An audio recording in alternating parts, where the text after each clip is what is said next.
All right.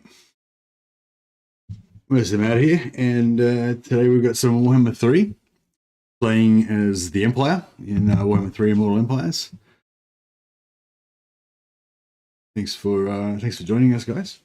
So the Empire, so 4.1.2 just came out a little while ago. There's a fair few changes since, from 4.1, 4.1.1, 4.1.2. But yeah, one of the recent changes is that Cavalry seems to pull out a lot better now. Like when you charge into enemy Cavalry, you can sort of get them back out, so you can cycle charge again. So Cavalry in general, I think, feel a bit better now. And possibly I've noticed some other changes with Cavalry as well, making them more effective at running down infantry and stuff. But wanted to sort of try that out a bit more. And generally as well, just would be nice to do a bit more of a regular campaign. And so I thought Empire would be good. I command here. Of the Empire Lords, as I hold Galmaras, I kind of prefer Karl Franz, even though Karl Franz is kind of like the most vanilla out of the Lords. But I love playing in the actual area of the Empire, and also compared to Balthazar Gelt. So, although Warhammer Fantasy is filled with the most over-the-top characters, monsters, magic, one of the things I love about the Empire is how the Empire doesn't focus as much on those things, and kind of brings its like basic soldiers, gunpowder and hammer and anvil tactics and stuff like that, kind of a bit more to the center stage. And don't get me wrong, fantastic magics, impressive monsters and everything are great, but I think they're more impressive when used sparingly, both in games and in like movies and stuff like that. Like in Game of Thrones, Game of Thrones is actually a low fantasy setting, but you'd be forgiven for thinking it was a historical setting most of the time. It's mostly just sort of grimy soldiers, and then that makes the sort of sparing use of the White Walkers and the dragons and stuff that much better. Anyway, I won't go on too much, but basically I'm going to play Karl Franz because one of the great things about the Empire is how you start off without any magic when you play as Karl Franz, and then you get access to magic fairly early, and then that kind of builds into your thing. But if you play as Balthazar Gelt, you have magic straight away from turn one, so you miss out on even that little part. So yeah, so anyway, long story short, one of the things I love about the Empire is the pacing, how you start off sort of small and you get to kind of add more stuff on as you go. So yeah, I really enjoy that. Lore of Metal. Hey guys, I'm 3 minutes late. Oh, sorry guys. Yeah, I'm not feeling very well today. Hopefully I'll be all right. But anyway, yeah, that's right. Taking a break. Empire is taking a break for me. It's like a holiday. Don't really want. I wish that there was a better thing than endgame. Endgames, I feel like they're a bit basic and a bit boring and stuff, but they're still cool. But they're sort of, I don't know, it's kind of good having something, I guess.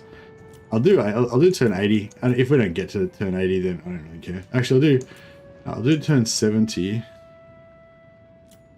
to 90, because I really don't care. I don't care if we don't get there, but if we do play that long, then it'd be interesting having like a bit of an end game to happen. Actually, we can make it random between vampires, greenskins. What else is thematic? I have Vermintide. Yeah, vampires, greenskin, and Vermintide. One of those. That'll work. So this was day off. I was thinking about it. Testing out changes to the Empire and the patch. Yeah, mainly Empire. Mainly Empire Cavalry. Just Cavalry in general, I think, is a little bit more enjoyable to use now. So I'm playing the Legendary very hard with the Vampire endgame on, just for fun. Alright, yeah, so I want to try a bit of Cavalry. There's the other thing, Karl Franz starts off with Reichsguard, so we'll be able to straight away see the Cavalry in action, see them working a bit better. If possible, I might try and get some extra Empire Knights or some more Reichsguard, so we can go a bit more of a cavalry kind of, not really. I'm not trying to go like all cavalry or anything, but yeah, I love a bit of mixed units. I love a bit of crap stacking with the Empire, just in theory anyway. Like free company militia. I feel like lore wise, free company militia would be really common. Probably almost as common as the state troops. State troops being like the basic infantry of the Empire. Oh, hot today. Now is the time, men of the Empire, to unite. He's such a commanding presence. Please make Gelt the Nuln Chad he deserves to be, as in let him be the elector count of Nuln. Yeah, that's a possibility.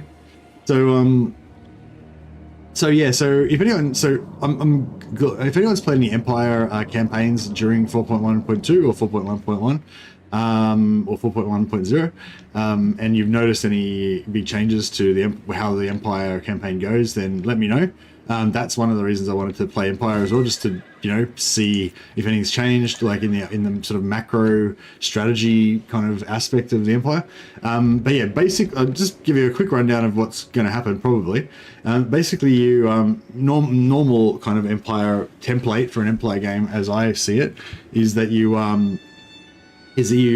conquer Reichland as fast as you can. Then you rush up to Festus. This is sort of old Empire. I don't know if it's changed a bit now, but yeah, you rush up to Festus as quick as you can. Delete Festus. By this stage, Vlad's probably a bit out of control. He's taken over half, or a quarter of the Empire. So then you rush from Festus back down to Vlad to take him out. By the time you get down to Vlad, you'll be able to confederate Balthazar Gelt, because Balthazar Gelt sort of is the one that starts off kind of Gelt and Talabek land. I guess either one of Gelt or Talabek land, they start off as the easiest two to confederate. Yeah, by the time you get down to Vlad, you'll be able to confederate one of those two guys. You add their armies to your armies, so you've got like 2 or 3 stacks now, and then you use that overwhelming triple stack or whatever to basically sweep through, wipe out the vampires, and then you recon the next threat after that. If you've got nothing better to do, there'll be Dryka and possibly the Greenskins in Ostermark, and also it'd be good. Ostermark will probably be wiped out. It's good. If any elector counts get wiped out, it's good to bring them back to life as fast as you can, so you can manage the Imperial authority and fealty of the different factions better. But yeah, so that's basically a template for how to get started in a good Empire campaign.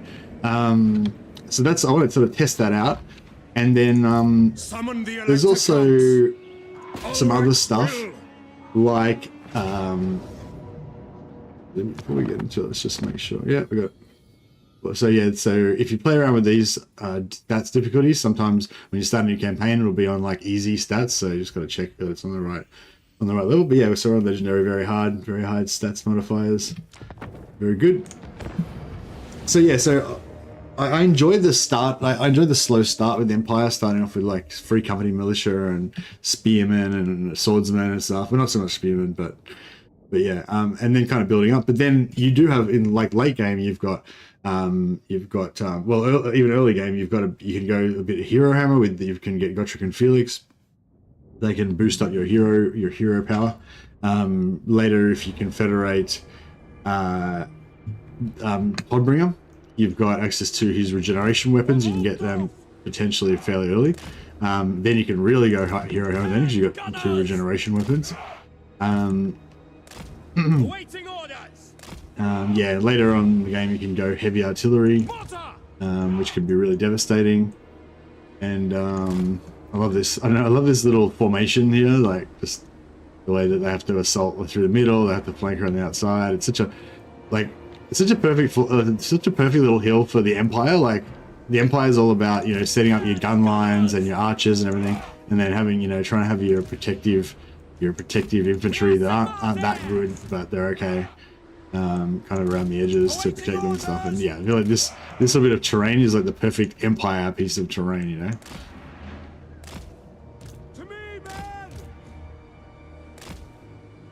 Yeah, and if you want to go for a hero hammer doom stack, you can eventually even make like a full stack of warrior priests if you want. So you've kind of got a little bit of everything with the Empire, which is I think really cool. Militiamen fit well into the end times, not gonna lie. Yeah, militiamen I think are one of the coolest looking. I think the Empire militia are one of the coolest looking Empire troops that you can get. They're really cool. So yeah, so I wanted to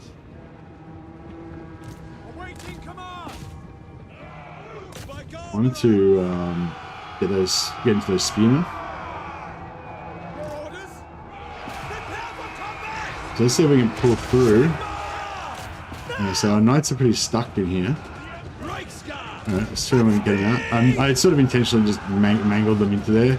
You know, you can be a lot more careful, but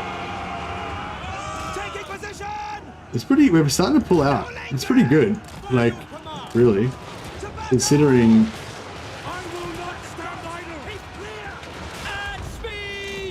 I did a super messy charge and just mangled my guys right into their infantry, and now we're managing to pull through. We still haven't lost any, and yeah, all of them have pulled out pretty much. Of that heavy armored cavalry. Alright, Calpran's is in a duel here, but if we can get him out of the way, guns, perhaps. We are Sigmar's heirs! Detachments move! Moving faster! Halberdiers! Yes, sir, quickly! Right, get some halberdiers to... Ready! Hand gunners! Yes, sir! And speed! Halberdiers! Ready! Elevate cannon! Sigmar calls! but yeah, so I think cavalry are definitely a lot improved in this patch. That'll be fun. Alright, we'll put these swordsmen out, get the halberdiers in. Halberdiers are armor piercing, so they'll do a bit of damage to this guy, plus they've got better melee defense.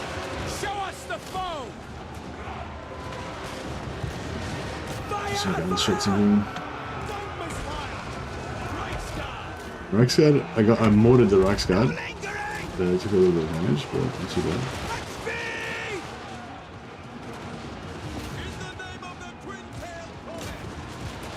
We serve the Emperor! Yes! This is my command! Take position! Cannons, fire! The Empire ensures! Alright. Nice first Dorset Empire, you really are spoiling us. Yeah, Dorset Empire, it's really like classic good races. I love I love them both, like kind of, they both sort of epitomize that sort of Empire thing, I mean that sort of Warhammer thing of kind of trying to survive in the darkness of the Warhammer world against, you know, all the horrors of this universe. Taking position!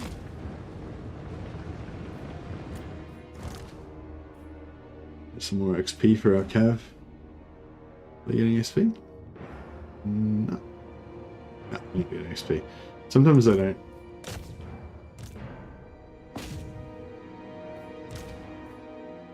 Oh no, they are getting XP. Yeah, they're fine.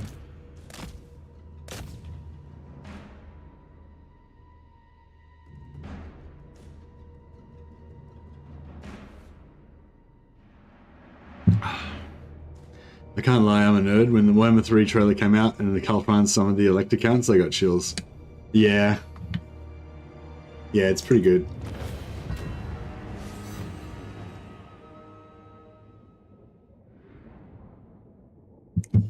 That's the thing, like, as well. Like, I really... Like, I think Elspeth von Draken, like, that's what everyone is rumored to be the new Empire Lord that's going to bring... That they're going to bring. And I think Elspeth von Draken would be really cool. It'd be cool to have, like, a kind of necromancer lord, I guess, for the Empire. But at the same time, I really wish that it was going to be another, like, just normal elector count. Like if it was, yeah, like Marius Leitdorf or Boris Toadbringer or something, you know, just like a full stalwart, hard-ass Empire general, you know. Maybe that would be boring and stuff, but yeah.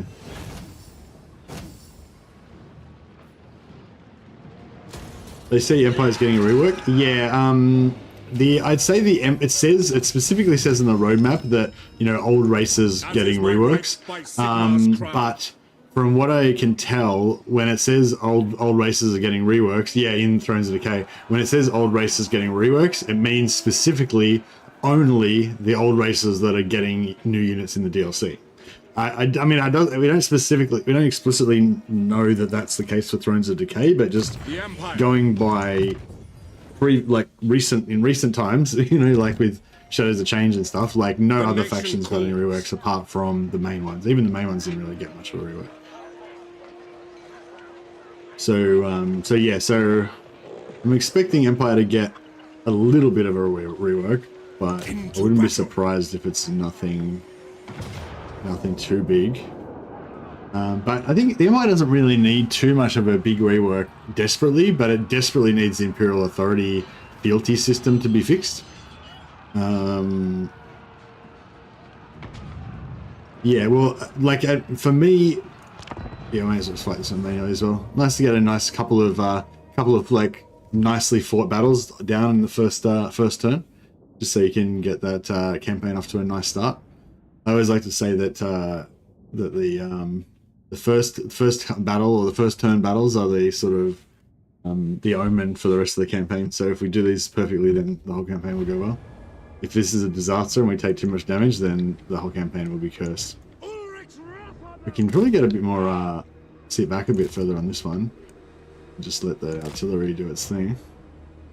Oh, actually, we can sit back even further and let the...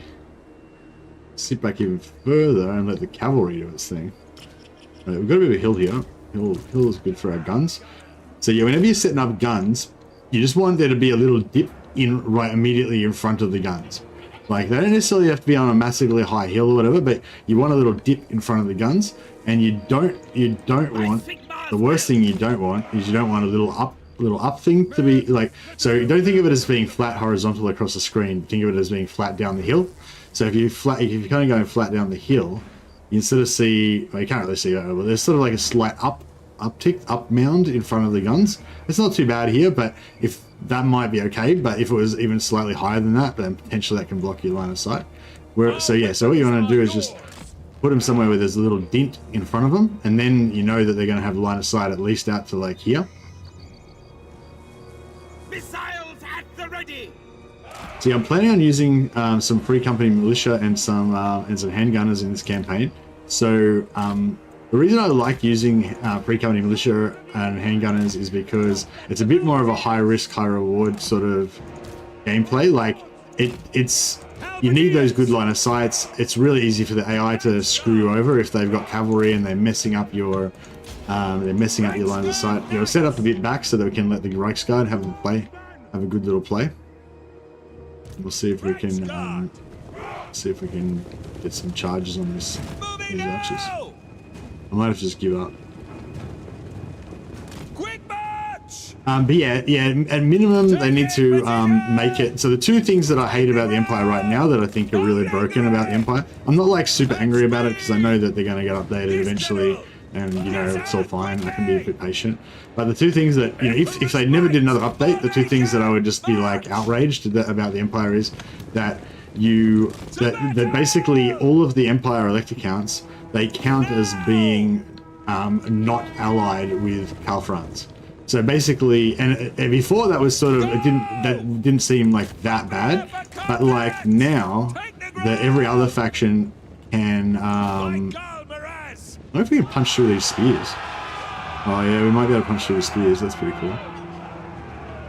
Every other faction can recruit allied recruitment from any faction that they're allied with, right?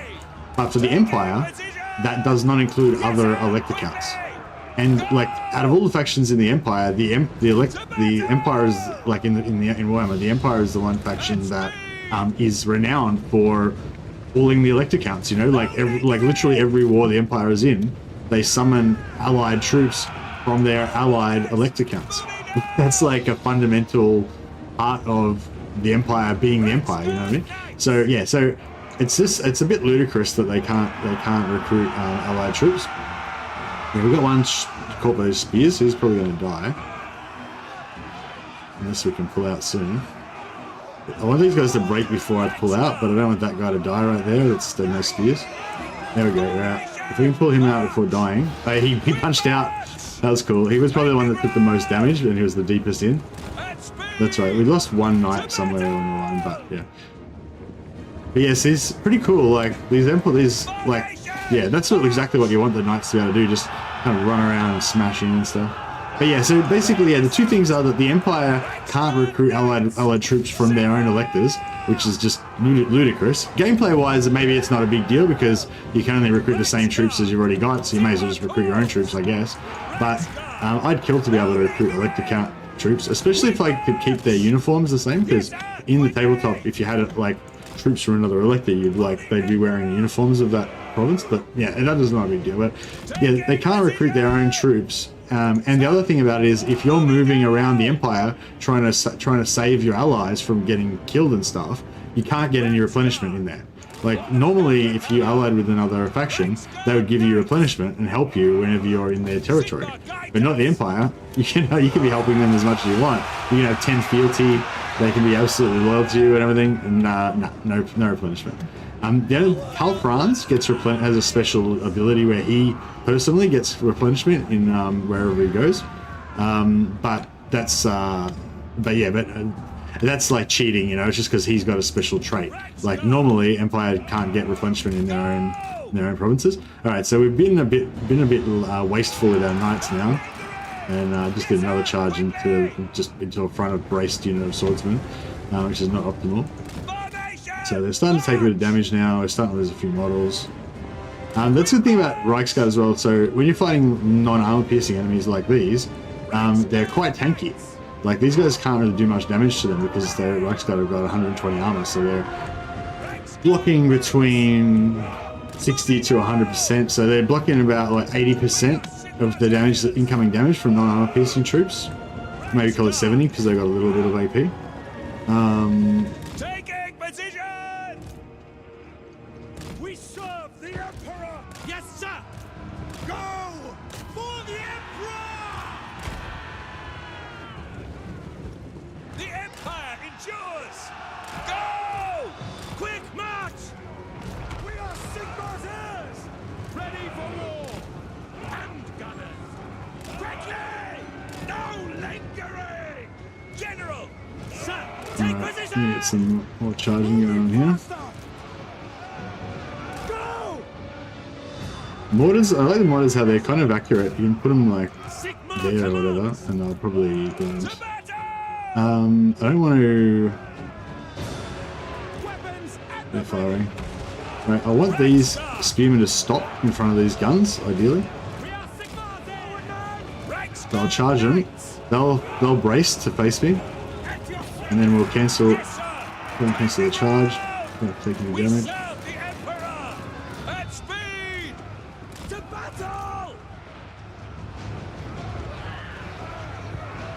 Okay, Karl could have buffed these guys. I was waiting to do the buff for the right moment, but Yes, my lord! Formation! March! By Ulrich's wrath! Sigma calls! By Ulrich's wrath! What do you mean? Halberdiers! No lingering!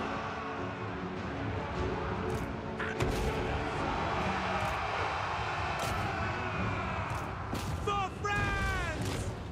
In the name of the alright, get a great swords in there. Right, these guys can stop shooting. They're going to be getting friendly fire. These guys can stop shooting. Swordsman! Reichsguard should be pretty good at chasing down routers, so we'll kill those guys. Alright, left our ones at sight here. Empire marksman! Formation! March! Powder dry! Swordsman! Yes, General! Nice. Looks like usable melee does indeed extend to Empire Cavalry. Yeah, the pull-out of the cavalry seems definitely really good. The other thing I wanted to test that we were talking about the other day, Dash, was when, how this unit is sort of moved. That's not really a good example. But basically, there was a thing that we were noticing before where if a unit of, like, just say you charge into the front of a unit of infantry that's braced. If you charge into the front of a braced unit of infantry, then they won't get knocked around as much, but you'll still get your full charge bonus, and then you'll hit into all of the infantry and you'll do a bit of damage, unless they've got charge reflection. But if you and if you charge on the side of them or whatever, then that's even better. As long as they're stationary, you know. But if they move, like if they turn around and move somewhere else or whatever, and they get all spread out, then you would think that would be the perfect time. Like historically in battles or whatever, if a unit of infantry moves and goes out of cohesion and is all loose and whatever, that's the perfect opportunity for heavy cavalry to ride over them. But and the opposite is like heavy cavalry don't really want to ride into tight blocks of infantry. But we're getting a thing where when the unit's like stretched out, the cav would hit into them. I'm not shooting my own cavalry. The cav would hit into them, and just the charge would kind of like dissipate. It would just like negate the charge somehow, and you wouldn't get very good charge. So I'm really anxious to see if they fix that. I don't really remember anybody bringing that up, like any of the creators bringing it up, but I don't really follow the multiplayer side of things, so maybe it was brought up in there. But yeah, anyway. Let's want to get our cavalry working for us and see how good they are. So I'll let a few units get a bit damaged. So we could loot and occupy, and then we'll be able to change some. Kind of works. You saw the Empire Knights doing that jump when they attack whenever they chase. Yeah, nice. Reichsguard, yeah. Yeah, I think that I'm not sure about chasing routing infantry. That's like, well, actually chasing routing infantry is another thing. I always felt like Reichsguard were always pretty decent at chasing routing infantry, but you know we want to keep an eye on that as well. I kind of want this replenishment, but I don't know. We'll probably replenish a decent amount over the end turn, so I might just take the occupy, just so we can try and boost our growth a little bit. If we take too much negative public order, we get minus 20 growth when it gets down all the way to the bottom. And if we had have taken the minus 30 from looting it, we would have gone straight from no growth penalty all the way down to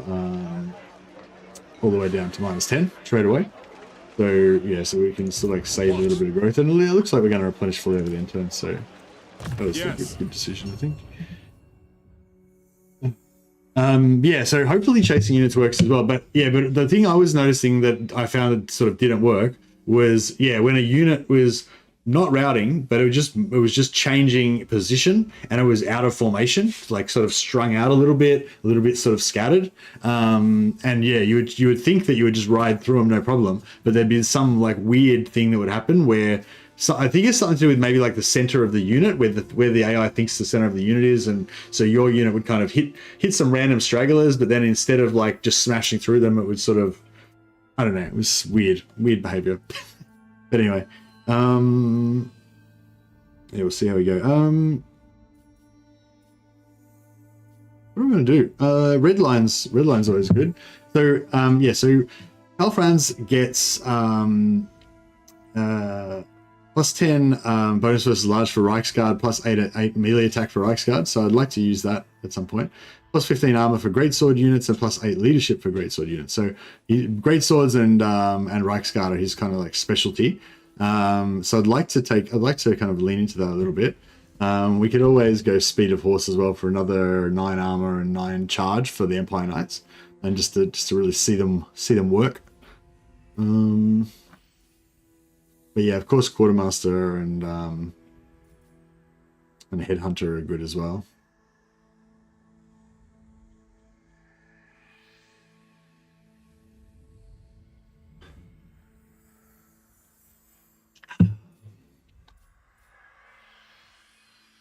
Yeah, I think I want to go red line. I think I want to go a bit of red line. I want to focus on, you know, good generalship and like, you know, the men of the Empire. Stuff. So we don't quite have enough. The one thing that's quite good to do with the Empire fairly early is to get this emissary to the Prince of Altdorf. It just gets your diplomacy kind of kicked off with all of the Empire factions, and makes it a bit easier to get their fealty up and all that kind of stuff. Normally I just get relations by trading regions, but it might be a while before we get to really do any region trading with the Empire.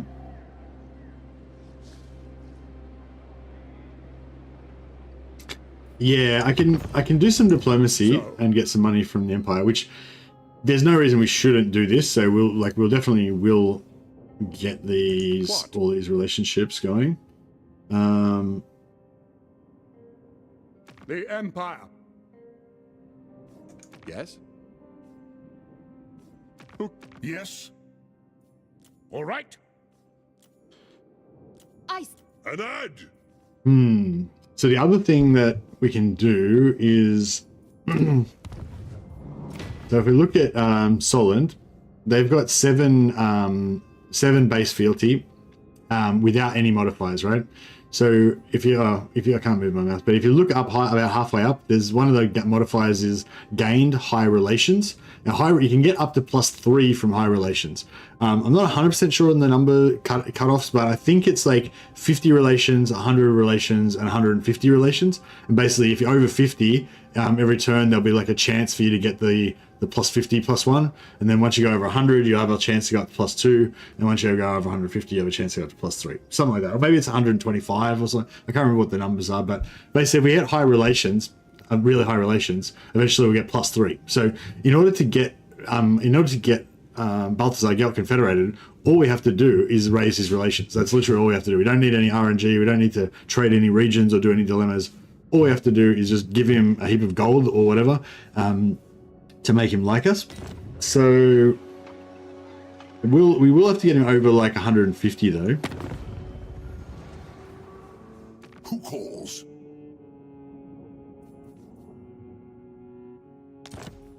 Well, the first thing we can do is go to war with his enemy. To be wasted lightly. Say your piece, and we can then. take the non-aggression pact as well. Agreed. Now he's trending up to +30, right? So that was a good start. And then we could just give him like heaps of cash. That'll give him another +40. But I'm not sure how much, there's other things we could be spending our money on. Talabek land is the other one that we can potentially get early. Balthazar Gelt would be the better one of the two to get early. Does it do anything for you to do these separately, I wonder? I don't think so. I think if you do them all together, that's fine. Actually, I never really tested that. Oh, I guess we can't really test it now either, but... Affirmative. +38.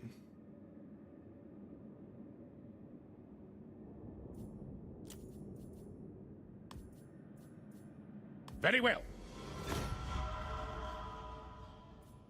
Yeah, I think you just get +10 for each individual treaty, right? Agreed. 35. Yeah. Oh, maybe it's so it's first 10 +10 for the first two treaties, and then 15 for that last one. So yeah, so now we're heading up to 63. So once we go over 63, we'll get +1 fealty from that high relations over 150, over 50. Maybe not straight away, but once we go over 50, it'll be like every turn there's a chance for it to give you a +1 or something like that.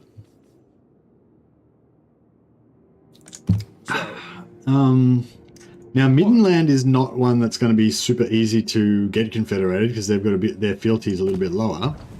But the potential rewards, they've only got 3. Yeah, this one's only got 2, and he's only got 3, so they're both pretty rough. But the potential rewards, if we can get Midland, are very high. Yes. So if we can get him up to +150 relations, that gets him up to 6 fealty straight away.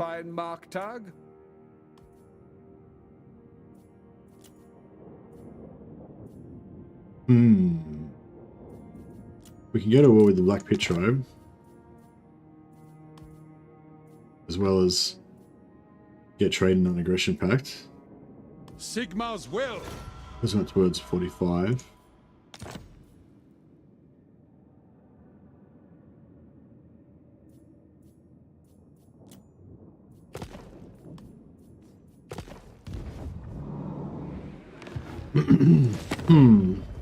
The All right, so these two guys, Sterling is probably going to get killed by Sterling's probably going to be the first one that's going to get attacked by Vlad once he's finished his starting enemies there. Who calls? Wissenland's probably going to declare war on us at some point, but if we've got enough influence, we might be able to stop them. So, greetings on behalf of the Vlad's probably going to declare war on us anyway, so I was just going to say, you don't always want to ally with every, like, you don't want to take every alliance and every diplomacy agreement that you can, because you get that money out of them, and that makes that faction like you, and that faction's not less likely to, you know, be an aggressor towards you if you've got a relationship with them. But at the same time, every other faction that hates that faction that you just made an agreement with, all of those factions get a negative towards you. And if you give heaps of gifts and get heaps of alliances and, you know, do lots of stuff for a faction, then there could potentially be like 4 other factions that are hating you more and more and more and being more likely to attack you because you're being so friendly to that faction that they don't like. So, you know, yeah, entering into relationships is sometimes worth thinking twice about. Yes. What? Greetings on behalf of the Empire. So be it. But having said that, you got to think about the role play sometimes. Like, we stand with the men of the Empire. With the men of the Empire. You gotta play like that sometimes as well. Sometimes you can't worry about the sometimes you can't worry about all the min-maxing. You just gotta do what's right. Do what's right for the Empire. Okay, so so the prevailing wisdom is that it's just best to hire lots of archers because they're really cheap and they're available everywhere. You don't even need a barracks to recruit them. But I don't know. I mean, I just love free company militia. They're just so cool. I might get one. I'll get one unit of archers just to just cause. Ready. I need another lord to back up Karl Franz.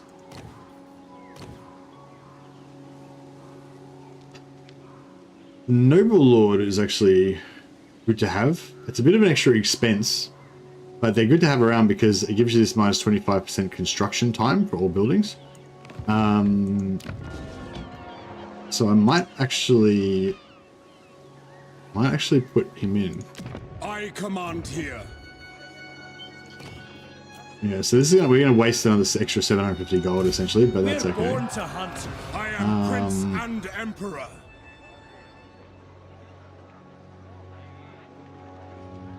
Which I just had a brain fart. Recruited in the wrong spot. I tried to get too clever with that. But yeah, basically what I could have done is recruited him in Altdorf, and then we could have recruited the build time, which could have reduced the build time for the Altdorf village from 3 to 2, I think. But it's only 25% reduction, so it may not have actually been enough to reduce it. But that's alright. The main thing I wanted to do is just basically get this guy in our pool, so we can like save him, and then in future we can use him to reduce the build times for things. Now, normally when you hit the replace button, or if I just disband him, he'd be out for 5 turns. But what we can do these days, if we just put a unit into his army, we can just hit the replace button, and then he'll be out only for 3 turns. And we can still get the lord that we actually want. This guy. Warrior of Sigmar, moving out. I will do anything for Sigmar. Right, got a warrior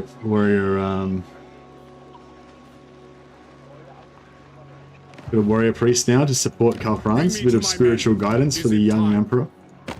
Oh, we can get some extra money from joining Thorgrim's wars, you reckon? Let's talk to Thorgrim. Greetings. What do you require of the Karazhan? Yeah, I want to actually get some other relations with them later on, but The Empire. Aye. I was thinking, oh yeah, another thing I forgot to mention. I was thinking for like an overall theme for the campaign or whatever. I was thinking what we should do if we can, like the overall kind of goal should be to try and help try and help Kislev push back the forces of chaos. So yeah, so I normally don't really care about Kislev. I just use them as disposable scum to absorb the brunt of the north, you know. But yeah, sort of thinking, you know, if we can, I like to for role-playing reasons, I like to play like a defensive kind of campaign and try to save all of my elector counts of the Empire. But this time I want to extend that to our allies, like the dwarfs and Kislev. So that's going to be my overarching goal, is to try to kind of secure our borders by bolstering our allies. All right.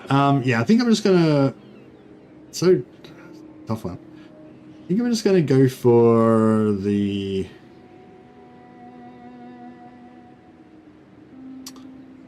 I want this right now. Let's do the technology. Let's do it. I think it's actually probably a better idea to build up Altdorf first. But if we go for the technology first, it'll actually slow down. It'll sort of slow down the campaign a little bit by not getting us to tier 2 as fast, which is sort of fun in a way. It's probably not optimal though. If you're playing this and you're a new player, I'd probably recommend just going for Altdorf, upgrade Altdorf on turn 1, but then maybe try to save gold. Like maybe don't recruit those 2 lords and try and save a bit of gold and get your get that tech, get this tech as fast as possible. Oh, we did. Oh, we got. Oh no, yeah, go the other way. Like cancel that tech and get this instead. But yeah, then try and get the tech afterwards. But yeah. We could potentially try to join some more wars if we're careful about which wars we join. Like these guys are nobody, the Bearslings. We can declare war on them, then there's no way they're ever going to survive long enough to threaten us. It's a free 600 gold. Yes? Ostermark, ooh. I don't know if we should declare war on Dryker. Dryker's pretty strong, they could actually come after us. These greenskins are kind of like you could almost declare war on them, but they're not far away. They could actually come over and attack us, and they could just throw a bit of randomness into the mix that we maybe don't want to mess with, you know. These guys can also actually come over and attack us, but I'm just going to run the risk of them. So Sterling. I don't know if I want to fight these beastmen. The scaling can last quite a while. Yeah, I was going to say these scaling as well. I'd probably recommend if you're a new player, don't declare war on them because they can actually be a pain in the ass. Sigma's will. So yeah, in some of these cases, just do what I say, but don't do what I do, I guess. Because I'm sort of talking about what might be optimal, like, and the best thing to do, but then I'm not necessarily doing that because, I might have a roleplay reason or whatever, We already declared war on these guys, yeah. King Lewin Leoncoeur. Oh, Corone. Corone normally wipes out Musion super early. You tread upon I bet that because if I declare war on Musion, I bet that this will be the campaign when Musion doesn't get wiped out and they just come directly for me. But but I'm going to run the risk of trying to go to war with Musion. Born to rule. Darkness come. What? All right. So we got enough money to do both. Do that. All right. So that's like a pretty good turn 1. There's we made a few dubious decisions there that maybe weren't the best ideas, but overall, it's gonna make the campaign more interesting.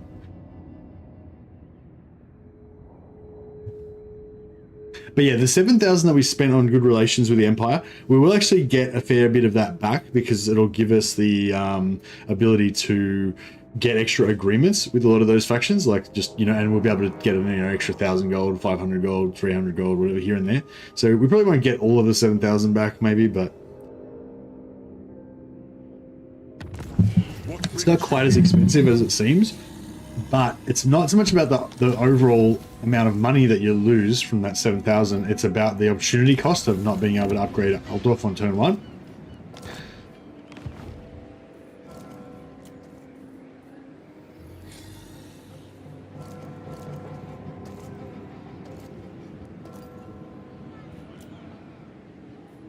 All right, you get on turn 2 we get a free battle wizard, and we got a healing wizard, a jade wizard. He's got determined, not the best trait, but it's not bad. This is a cool looking model. The jade wizards are, I guess, they're a bit attuned with nature. They look like druid hippies, but but they heal, so that's pretty cool. That means that we get a decent damage dealing type of magic. It's also good for buffing, keeping our Empire cavalry going, and it's also good for our heroes. So our heroes can be a little bit more heroic, knowing that they can. As is my right by Sigmar's crown. Our heroes can be a little bit more heroic, knowing they're.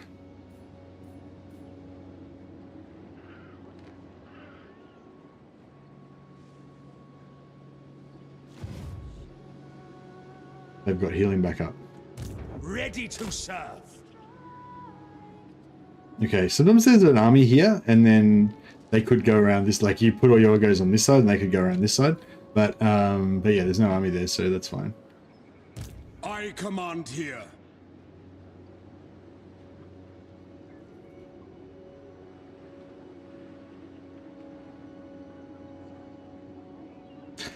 I was thinking about setting an ambush, but it doesn't really matter. Yeah, no, I might just go, I won't worry about the ambush, we'll just go all the way in. Yeah, a little bit more infantry maybe, and another unit free company.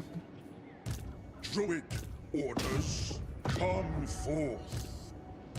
Warrior of Sigmar. Bring me to my men. Even if Museum don't get wiped right away, they'll still be far too busy with Lewin to send armies at you. At least that was my experience. Yeah, that's what I'm counting on. That hopefully Museum will be too tied up to be able to do anything with us, and at least to give us an opportunity to show our loyalty to our allies. Yeah, I'm thinking about going for this growth. Not like a super big deal, but if we can rush tier 3 early, get a couple of warrior priests, and then we can boost all of our growth, enhance our armies and everything. Good time will be had by all.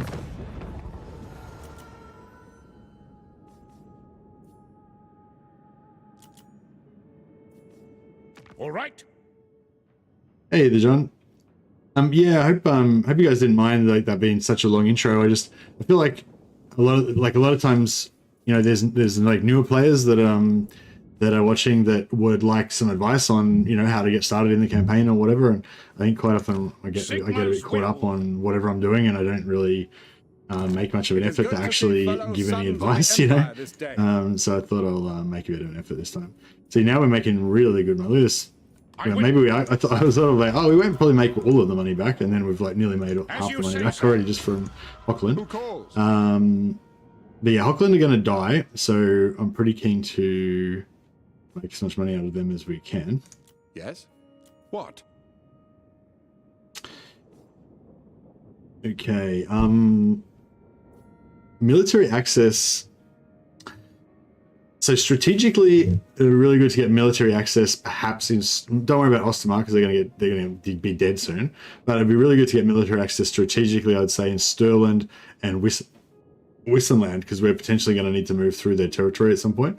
But like I was saying, the potential rewards of getting those regeneration weapons from Midland, if we get the relations with them, is really high. So I'm going to take them as a top priority. Just any chance to get those relations.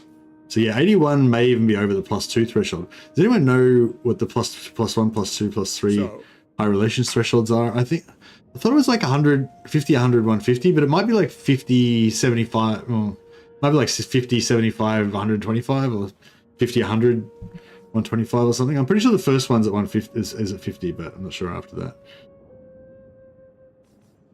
Yeah, I got the extra tech already on turn 1. Stirland is possibly going to die though, so we'll prioritize Wissenland. By Sigma's will, come in peace. Affirmative. Yes. We go Stirland second. It is good to see fellow sons. Very well. What? And Ostermark, we can still get Ostermark as well. Come then. Only Sigma's god Ulrich can judge. Agreed. The nation. All right, so we've actually made back most of the money that we spent on that tech already, so that was good. That was a good call. I mean, we would have got some of these agreements anyway, but I think Ostland usually gets wiped out early, and Nordland usually hangs around a bit longer, so we'll prioritize Nordland. Only Sigma's as you say, sir. Yes. But we'll take Ostland if it's still needed as well. Indeed. Yes. What? By I will bring death. Cool. I think it might be 50, 150, 250. No, it's not that high, Mike, because I'm 100% sure if you have over 150, you'll get +3. It's just that you don't get it instantly. So if you go to like 150 relations, next turn you might be super lucky and you'll get the +3 straight away. Like if you're already at +2, you might go up as soon as you get to 150. You might get +3 like instantly, but you might not. It's like every turn there's a chance until eventually you get the +3, and then it's capped at +3. So yeah. The funny thing you might do is return ruins to elector counts through Beastmen, Bloodground by Solo Lord. Yeah, I was thinking about trying to recruit some of those, trying to return some of those lands. There's none taken yet, but I sort of feel like like in some previous patches, if I sent a guy into the left-hand side here, they would just die. Like they would just get deleted by the Beastmen. Even if I sent my main army in there, they would get taken out by Khazrak. So I'm a bit nervous about that. But yeah, I would definitely like to do a bit of that sort of shenanigans if I can, just to show off to people how it works. Who calls? So yeah, let me know if you spot any opportunities for that, Vasily. Any more diplomacy scenarios we can do? So yeah, I'm trying to get lots of money, basically. Is like the subtext of this first couple of turns. Yes. I think that's about all we can do right now. I could recruit a third lord now, but I'm gonna get a third lord, but I'll wait till we take rework, I think.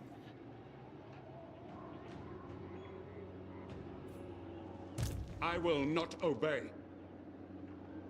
True servant of Sigma.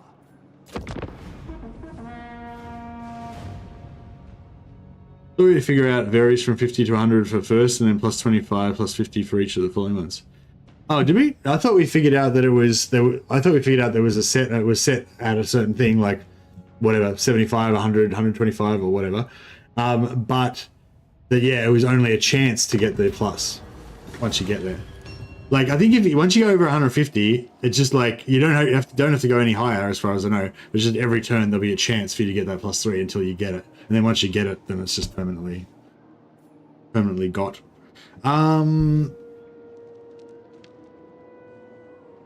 Yeah, these are both bad options. I guess we'll put Whistleland up one. I don't know if it makes much difference. I think even if we put Whistleland up to 3, they can still rebel and they can still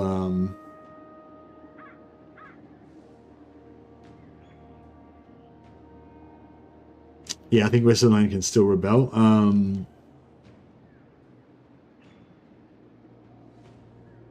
Or maybe I should just let Whistleland rebel and just go for Avaland.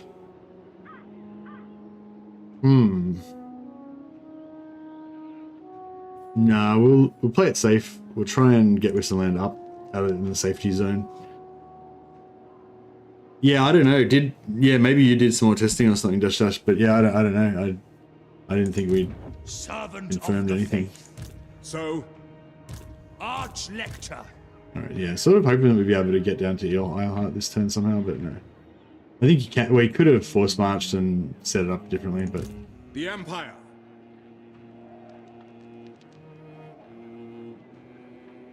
Is it time? okay. So Ubersworks tier 1, so we're going to capture it at tier 1. So we can sack it. Might be an option.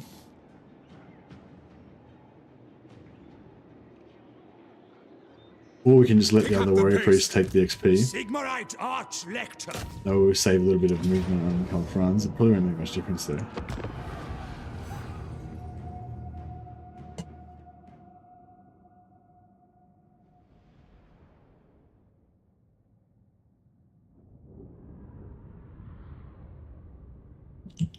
Well, we've got Altdorf, which is quite close to Middenland, so we can always recruit new lords at Altdorf. But in my experience, even if there's some ruins there, the chances of a lord surviving long enough to get from Altdorf to wherever the ruins are is like pretty low. But in theory, yeah. Sometimes I try and go for Karabberg if it's available.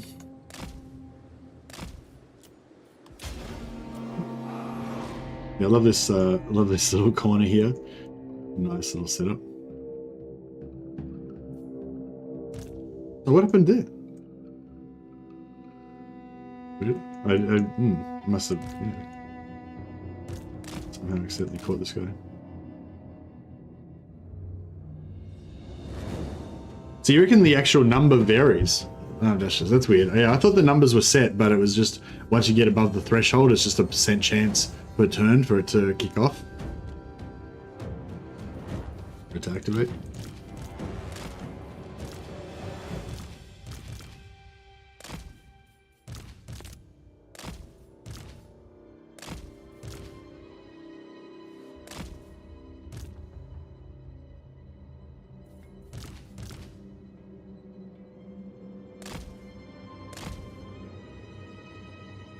Life Wizard? Yeah, Life Wizard's nice. Death, you usually get a Death Wizard, don't you?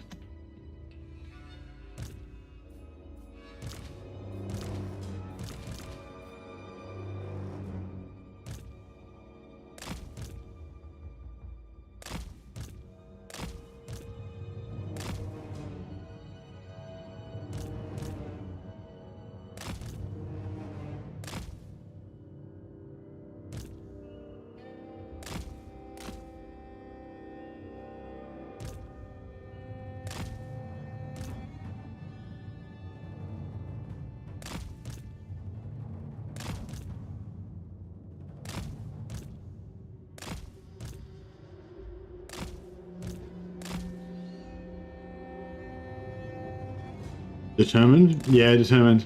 Not that good, but not too bad.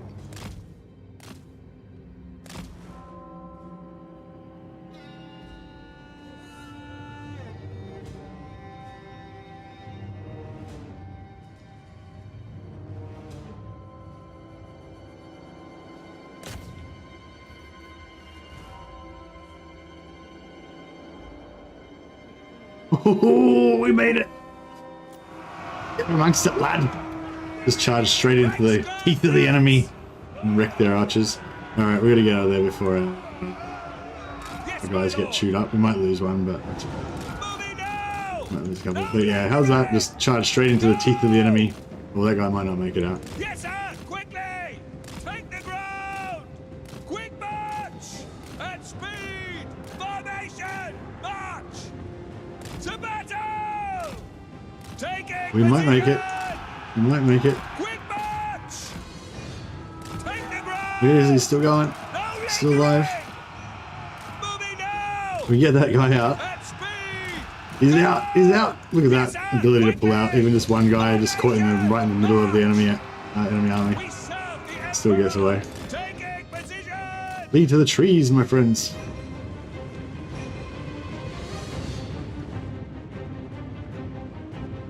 Yeah, early Life Wizard, you know, he'll level up. By the time we get the ability to recruit other Life Wizards, he'll be like level 20. And yeah, a level 20 Life Wizard with the bad trait is pretty good. Go! Sigma guides us! Moving now! Quick march! For the Warhammer! No lingering! Yes, sir! Quickly! To battle! Get them! Formation! March! Take the ground! At speed! Taking position! Oh, this micro, yeah. Just like practicing the new Cavalry. Moving now! They're gonna be a bit tired now, unfortunately. Just checking what their Take the ground! Go!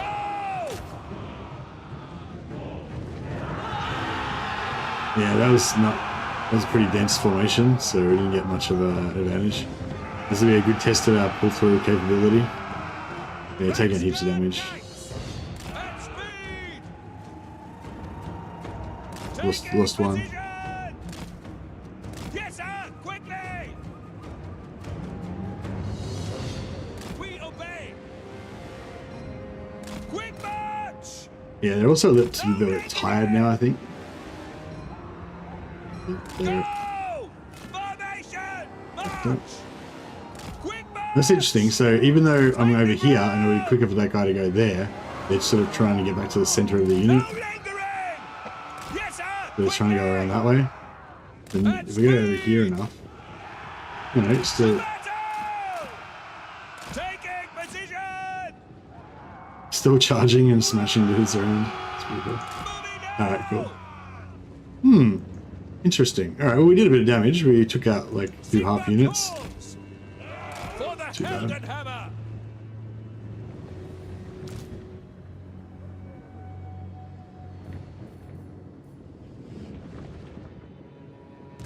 Ranks guard!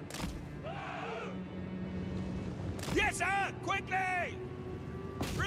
Yeah, I don't think it's really... Yeah, so this is what I'm talking about. See how this unit's all spread out and stuff?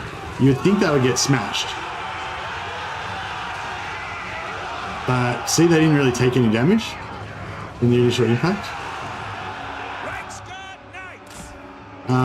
But at least my charge didn't really get screwed over. Like, I think the charge still went off.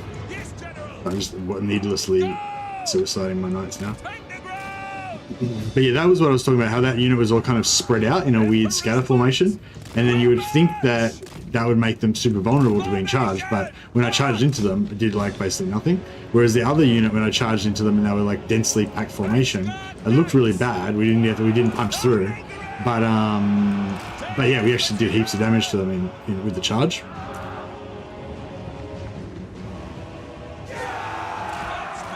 So yeah, I still think that's a little bit of a problem. Like, and the problem with it is not even that the unit performs badly. It's that it's unreliable. Like, it's hard for you to understand and know. Like, it's hard for you to know when to charge. It's like, oh, that looks like a perfect time to charge. This will be like the best possible charge I can possibly do. It's like, no, that's a charge that's not going to work and not do anything.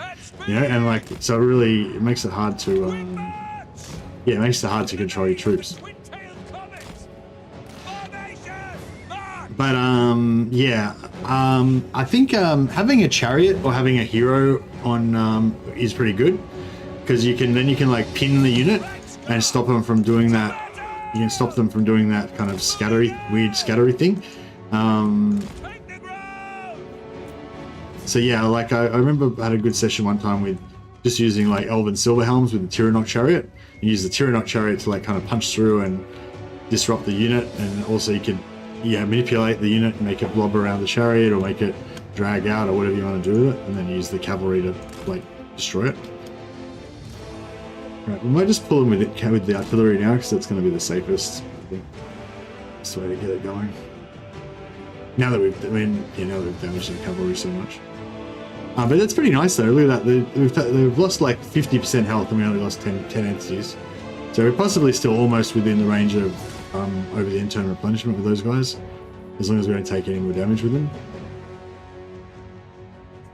I'll leave them for just purely chasing down routers after this.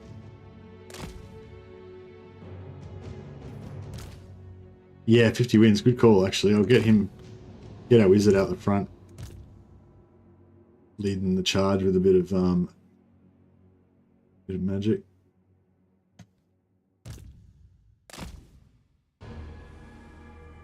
$50 is 8 booms. It is 6. 50 divided by 6.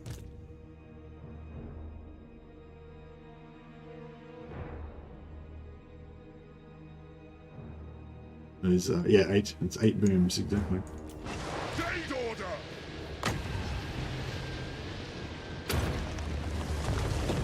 A little bit early, maybe, but not too bad.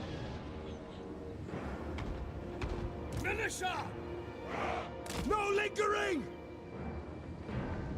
All ranks, fire! Fire! Fire! Tyrant calls!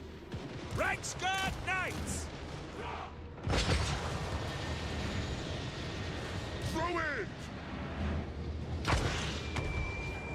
By God, Maraz! At speed! Go! Very well!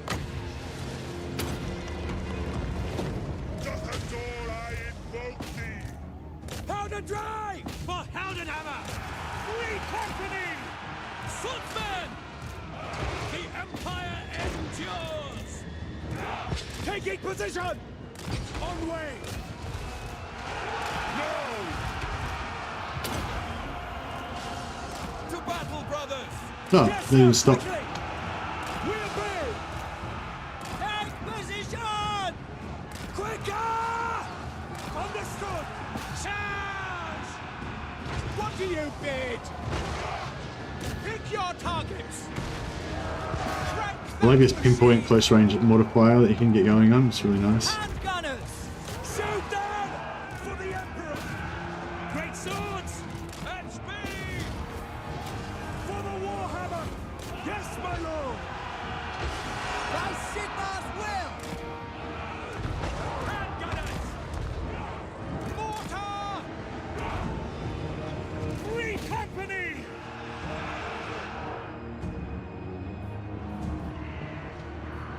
Very nice. Alright, we're getting knights to get a bit more XP.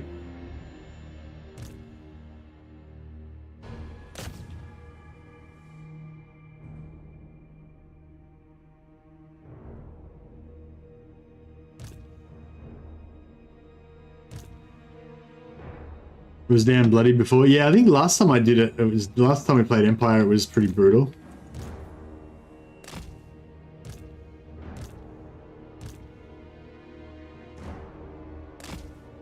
I don't think we can make it there? Yeah, we can make it there. We'll take them out as well. More XP for the mighty mighty Reichsguard. 519 away from Silver Chevron. Wonder if changes make it harder or easier. I don't think the changes would really do much to the... I don't think they'll make much difference, really. Are the towers weaker now? I feel like the towers are weaker now.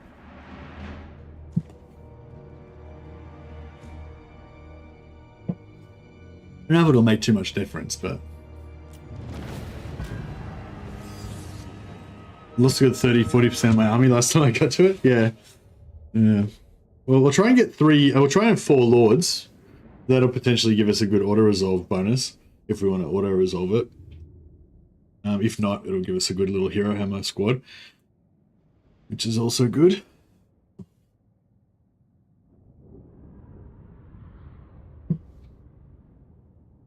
Well, that coffee's good. Do you reckon it's worth putting a second point into...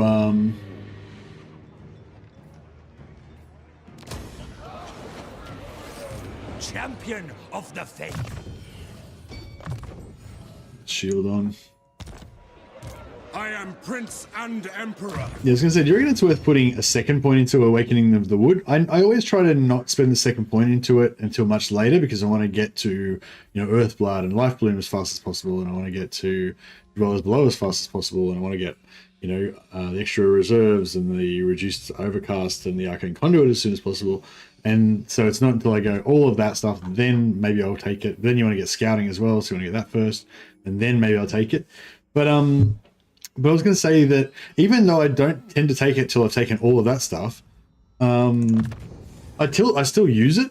Like, I still cast it in battle, even though I haven't put the second point in. So yeah, I don't know. Maybe I should just take it. You know, maybe I should just put the second point in now. Because I'm going to be casting it, you know, constantly. So, you know. Oh, this is an interesting one.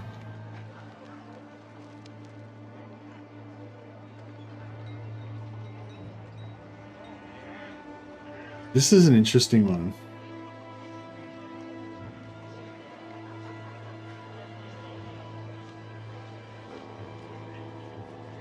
So my plan was to take Isleheart first, but I didn't realize that we we're going to be in range to actually siege this right now with Car France. That's interesting.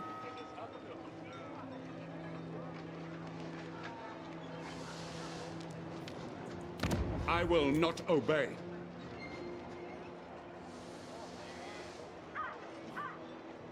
By Sigma. 20 units. 20 units versus 14.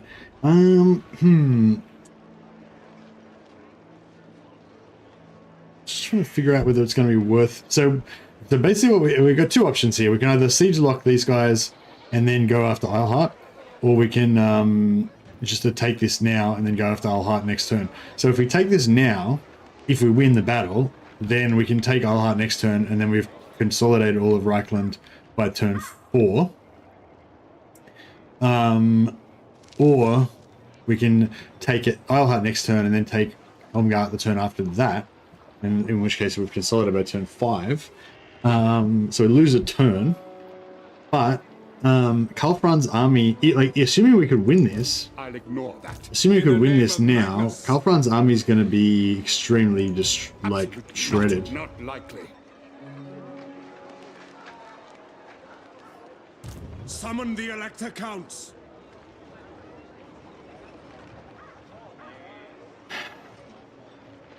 I'm kind of thinking maybe we go for Isleheart first and then take this later on, and that way we're going to be less shredded. Yeah, well, it's not about the risk. Like, I'm just gonna like assume that I'm gonna win, right? I mean, maybe I won't, but I'm just gonna assume that I'm gonna win. Like, let's just assume that I'm gonna win, right? The win's assured. We're gonna take this turn, but this army's gonna be fucked up. Bring me to Like, my it'll still be strong enough to take Isleheart, but then it's gonna be really wrecked, and we're gonna have to force march up to here, and this army's gonna be damaged, you know.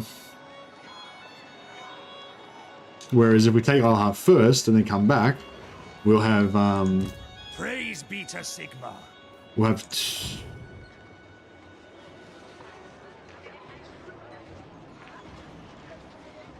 we'll have 4 extra units and 2 extra lords. So this army will be a lot easier.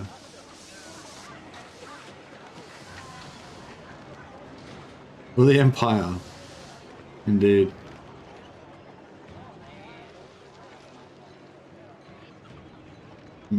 Detour for the minor greenskin faction. What are you talking about? This the red goes over here.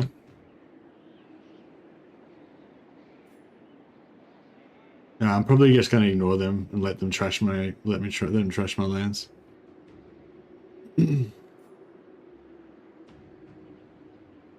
Oh, Black Pit? No, I'm not going to bother with that.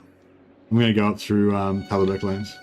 That's what I'm saying. If you go up through Middenland, there's a really good chance you get ganked by Kazrak and get wiped out. So if you go through Talabek land, it's pretty much 100% safe.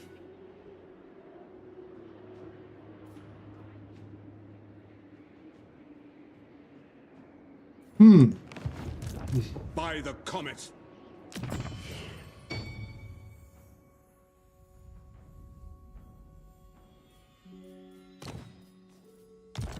Yeah, I think I'm just going to go the safe route. Sigmarite Arch-Lector. The nation calls. Let's go.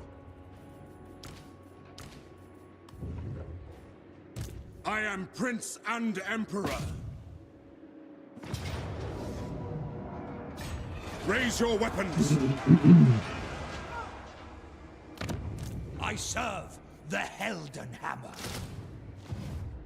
Ready to serve. This is probably like a better way to demonstrate for other people as well. So this is a bit more easier. Excuse me. This is a bit of an easier way to do it. Warrior of Sigma. We'll still get to demonstrate the battle, sort of, but it'll be an easier version of the battle than what it would have been if I tried to attack it right now. Praise be to Sigma.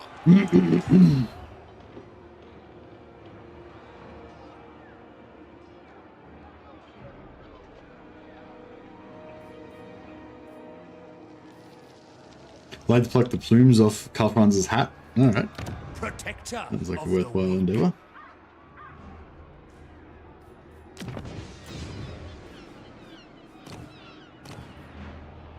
Yeah, so our noble's going to be back just in time for this to finish, and then we can use him to speed up our buildings, which is nice. Honor before glory. Yeah, Everland. What's a non-aggression pact? Welcome, my countrymen. Sigma's will. Lord of Bretonia. Paravon. See, Paravon, we could get. This is sort of what I was talking about. So Paravon, we could get some money out of right now, but if we do, then it's going to make Tasselin not like us as much. Don't particularly want to antagonize the Wood Elves. Yes. Now that we've got a bit of money. War unceasing. They did say that they changed the Wood Elf AI and they're more passive now. They're less likely to leave their forests and attack people outside their forests. But Welcome. But even so, I don't want to tempt fate. Yes. Yes. Yes. Yes!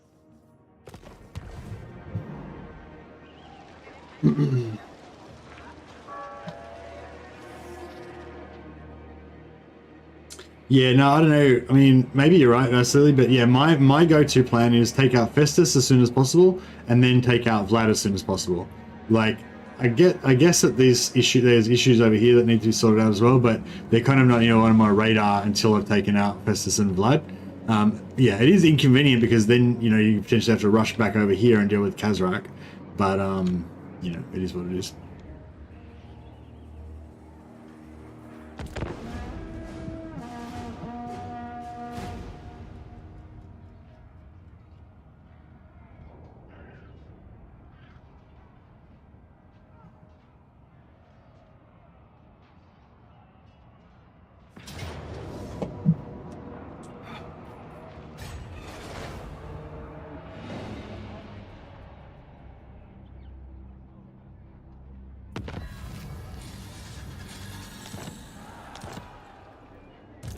True servant of Sigmar. No. Protector of the weak. Heldenhammer! I'm just using him to kind of like lock off this settlement so they can't recruit any new troops there or anything. I command here. Ironheart is level 1, so we're only going to take it at level 1. I serve Sigmar. Who calls? I'll let Kite France do the business. Men, we must attack.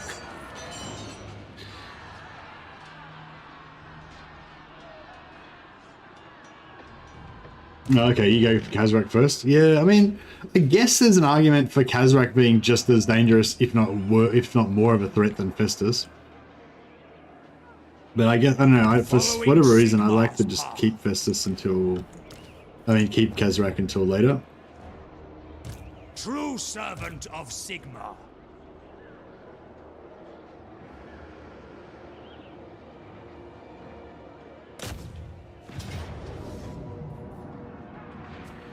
What if we can auto-resolve this and not take any damage?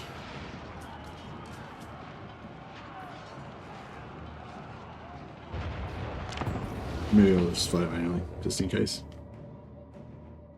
Yeah, if you're going to fight manual battles like Festus, Vlad, then Kazrak, yeah, that's my normal order. Like, I sort of don't mind if... I kind of, like, don't mind if Midland gets a bit wrecked. I ideally don't want Midland to get completely wiped out. But if they get a bit wrecked, that's kind of okay. And even if they do get completely wiped out, that's kind of okay as well, because it just gives us more of an opportunity to raise their fealty back up. It's going to screw up our Imperial Authority a little bit, but honestly, I don't usually care about Imperial Authority. Like, it's pretty easy to keep it up.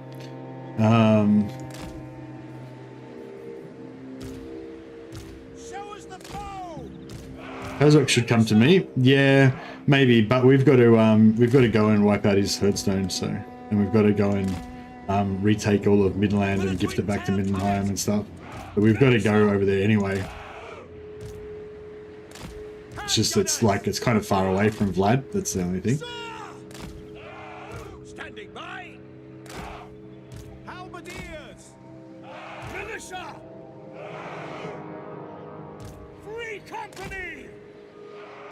The Empire endures! Swordsmen! By Galmaraz! The Empire endures! This is a pretty cool, like, wide formation. Sigmar commands!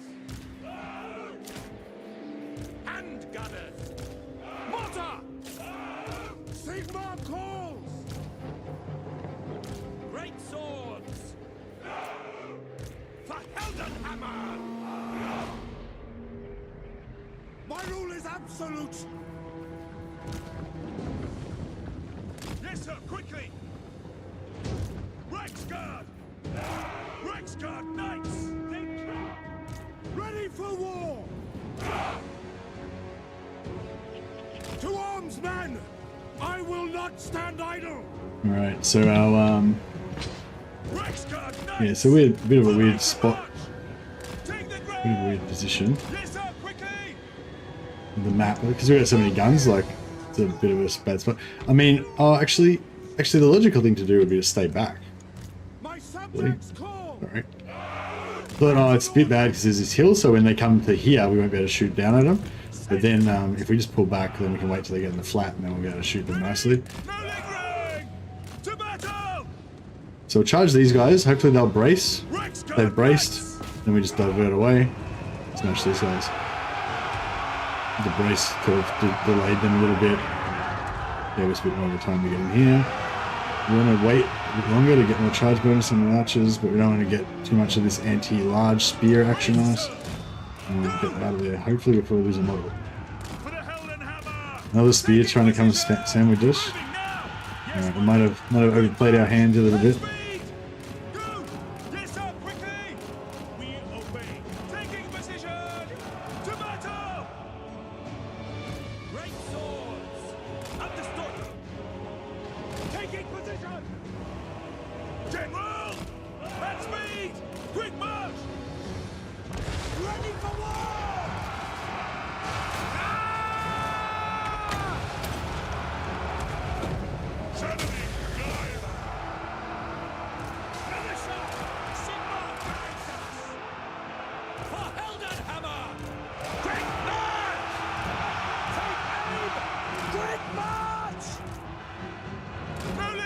haven't lost an entity still. We've got 1, 2 stuck in there, but they're non-armor piercing. As long as they keep moving as well, that's sort of a trick with this. As long as these guys keep moving and chasing me, they can't do their combat animations, or at least they're not as effective at their combat animations. So yeah, we did lose a guy, but it's like they can't do their combat animations, and then just as I said that, one of my guys died. Like, all right, well they can a little bit maybe, but they don't. Yeah, they don't melee as effectively when they're moving as they do when they're stationary. Free company to battle. Call France. Obey. See to it. To battle. Handgunners. Yes, sir. Go for the Emperor. Traitor. Go with this.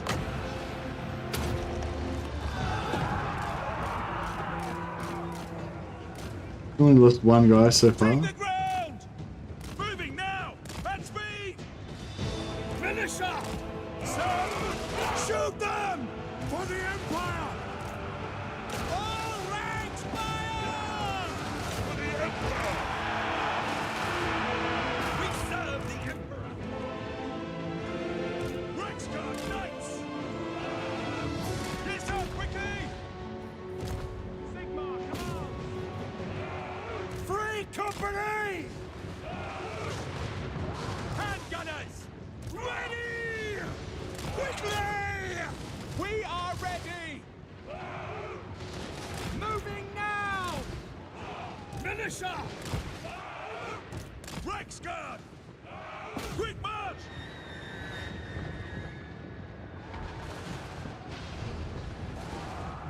I don't know. I've just been ambushed by Festus. I mean, I've been ambushed by Kazarak's army too many times, and especially if you've got a missile-heavy troop, if you get ambushed by Kazarak, like you get wrecked. Like even if you win, like it's gonna be horrific. So yeah, I don't know. I've had that happen to me before, and it's been real bad. So maybe I've got a bit of PTSD or something. But yeah. I don't know why you guys are so keen to go after Kazarak early game, but I'm just like, I don't know. It's not my... I've been hurt too many times by Kazarak. I ain't gonna let him hurt me like that again. The Empire endures!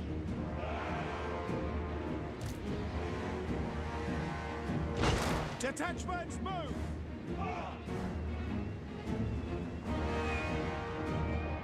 Gunpowder missile infantry is a pain to use. You could characterize it that way, but it's also super satisfying when it works well.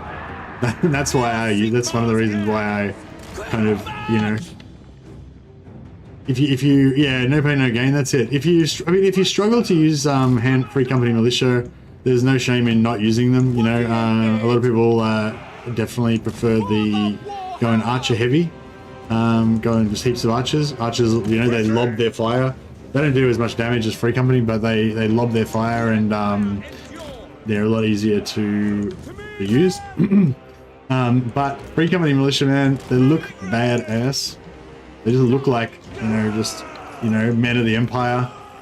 They look so cool, I reckon. So like thematic and on point.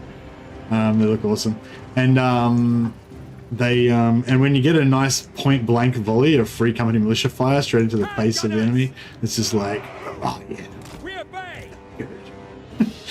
We serve the Emperor. Just a little bit of a Quicker. I don't know what I was trying to do there, but you know when you have like a really nice donut or something, and it's extremely sweet. Reichsguard Knights. Sort of like that feeling. Take the ground. Reichsguard. Alright, a little bit more XP for our knights. Ready. Finisher. Collision. March.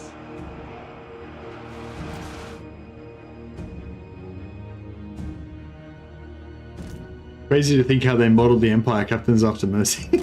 That's right, yeah, my beard. That's where the Empire captains model comes from. Yeah, no, there's definitely no shame in not using free company. I get that not everyone likes them, but I don't know. They're just, I feel like, yeah, just gunpowder weapons in general are just so cool. And like, I love how with Empire you can just get gunpowder units like on turn 1. You just straight away recruit some free company and start fucking point blank pistoling people in the face. It's glorious.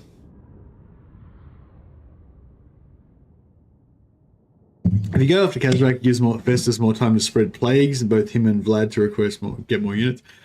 Yeah, that's true. Potentially Kazrak will slow you down, but the problem more than that, I think, is that Kazrak will potentially wreck you, you know? Even if you don't lose, you'll probably take a lot of damage from Kazrak, and then when you rock up ready to fight Festus, you're not going to be ready to fight Festus, you know? Even if, like, when you go straight for Festus, even just recruiting as fast as you can and stuff, you're not really that ready when you get there. So yeah, I don't know. I mean, I haven't tried to do the Kazrak method, so I can't. Yeah, I mean, obviously, if these guys are saying they do it and it works, then it must be a doable thing. But yeah, just I don't know. It hasn't been for me. It doesn't seem like it would be doable in my experience, but I haven't actually tried going directly for Kazrak, so it's so satisfying playing as the humble man versus the world as the Empire. Yeah, exactly. As you play further and further into the campaign, it gets further away from that. Like, you get more magic, more powerful units, more powerful heroes, more, you know, it becomes more of that bombastic, you know, over the top, super kind of fantasy. But I like how it paces up from there. Like, and even when you do get into the later game, the humble unshielded spearman still gets a fair bit of a workout, you know, even when you've got other stuff like endgame stuff. Excuse me.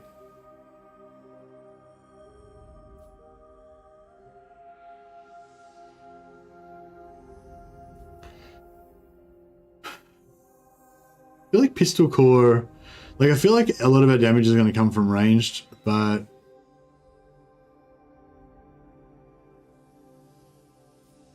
and also I feel like the charge bonus in the armor for the knights is not really that effective. I want to get this eventually, but I'm kind of thinking about leaning towards Empire Free Company.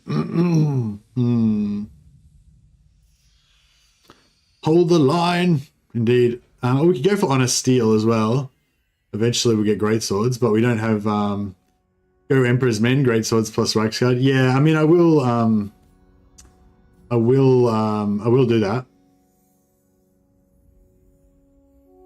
But we should have we should have enough points to get a bit of extra stuff as well, right? Like, I was thinking we could go 3 red lines. So yes, I'm gonna go Speed of Horse, Honest Steel. But I was thinking I might go Speed of Horse, Honest Steel, and Pistol Corps. And we could go Pistol Corps first, because we're going to get the most use out of that right now. Because if I'm not going to get hardly any use out of Honest Steel or Speed of Horse right now, because we only got 1 of each unit. So it's only a very small amount, you know, whereas Pistol Corps, I've already got 5 units that'll get a 5 or 6 units that'll get a bonus out of that right now.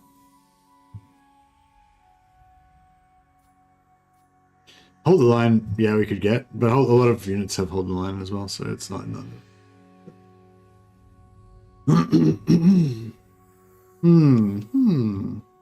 Yeah, I might go Pistol Corps now. It'd be kind of cool to make Cult runs like just these ultimate general and have like Pistol Corps, Speed of Horse, Honest Steel, and Emperor's Finest, and Imperial Gunnery. Maybe not Imperial Gunnery, but, you know, just get like a whole bunch of them. But yeah, I might just go 3 Pistol Corps, Speed of Horse, and Honest Steel. I'll go Speed of Horse and Pistol Corps first, and then maybe late game we might transition into going a main line of Great Swords. I'm not going to be able to afford Great Swords, or have. Yeah, I'm not going to go after Great Swords for a while. But Great Swords buffed by Warrior Priests would be pretty nice. Okay, oh, this is a hard one. Oh man, so I wanted to recruit the Noble Lord here so that I can get, I want to recruit the Noble Lord here so I can get the quicker build times.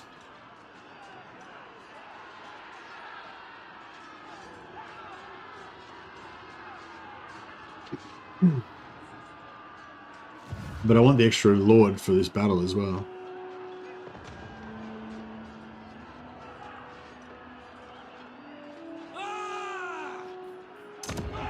What are we going here? I guess it's not really that important that we get the reduced build time here. So I'm gonna just not worry about it. Growth is only 1 turn. Weaving House is only 1 turn. Should I want Weaving House or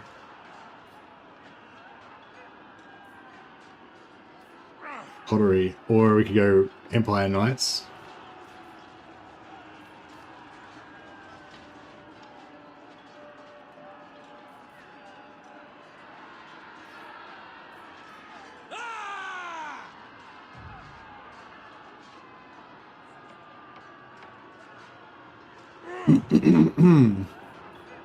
I guess we'll go for the trade bonus.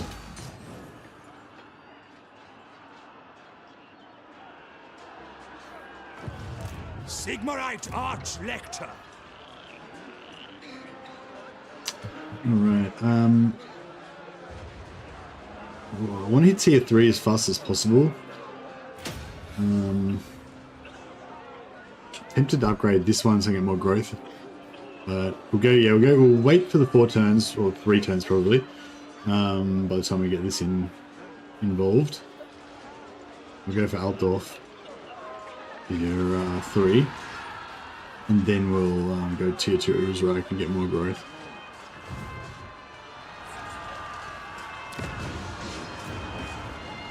Regal, +4 control. I kind of want that.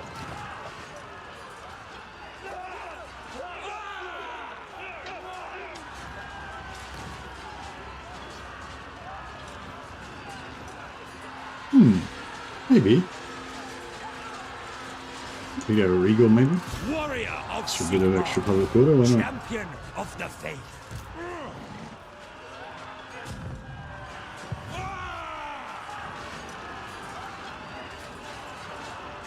Praise be to Sigmar. Honored to serve.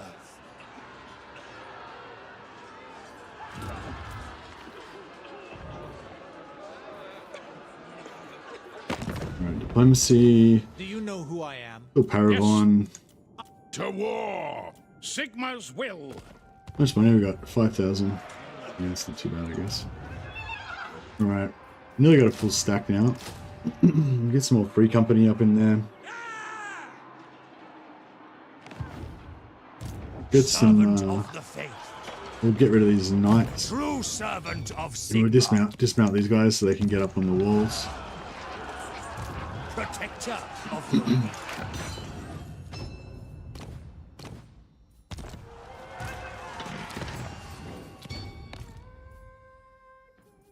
Oh, glittering scales. Very nice.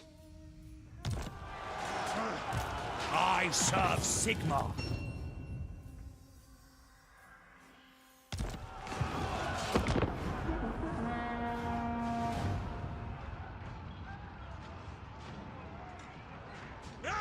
Yeah, it's on the Thrones of Decay on the roadmap. That's pretty old now. They're probably going to give us an update hopefully soon on that.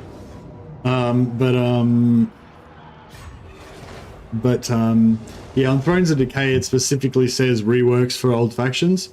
So we can only assume that means that Empire and Dwarf are the 2 old factions that are getting reworks, because they're the ones that are getting content in the DLC. So yeah, I don't know if it's going to be... Oh, these guys are coming after us. That's interesting. I wonder if they'll be able to beat the Altdorf siege. Yes, to unite the provinces. All right.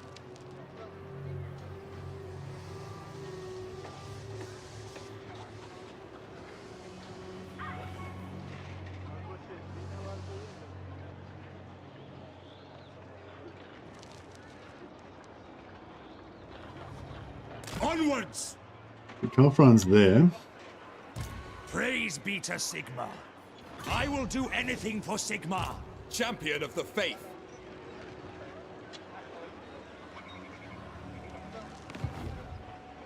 This guy Sigmarite Arch-Lector. Forward there. in his name.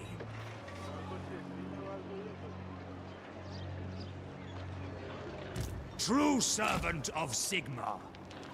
I go where I am needed. This guy can siege it. And then we can get get this guy in as well by just moving him. So he can't get into reinforcement range. There's not enough room, but he can move into the zone, and then the castle will kind of like intercept him. Forward in. Now we can actually just auto-resolve here, and we won't lose any troops. So I guess that's easy. We did take like a massive amount of casualties. So what are these guys? So 26. Yeah, 26 on all of the swordsmen. Good lord, the men. I know, the humanity. I command So we got back up from 26 back up to 29, so that's alright. here to serve. Servant of the faith. And then whichever one's got Ready to serve. Awaiting orders. Champion of the faith. The Empire. Arch-lector. Alright, secessionists are done. Is it time? In the name of Magnus. Your word is my command. I shall see to it. I serve Sigmar. Your word is my command. What orders? Now. Sigmarite Arch-lector.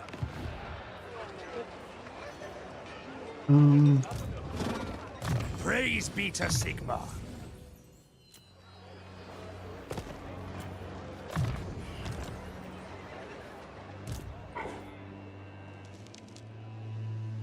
We could just ban him to save some money, but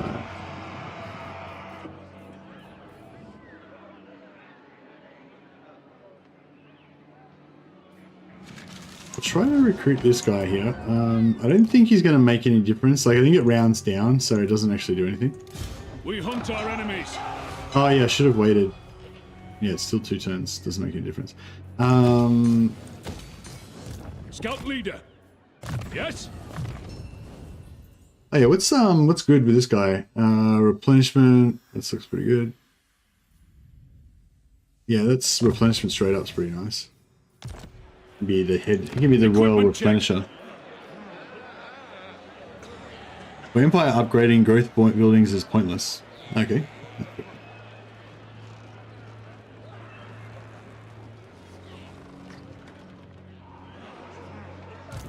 The Empire.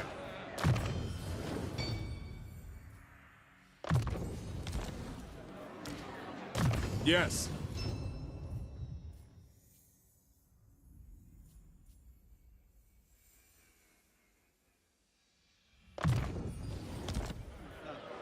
Yeah, we'll get the Empire. Emperor is going to focus on his pistol corps for now.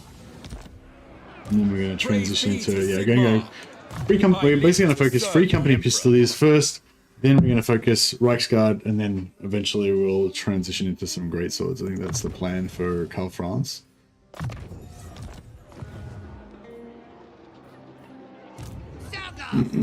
Huntsman General.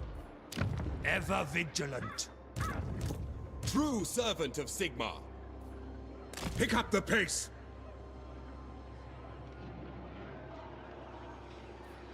Sir?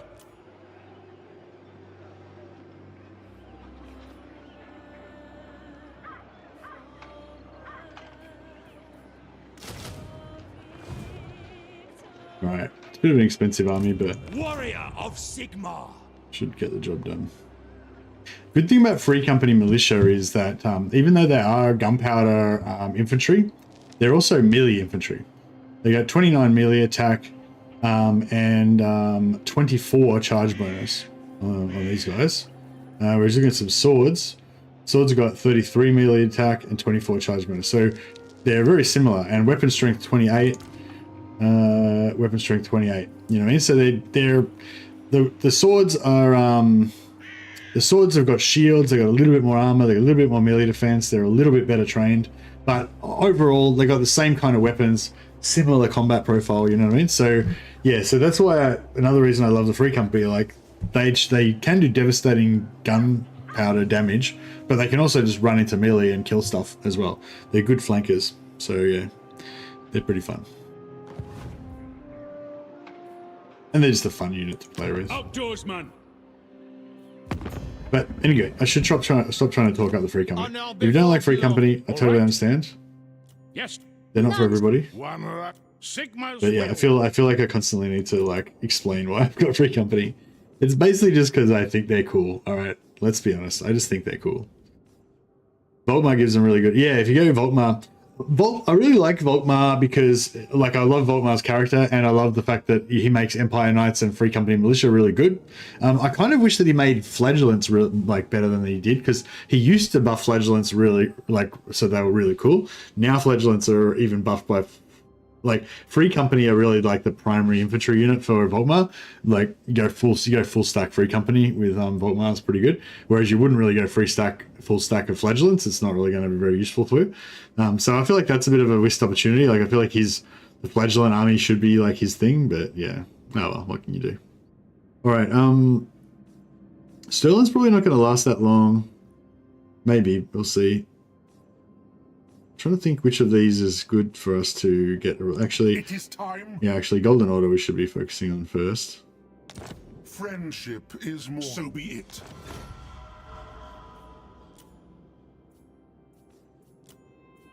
So we could just give some gifts to Balthazar Guild as well.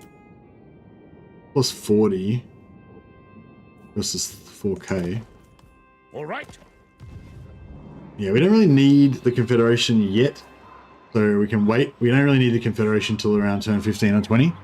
But yeah, no. So Volkmar makes Free Company real like super good. Like Volkmar makes Free Company almost like an end game, certainly a mid game unit, and almost an end game unit. But I kind of wanted to just play more like regular Empire. You know, like I feel like Volkmar is a little bit more. I don't know, a bit more overpowered than Karl Franz, kind of. I don't like Volkmar's start position, but yeah, I feel like Karl Franz is a bit more like proper Empire, you know, whereas Volkmar's a bit more like souped up, supercharged Empire, you know. Just depends what you're in the mood for.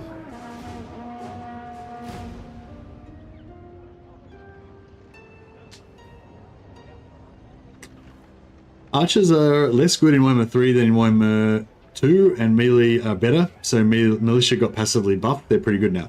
Yeah, that's a good point. There we go. Somebody supports my choice for get militia. Yeah, that's true, yeah. Although, you could also say that the same would mean that swordsmen are better as well. Demand leanlings return or allow expansion. So Avaland have taken over a settlement that previously belonged to Stirland. We can force them to give it back to Stirland, and you should always do it. So this is just the most basic fealty and imperial authority tip for the Empire. Whenever you get the option to demand something gets returned, you always demand that it gets returned. That gives you a free point of imperial authority. So we're already at -3 imperial authority, which is kind of bad. Do this.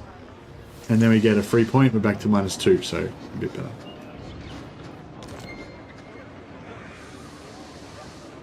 Okay, so Midland's destroyed, which is not awesome. Check it out, they're coming for us already. I mean, if we kill Kazarak right now, then They will obey. I see no other option. Huntsman General, step to it. yeah, if we kill Kazarak right now, then Make haste, then men. it's potentially, I can see it's potentially As is worth my going right left by side, Sigmar's crown. and Step to it. maybe delaying Festus a turn or whatever. Like if he sieges Altdorf right now, then Huntsman I'd be General. like, all right, let's do it. Huntsman General, forward. Ambush positions. But I don't reckon he's going to do that somehow. I will do anything for Sigmar. Ready to serve. Sigmar lightens my steps. With you up, fuckway. Huntsman General, tracker of distinction, leave no one behind. Protector of the weak. Guided by Sigmar. Oh, we got spearmen with shields, crossbowmen, all the good stuff. I command here. If you don't win with swordsmen, clearly the problem is not enough swordsmen. Yeah, well, I mean, that makes sense to me. Get out me head! Yeah, so these guys are going to go after Isleheart. Might be a good idea. Might be worthwhile if we sell Isleheart to Marienburg for early. Do not waste my time with petty talk. Make your offer and be done. It's going to screw over our growth, but I ain't doing that! it will. We're going to lose it anyway, so our growth is going to be screwed over either way. So yeah. Moving out!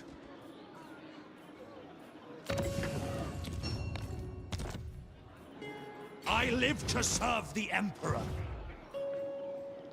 Yeah, I think we're going to have to just give up Isleheart. Do not waste Because my so time with Marienburg's petty not at talk. war with Make the your offer and be Greenskins, done. so if we sell Isleheart to them, then they can keep our people safe. Indeed. So we give over Isleheart to the protection of Marienburg. Embarrassing. It's going to cost us some political capital. The Emperor's going to lose face in front of his subjects. But it is what it is. Yeah. So because we've got the this guy here, the noble Huntsman General, we get 25%. This takes 3 turns instead of 4 to build that, so we can get our warrior priests out a bit earlier.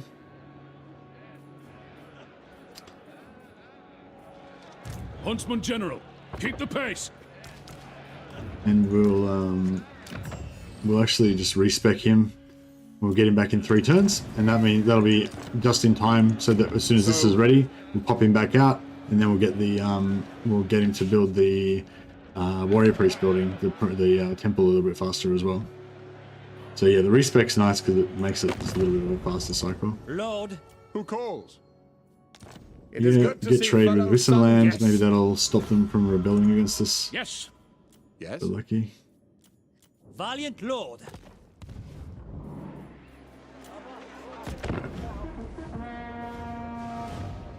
Volk Daddy is a man on a mission. He is a man on a mission. I love Volkmar. Yeah, I'll have to. Oh yeah, I'm looking forward to playing all the different Beast Path Interception. Ooh, this is a hard one. What do you reckon? Do you reckon we should take him on, or?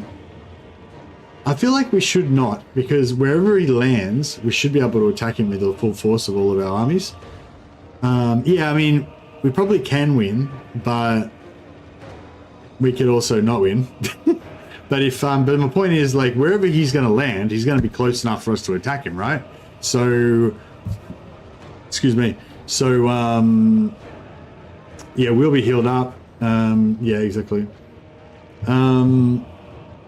Yeah, so I think we wait, because if we attack him now, we won't be able to get our other lords in. So they'll miss out on their XP, we'll miss out on the magic item drop chance, and blah blah. Plus it'll be a tougher fight. Whereas if we just wait till next turn, we'll have those extra troops. No flanking. Yeah, now the beast paths would have been, I mean, if I had to fight the battle, I wouldn't have been like super sad about it. But we didn't have to fight it, so we'll just cruise this way. Oh, if we're super cool, we could get those guys as well. Summon the elector counts. This is a hard one. Can we get... Champion of the faith, here to serve.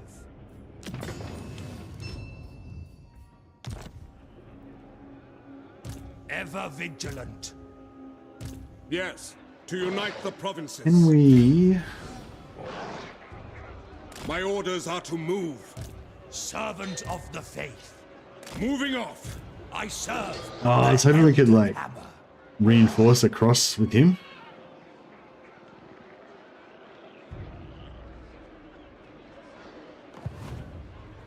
Sigmarite Arch-Lector, protector of the weak.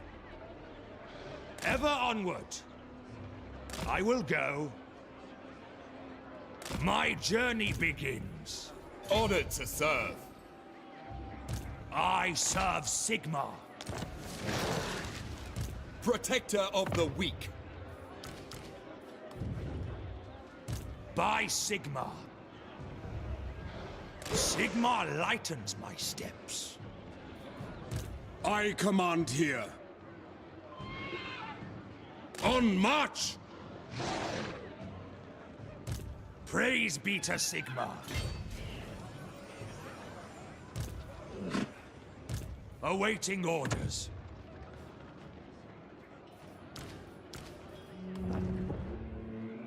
Honored to serve. Champion of the faith. No, fuck.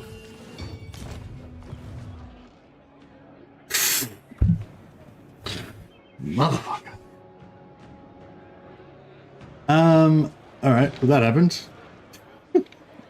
I was trying to like get him, I was trying to squeeze some more guys in here, and then this guy tried to path around there. True servant of Sigmar. 5 extra units. That would have been really nice to have had them in the battle. Arch-lector. Oh well, it is what it is. Going forth. Purge the heretics.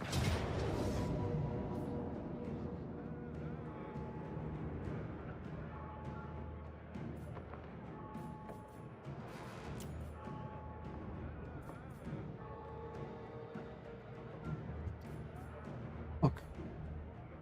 Yeah, that was, oh man, having like the extra lord and everything would have been fantastic. That was a super bad misclick there.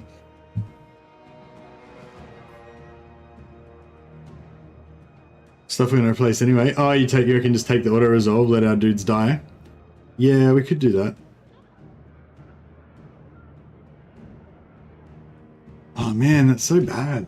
We lost because we lost those 4 extra guys, not only out of this battle, but also out of the next battle. Sucks.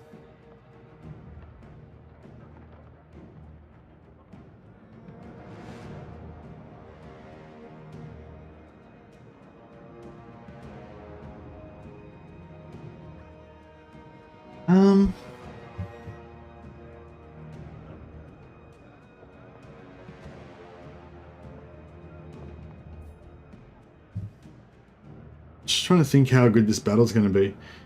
No, I think we should fight this one. We might get wrecked, but oh, how much magic's he got? Yeah, he slips away every man. Yeah, true. Take the auto resolve, maybe. Alright, we'll take the auto resolve. Just that way he's dead and we don't have to chase him. It's gonna screw us over for that second battle though.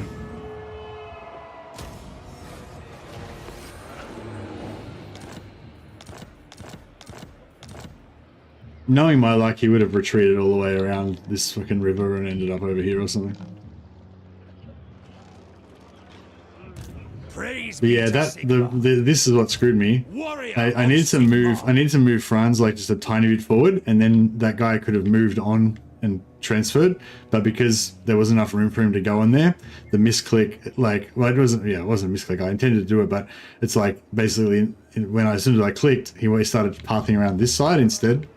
But it didn't give me the preview that it was going to go that way. It looked like it was just going to go here, but then when I released the click, then he was like, oh, I'll just walk around the whole fucking world and go over here.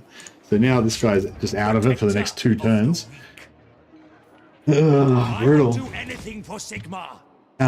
So yeah, that battle would have been, not a Pyrrhic victory. That would have been an easy victory if we had the extra unit. Prince and Emperor. And then yeah, we've got to fight this battle as well, which is probably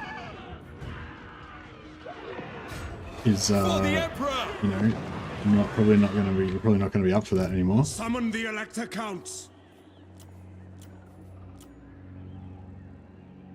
Yeah,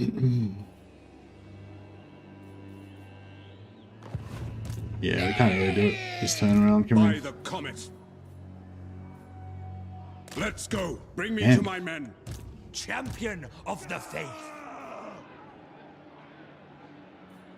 Following Sigmar's path.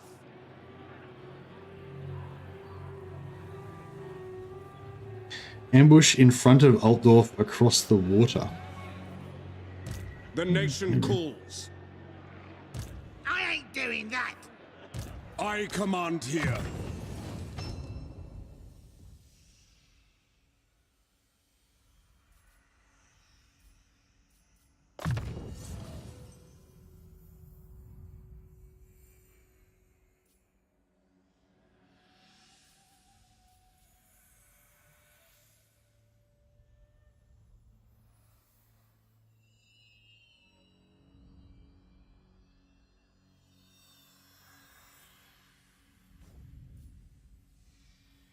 Yeah, does this round up?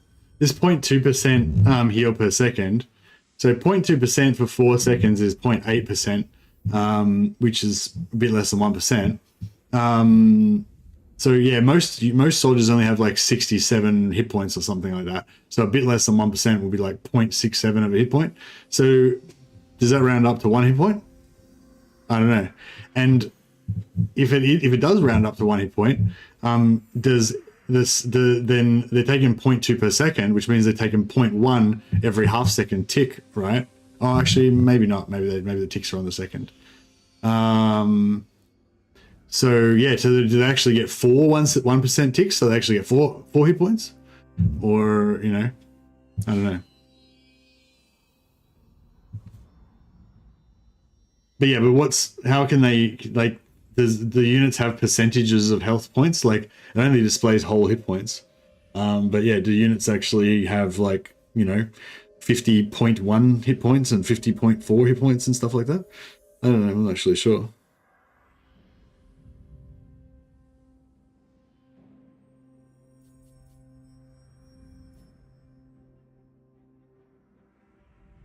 Five ticks of total unit health rounded up. Oh, like, and each tick gets rounded up. Okay, so you reckon if they've got like 8,000 health, then it's gonna heal.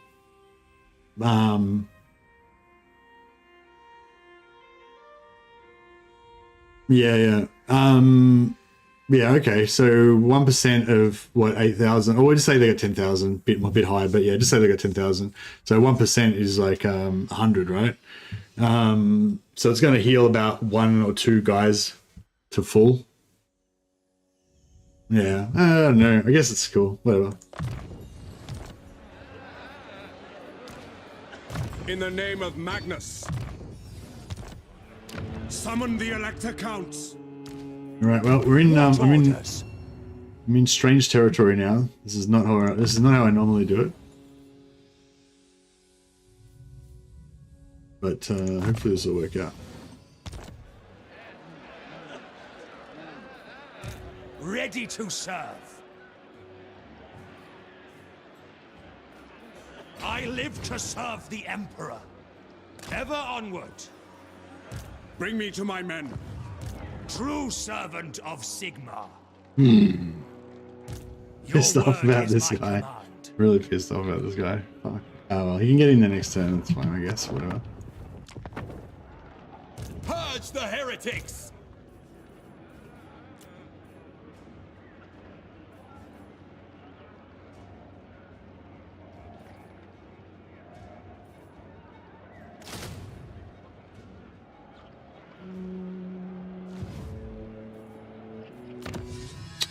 All right. Get some +2 recruit rank going. Why not? And then we'll get some ranged damage action.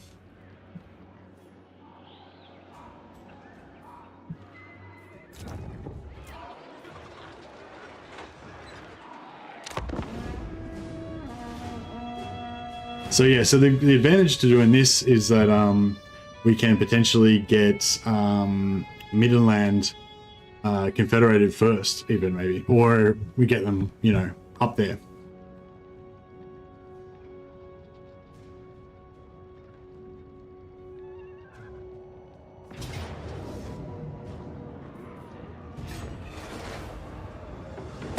I will hear your petition, but make no...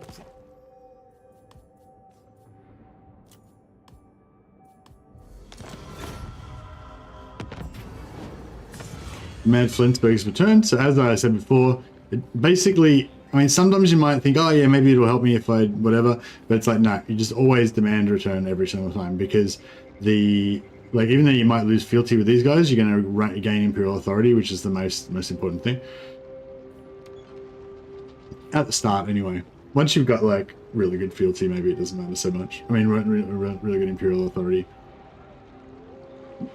Oh shit! I got reinforcements coming in, so I guess we're doing it this turn. Stop that! Servant of the faith. I will go. Sigmarite Arch-Lector. I will go. Ever vigilant. I serve Sigmar. Honored to serve. Forward in his name. Following Sigmar's path. I go where I am needed. I am Prince All right, and let's do it. Emperor. Fight for our nation. I command here. Decisive victory low. Ooh, I'm tempted to take the auto resolve.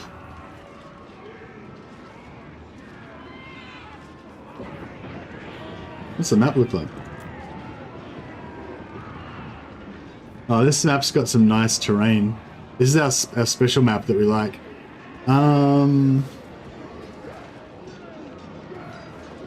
What it would do? What? Take the auto resolve or fight the battle?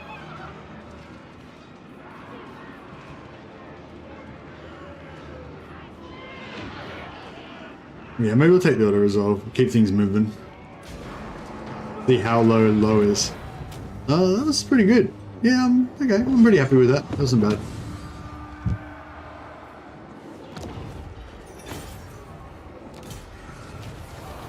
Okay, cool. So we've returned this to Elector, which means, and we brought Middenland back to life. Yeah, so Middenland lives once more. Summon the Elector Counts.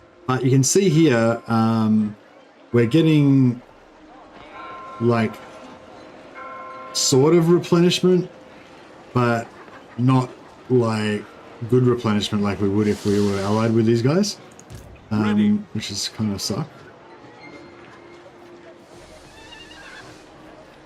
Still fealty now with oh, can't see that. We can see here. So fealty is now up to 4 because we returned 1 settlement. Don't forget to get deals with Boris in case he dies instantly for free money. Yes, that's a really good idea. Thanks for the suggestion, Sticks and Stones. What? Let's do it. It is good to see fellow sons of the Empire this day.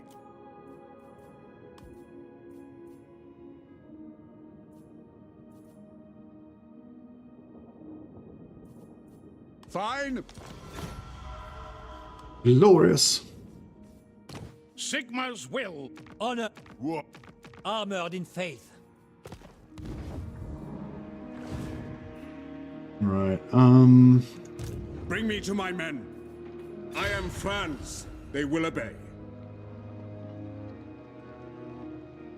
Fine. By Sigmar! I serve the Heldenhammer! Your word is my command. My journey begins.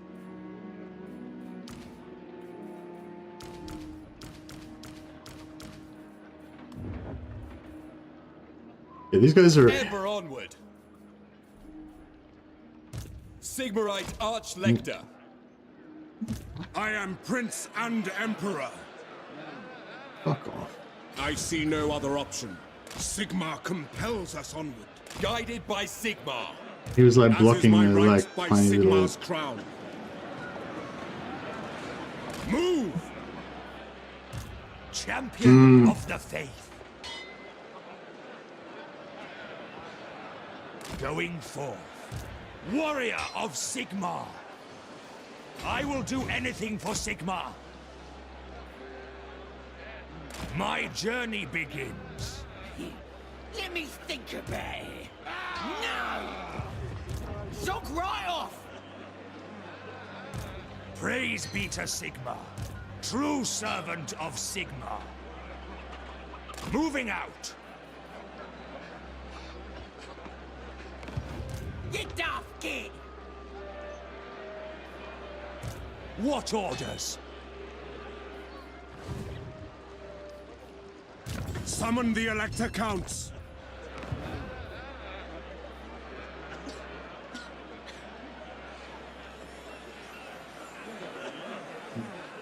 This guy can't make it there. This is his force march range. Protector of the weak. So it doesn't matter really. Ever vigilant. Arch-lector. Here to serve. I live to serve the Emperor. I serve Sigma, champion of the faith. Praise be to Sigma, true servant of Sigma. We need some beef. We need some Empire beef. What orders? Yeah, I'm hoping that he's going to kill Karaburg, because then we can just immediately take Karaburg back again, which means that we'll need another point with we get another point with Boris. I think we might lose more Imperial authority though, which might suck for us, but yeah, if we, like I said, if we can get the Boris Confederation early, that would be pretty crazy.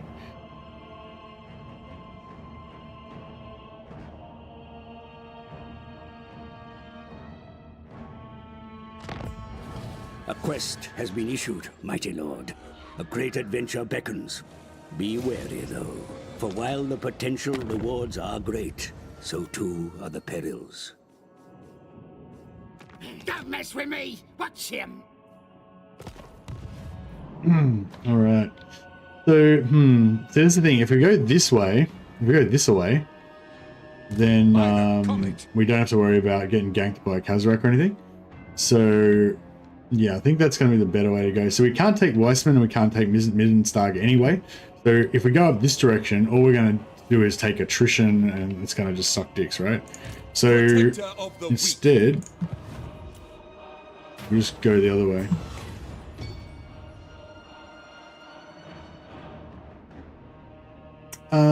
We don't really need extra Imperial authority. It's good to have extra prestige early on. We've probably gotten to the point now where we're going to always have more and more prestige and it's never going to go down. But, oh, actually, no, I'll take it. We've probably got enough already, like I said, that we're never going to need prestige, but we'll see how we go. Here to serve. All right. So we've currently got... Honored to serve. I live to serve the Emperor. Arch-lector. Did I just ban that guy again? Sigmarite Arch-lector. Oh yeah, I did disband him, yeah.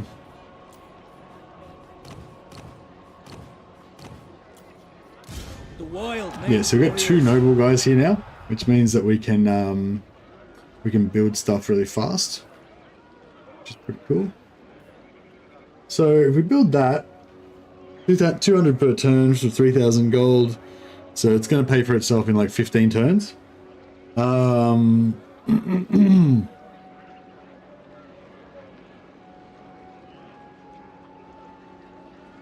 So it's good to get it early if you're going to get it at all. The whole point of doing this, rushing the growth and everything, was to get the Shrine of Sigma up early. So having double nobles is really nice. Gets us. We already saved 1 turn on the construction of the tier 3 Altdorf.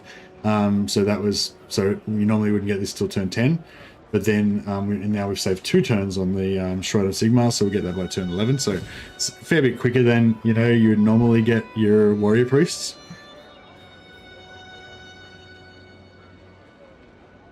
Try returning what? You're saying if I try to occupy Wiseman, it'll let me return it, even though it's a blood ground?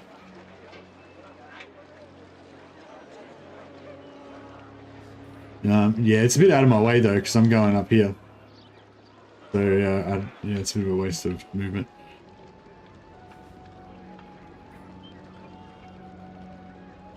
Giving land back to electors will ignores blood grounds.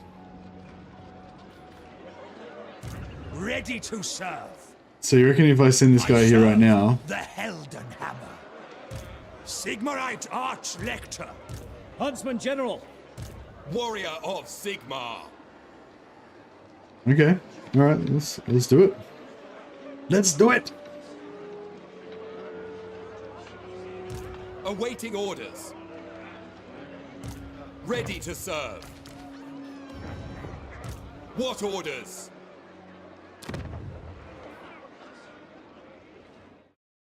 So.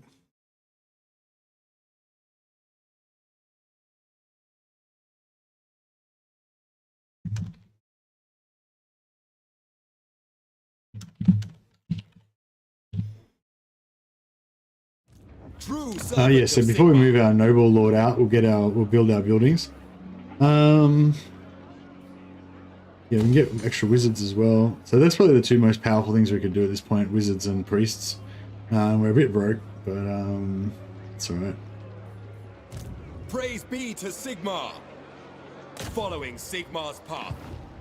Oh yes, it does let us return it, even though it's in the Bloodground region. So thank you for that, guys. Very clever. Good. That's a really good trick.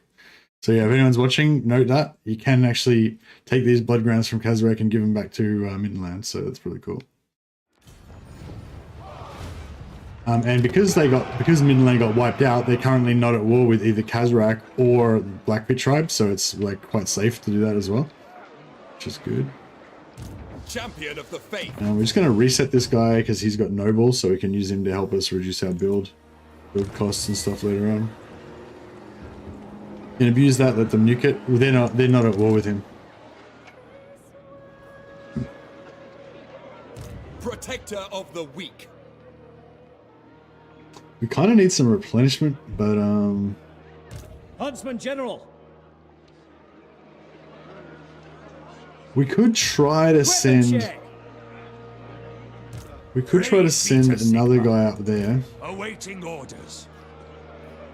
In ambushed stance. And see if we can get Middenstar from there. Well.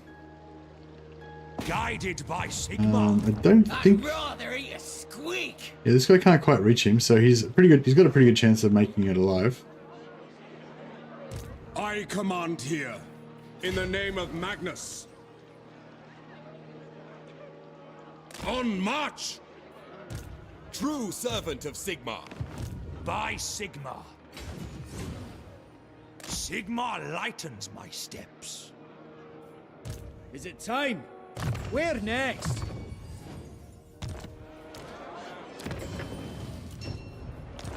Him out, so he's out for 3 turns. So we've now got 2 noble lords that are both out for just 3 turns. So we can pop them back in when we need to do some more building. This guy kind of wants to go in camp stance, but I can't really afford I it. serve the Heldenhammer. Moving out. So we've only got Who calls? 22. We got 22 units, Awaiting orders. which is not super large amount to be taken on Festus, but we do have a few lords, so that's all right. Bring me to my men. Here to serve. Yes, to unite the provinces.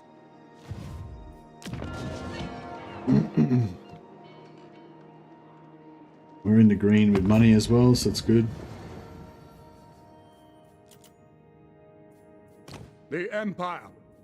So, We can get trade again with Midland, which I guess we may as well. indeed. Relations up to 142. Yeah, so now we're definitely over the mark for +2 relations with Midland. All right. So, can we mouse over? Will it tell us? Yeah, here we go. So we've got high relations 1, but that 142 is definitely over the level that we need to be able to get high relations 2.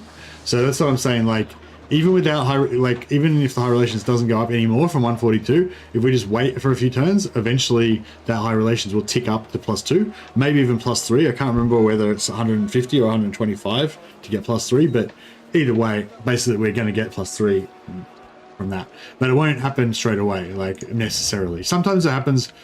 From my testing, I think I remember that basically I'd get it to 150, and then and then I'd end a turn, and then next turn, I could save scum it, and sometimes I would get the +1 high relations instantly, and sometimes I would not get it instantly.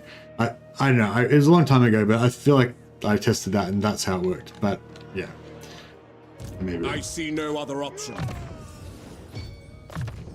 take it with a grain of salt. I'm not 100% sure. What? My brain is mushy. So what did I say? We're going to go pistol core, then we're going to go speed of horse, and then we're going to circle back for on a steel later on. Max you could get it to, yeah, high relations is +3 is max. Yeah, it's either 125 or 150, and that's all you need to get +3 high relations. True servant of Sigma. But what I'm saying is you don't necessarily get it instantly. Like if you get 150 relations, you don't necessarily get the +3 straight away. Sometimes it takes a few turns for it to like tick over. I thought that was how we worked it out, that it was like, you know, once you're in the right zone for it, then it's like a chance every now and again.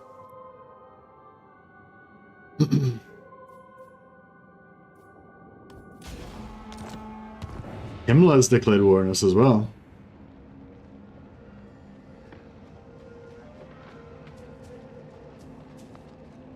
Zombie tide, yeah.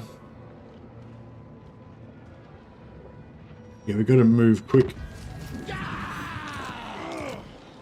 Alright. Yeah, so it looks like, I reckon we can defend with the garrison as long as nothing else comes. The Empire.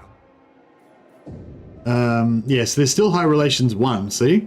But if you look at their relations, blah. Yes. So we're, well, actually, we're only 107. So yeah, I guess that doesn't really prove anything. But I'm pretty sure that 107 is over the limit that you need to get high relations 2. We just aren't there yet. You know what I mean? I mean, it just hasn't ticked yet. So it might take a while for it to tick. Ever vigilant. I will do anything for Sigma. Ever onward.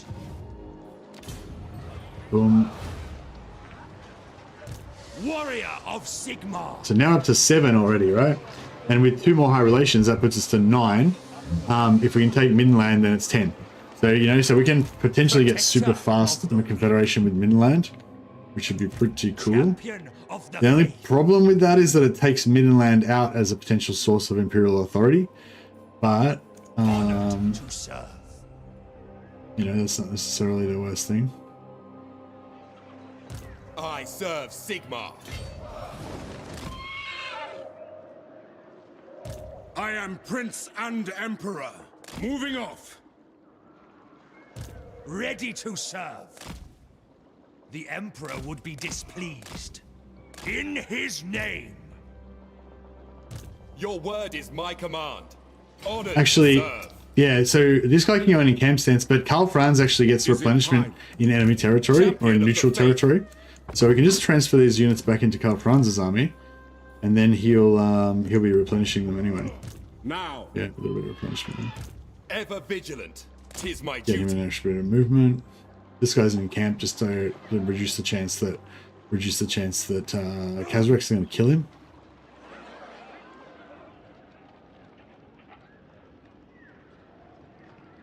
No, well, I don't think. No, it wasn't 272 or something like that, Sean. It was like 150 or something. That's what I'm saying.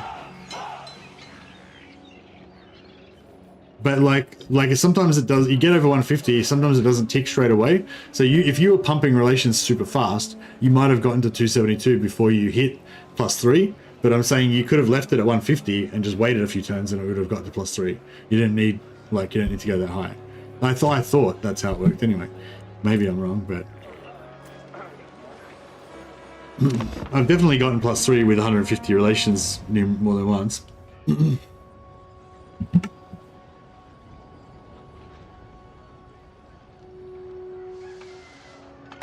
I will hear your petition, but make no We'll promises keep an to eye on this in this game and see. Cancel their non-aggression. All right, so we're gonna get war with them soon.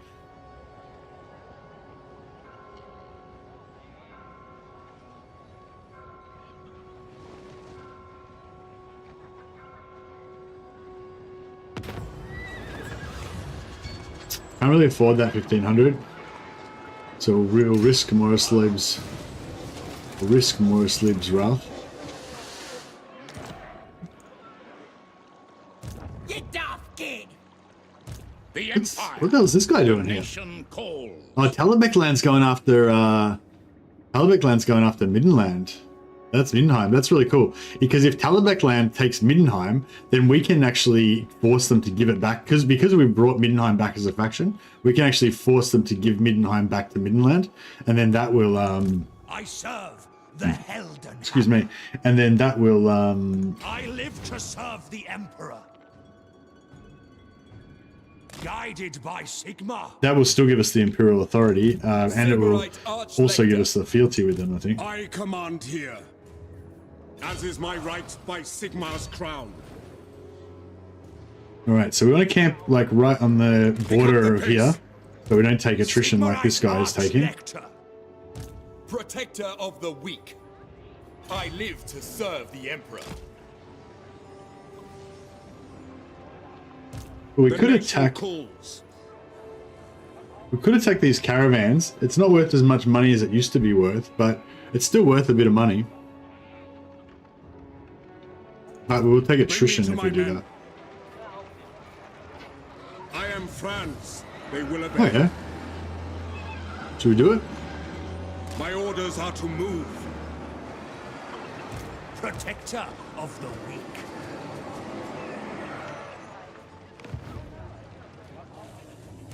I serve Sigma. Your word is my command. I will not obey. Sigma lightens my steps. I will do anything for Sigma. I go where I am needed. Summon Alright. the elector counts. Let's see if we can I serve the Helden murder some. Servant of the faith. So these are two minor settlements of Cathay, so we can yeah, attack them with impunity pretty much. Even though because they're really far away, right? Indeed. Bow, for you are in the presence of celestial blood.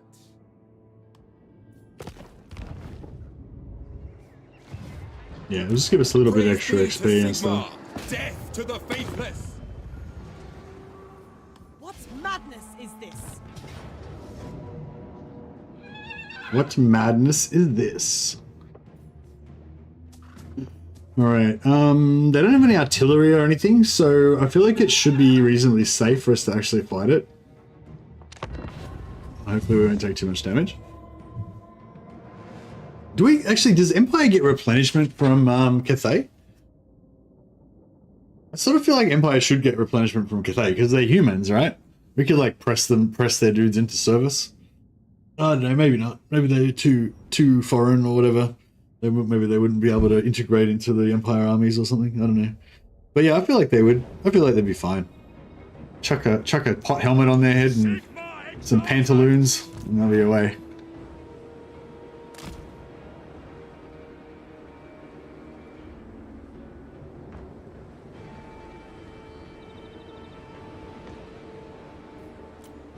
You think they do? Oh, nice. That's really cool then. So we could actually heal our troops from this battle if we're lucky. I have my orders.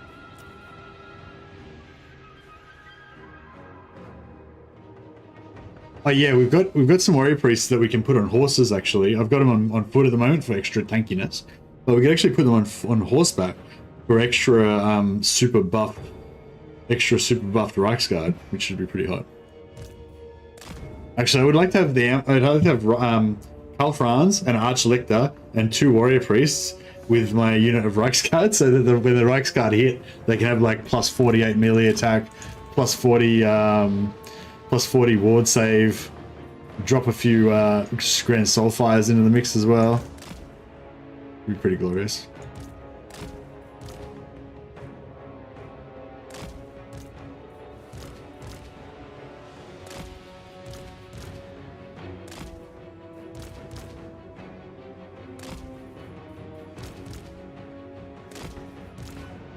Oh yeah, we lost our halberds. Right.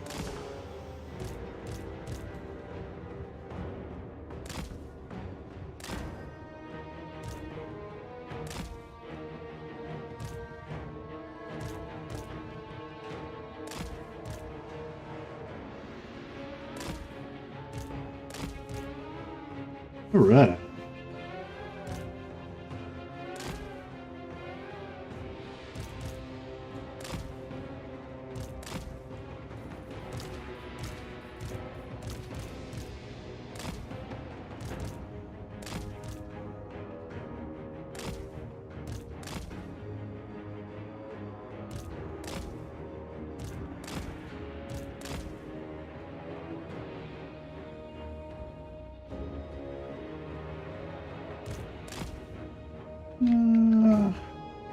If we get our guns like here-ish, that'd probably be pretty nice.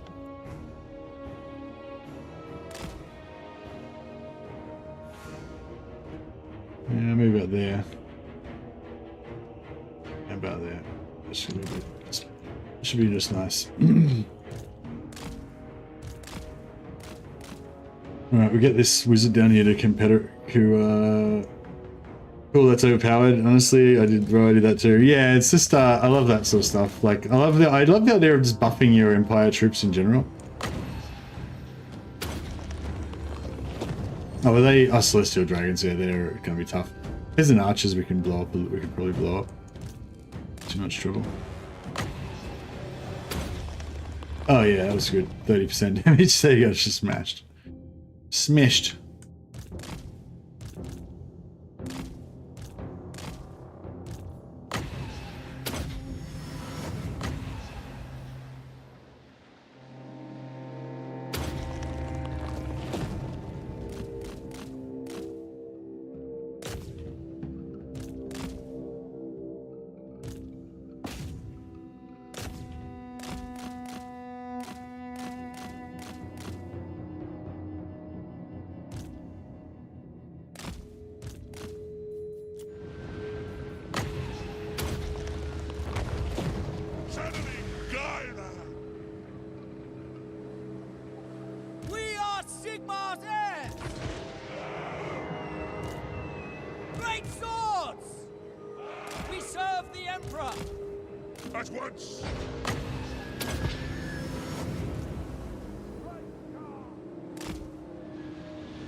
Battle wizards!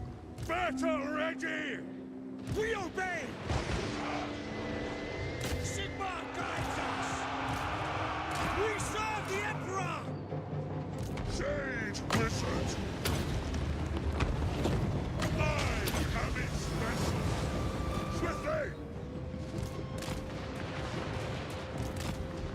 For the Empire! With speed!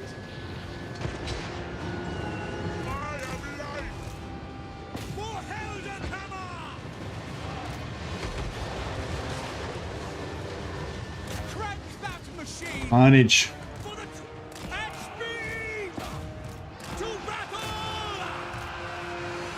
The Celestial Dragons aren't going down very fast, unfortunately. Need some armor-piercing handgun action on them.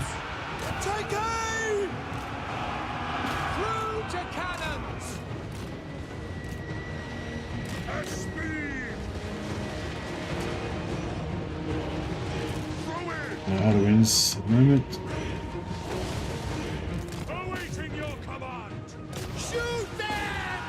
There's an archers. Yeah, these guys are getting obliterated now by the handgunners.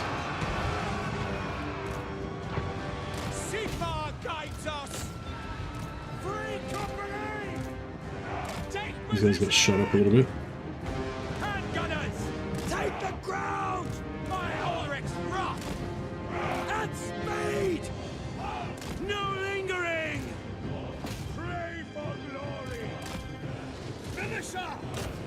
Understood, sir. Yes, General. War! Great scar for the Warhammer. Ready.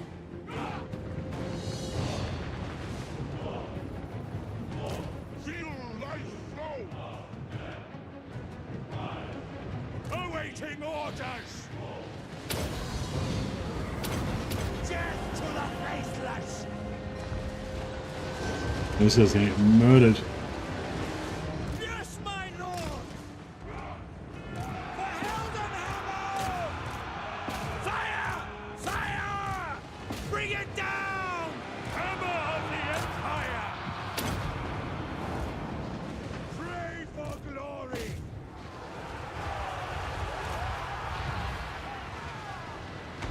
to it!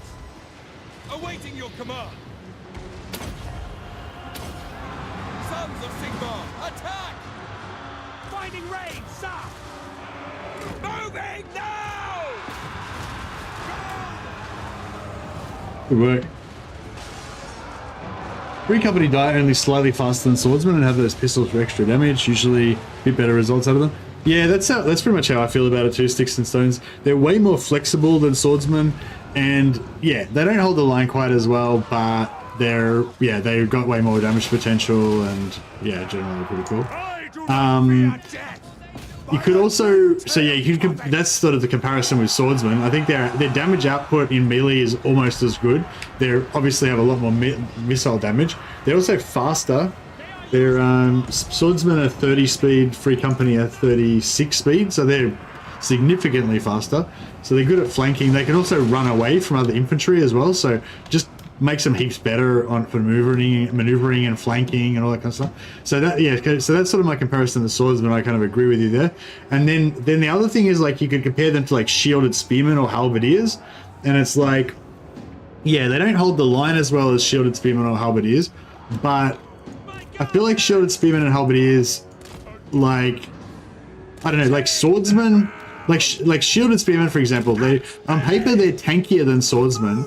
But in battle, I feel like it doesn't really work like that. Like, I feel like the swordsmen actually do a bit of damage in melee and end those fights quicker. Like, you could think that most of you get damage is getting done by artillery, magic, and shooting, right? So you basically just want your line to hold. But it's not really like that, especially if they're non-armored units. Your swordsmen actually do a pretty solid amount of damage, whereas your spearmen will do basically nothing at all. And that little bit of extra tankiness from the spearmen, you know, I don't know if that's worth it. Like the swordsman, like the extra damage from the little bit of extra damage from the swordsman, I think is actually worth more than the little bit of extra tankiness than the spearman. Even if, like, yeah, it's like, I don't know. I sometimes I'll get the shielded spearman just because I think, oh yeah, I just wanted to hold the line. I just wanted to be anti-cav or whatever. But a lot of times I just prefer this basic swordsman. They also have a bug where the file can continue to shoot while the front rank is fighting. Yeah, is that actually a bug though? I thought that was just how it was sort of intended to work.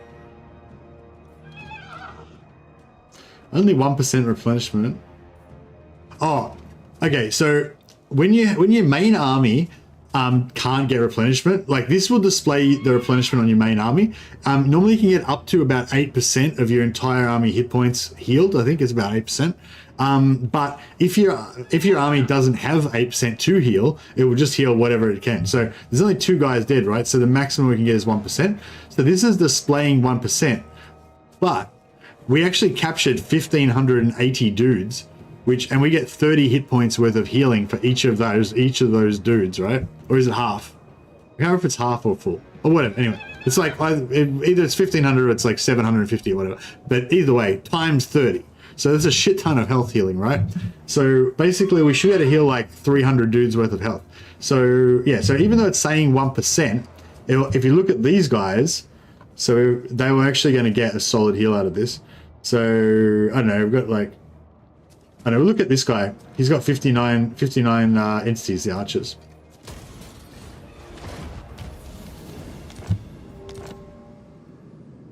I'm yelling again. I don't know why I'm yelling again. Sorry, guys. Yeah, so 59 archers healed up to 67. So we got like 8 replenishment out of that, even though it said it was 1%. Even though it said it was 1%, it was more like 10%, you know, which is pretty good. All right, we're going to dwellers below for some big damage. And yeah, we'll try and do this one as well. Is it time? Certainly. True servant of Sigmar. No dragons, I'm afraid. Only me. Yelling is teaching mode, yeah, that's right. No, it's like, I don't know why I do it. Yeah, it's some psychological thing. Sometimes I just get into yelling mode. Sigmar.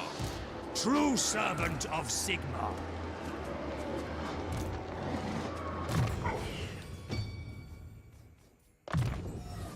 You can hold the line so you can buff his knights a bit better.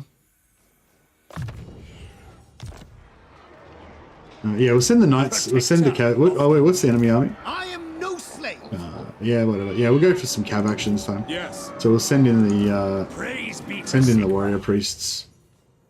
on their mighty steeds. Champion of the faith.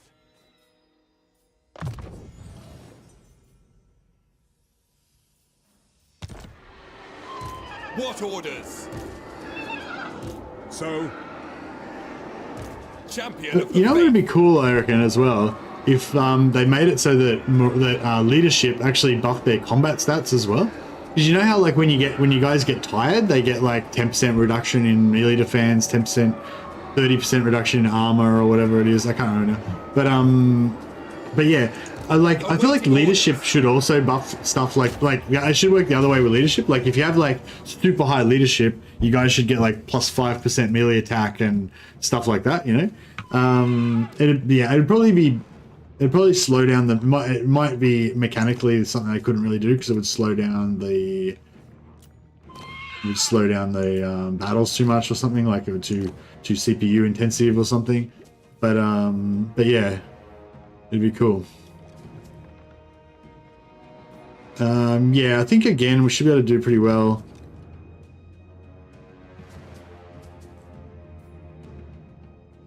With a manual battle, hopefully.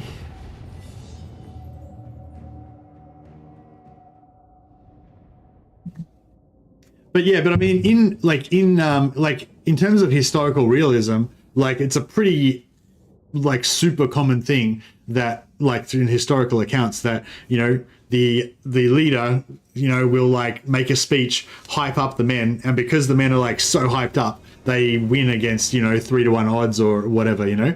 So I feel like, especially with melee combat, but probably also with any sort of combat, you know, like having your troops having extremely high leadership is really good. You know, I think it's still like, I think that is still represented somewhat by the fact that you guys will rout if their leadership's low.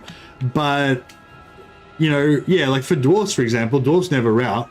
So there's like leadership just doesn't, the leadership mechanic just is not used for dwarves, you know, and not literally, but pretty much, you know, and so, and yeah, like I can fast forward a bit here, and so yeah, and I just think, yeah, I don't know, just not so much for, maybe for an idea for a future game, you know, like just say the next game is like Empire 2 or something. Yeah, if you guys like a great orator or something, you should be able to like pump up your troops and give them like bonuses, or they should be able to get bonuses while they've got high leadership or something like that. I think that'd be cool. But I guess it's sort of represented in other ways by, you know, their sort of pseudo magic spell abilities that they get.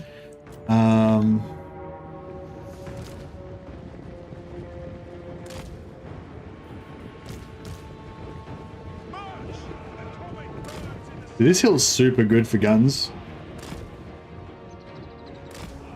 Oh, actually, no, that's not good. So you want to have a dip just in front of the guns. So like if they were coming in from this direction, then that would be perfect. But if they're coming in from that direction, then it's not good. Yeah, that sucks. We can set them up a bit further down. Yeah, we've got to come like right down here. That's still okay though, at least our flank's still covered. Yeah, we'll give that a shot, that should be right. Moving now! Go!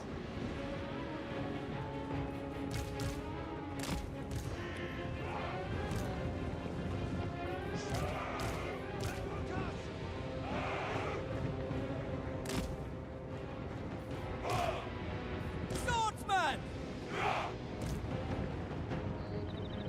I love setting, does anyone else like just love setting up their battle lines? Like I just get, my mind gets into like zone, like setting up my guys, figuring out the best fire, you know, overlapping fire, fields of fire and all that kind of stuff, you know.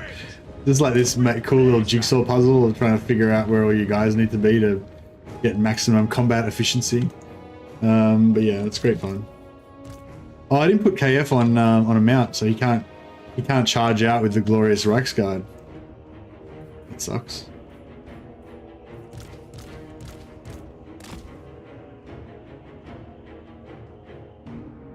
I wonder if we can charge into spears. I feel like we kind of can.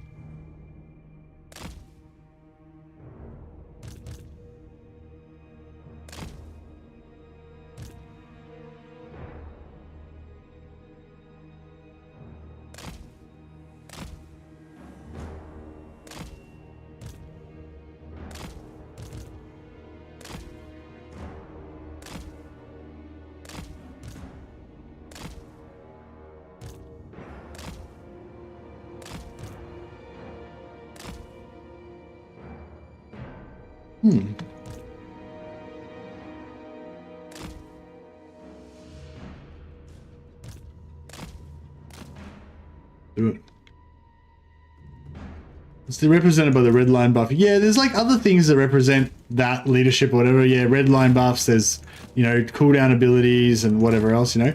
But I just think like leadership itself, like it should be, yeah, like leadership is only like, I just think the whole like what I'm trying to sell to you guys is the concept that like low leadership guys rout, sure.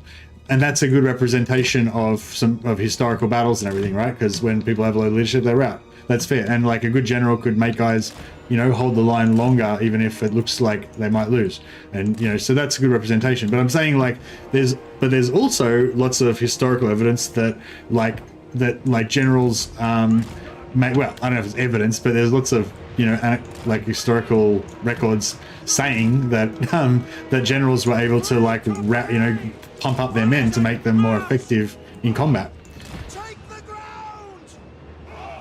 It's mainly those generals saying that they did it, so I don't know if you can trust that 100%. But you know, maybe they're just pumping up their own egos. But just I don't want these guns to get into our lines.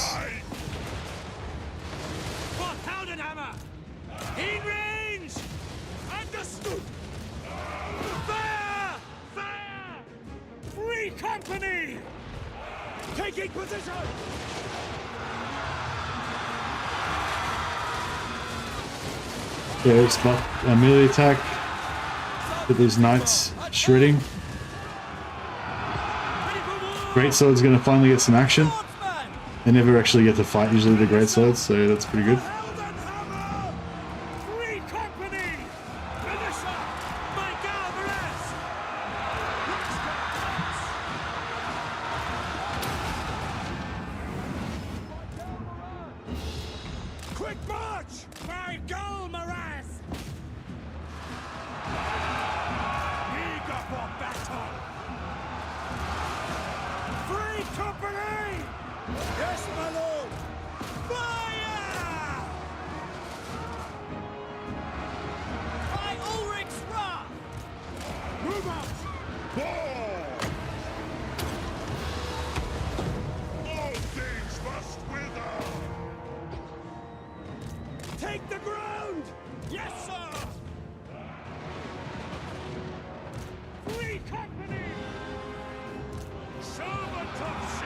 Recharge into the spears, let's go!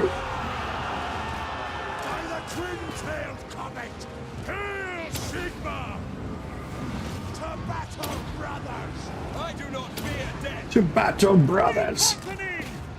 So let's get some rear-shooting with the archers over there.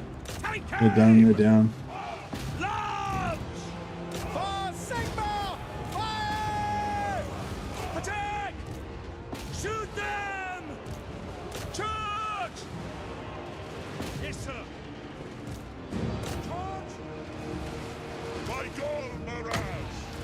Toss some heals around.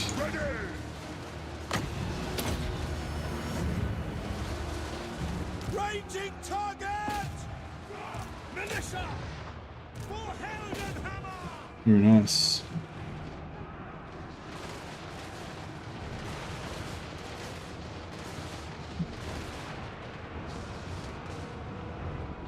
Now chevrons represent the veterancy. And veterancy is something that is referenced a lot in historical text as well as being like really important for the effectiveness of troops.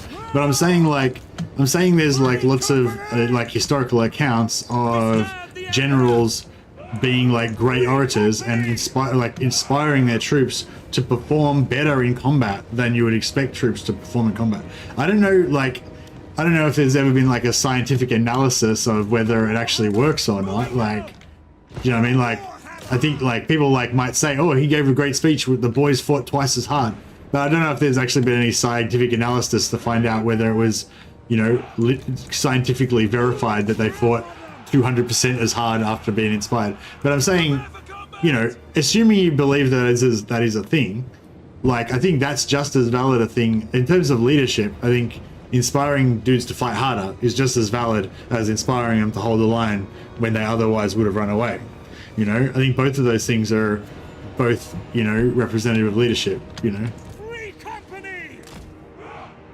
Militia! Formation! like, I don't know. I guess I'm saying I could just imagine another game, another Total War game where they made leadership like more of a focus of the mechanics of the game, you know, like, and it had more, maybe even had more other elements to it as well. Because I mean, I think in military history, like, it's a really big deal. Like, the morale of the men is like super important. It's verified even in workplaces. Good workers make workers work harder and better. Yeah, exactly. Yeah, good call.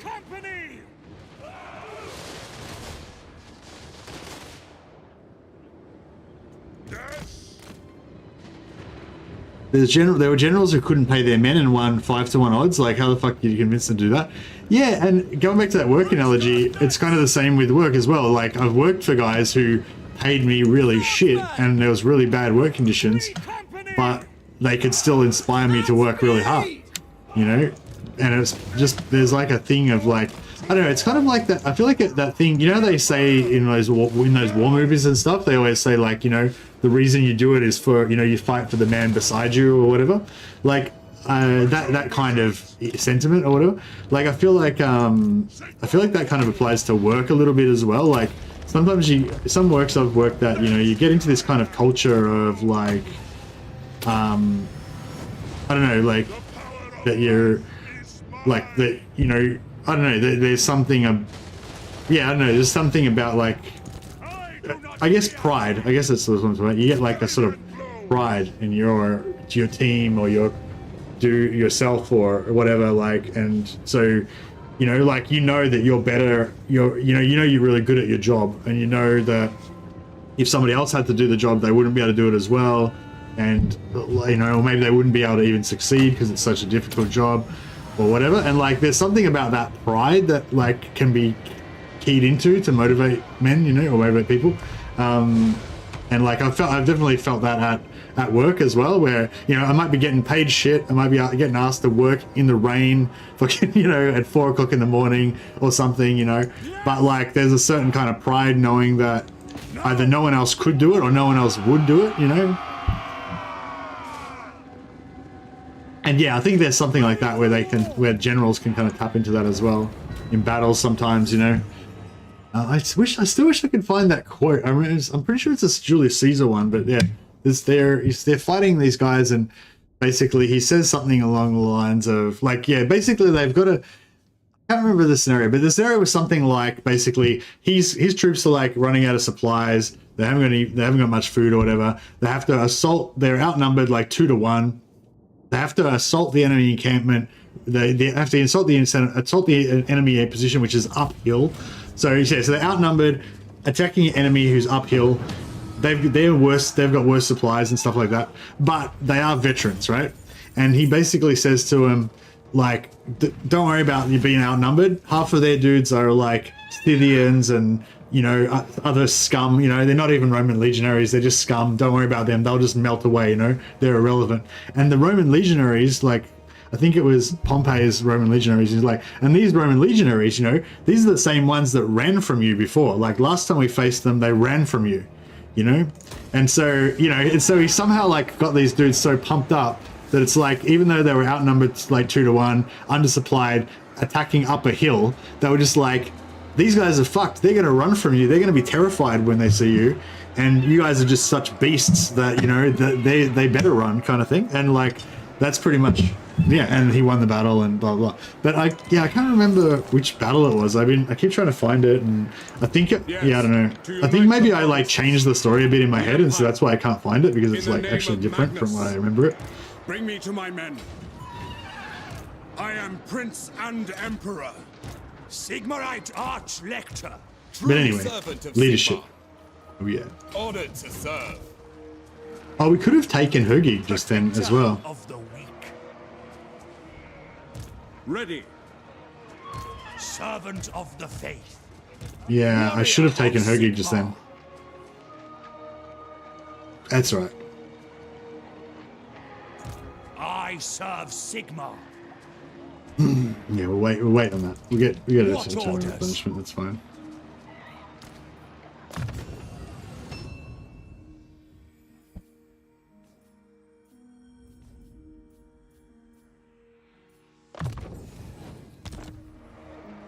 Hey, Theodorus. Hey, you guys, if you guys are, there's a fair bit of chat going on, so yeah, if I miss any comments or you wanted to ask something directly to me, you can just write at Mercy the Mad, just copy the channel name exactly, just write at Mercy the Mad, and it'll show up with a big orange block. It'll highlight your message, so it'll pop out for me. If there's something you want me to read out or anything. Champion of the faith, here to serve. I see no other option. All right, this is going all right. Turn 11. We're poised to assault Festus's position. I kind of want to build this. Port because it's like I feel like it's only like 15 turns to pay for itself, so it's pretty expensive. Excuse me, but I mean, if we're gonna get it, like the sooner we get it, the better, basically, you know.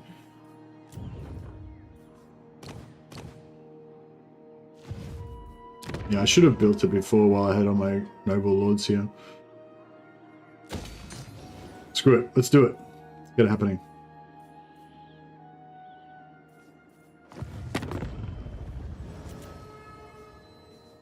We can always cancel it again. All right. Golden Order. Yeah, we want to get the positive. We want to get the extra. Currently we've got treaties 33. So if we get this, it should give us treaties 34. I mean, 43. Yeah, another 10. Yeah, treaties 43. And that'll go up. Like next turn will be like 44 or 45 or something. And we're currently at 58. So we should be able to have. We should be able to get yes, high relations +1 from being at 50. High relations +1, yeah. And well, these guys, relations +1, high relations, no high relations from them. And Midland, By the comet. high relations 2 we've got from Midland, yeah, so it's sort of going up slowly. Who calls? Midland, yeah, so Midlands are 159, so eventually that'll go up to high relations 3. But it may not be next turn, I reckon.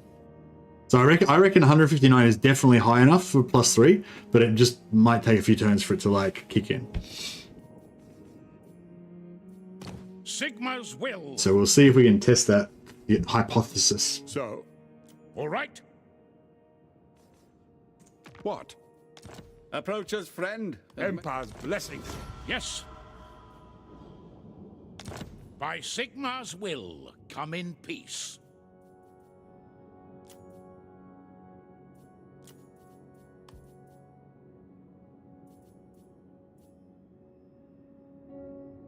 Very well.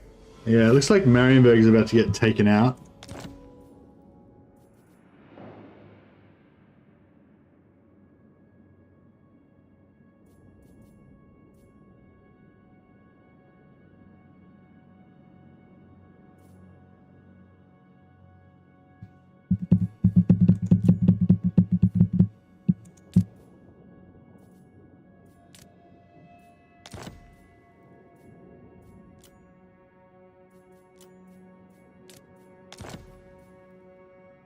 King Lewin Leoncoeur.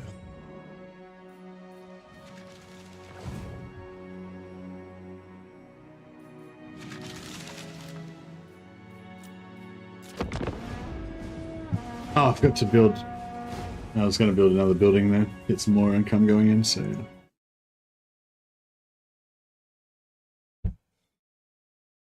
Which type of general would you like to be from the ones in Warhammer 3?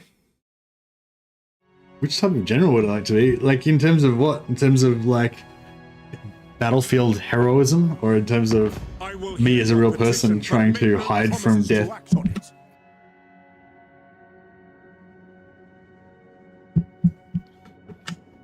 Oh, cool. So I didn't really want to fight these guys. I just declared war on them to get a little tiny bit of free cash. So I'm more than happy to peace out with them again. So that worked out well. Some of those wars,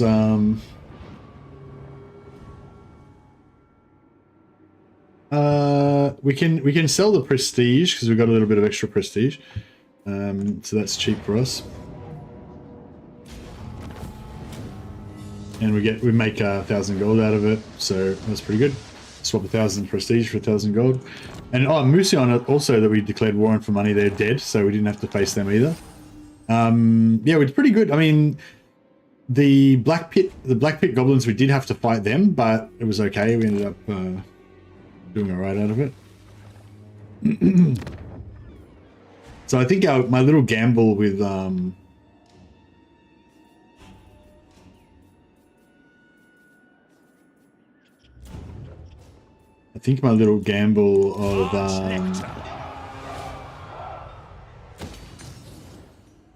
we actually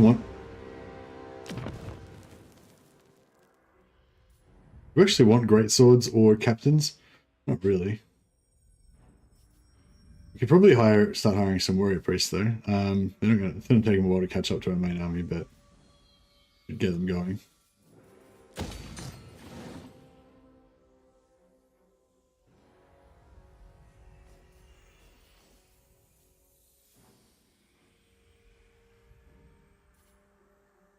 I might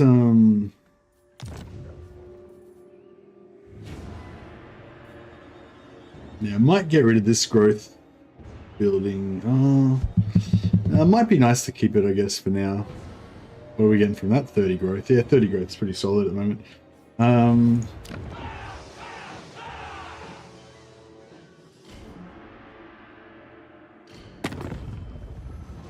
Sigma, it is good to see. Oh, the Confederation's gone lower. This day. That's interesting.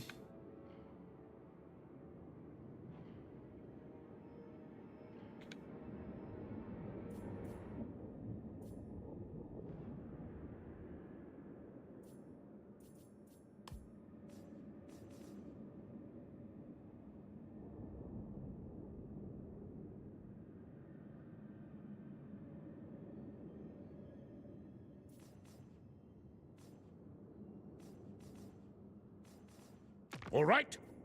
The hunter. Yes? The Empire. Approach us, friend, and Of course. I am the I blood. just want to take as many of these agreements as we can get with all our Empire regions. I don't think we're going to go defensive alliance with Midland.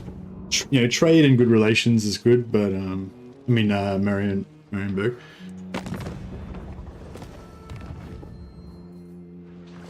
Yeah, fealty is on 8 still. See high relations? Yeah, see high relations is still 2, right? So even though they've got over 150 relations... So. Oh, they haven't got... Oh, they actually haven't got over 150. Oh, so I was looking at the wrong thing. Sorry.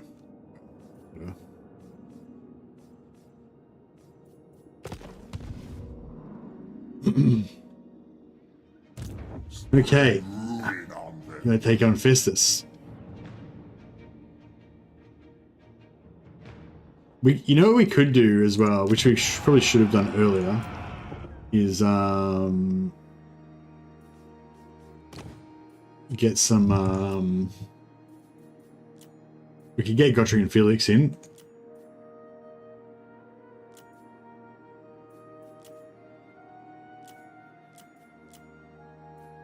Yeah, don't really like any of these. I know what I want. I basically want disciplined or noble. I guess those are the only two wizards I really like, disciplined and noble. Oh, and cunning, I guess. Actually, cunning's good. Extra ambush chance is pretty good. I serve the Helden Hammer.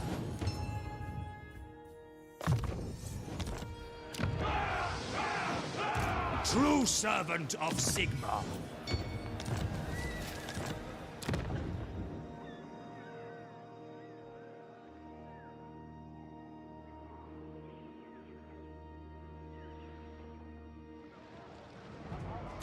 Now is chaos.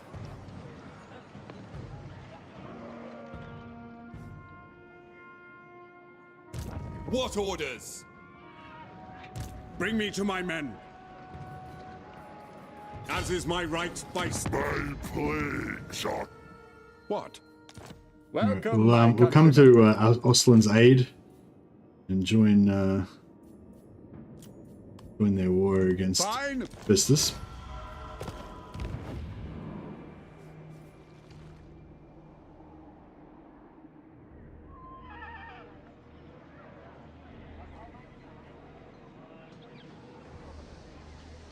Yeah, might have recruited an army. I am Prince and Emperor.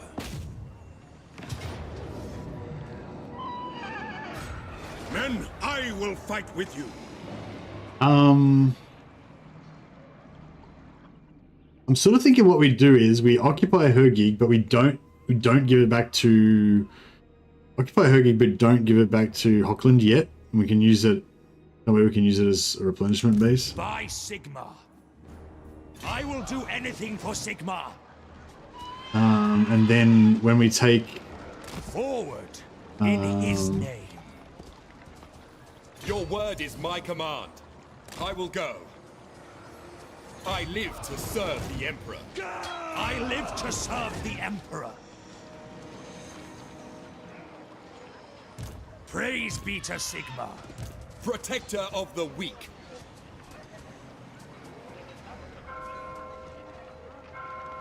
Attack!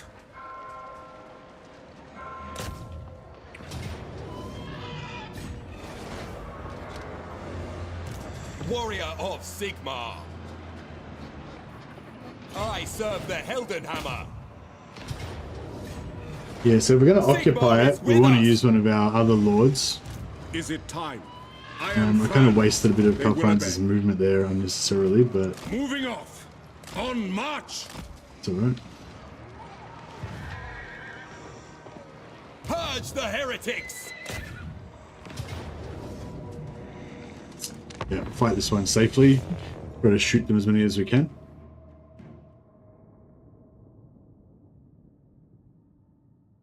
There's a few decent units in this one, so hopefully that means there's going to be like less decent units in Festus's main army when we face that.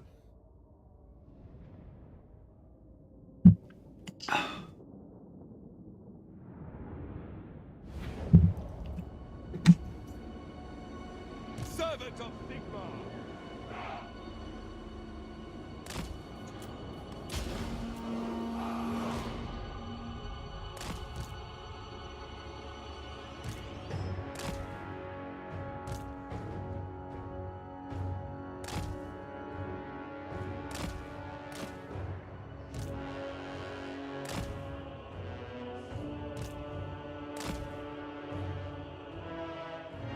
Even for the elector seat, yeah, it'd be nice. Oh, that's actually it's like probably my third on my list for the Empire, but not nowhere near as important as being able to get replenishment and being able to recruit allied recruitment.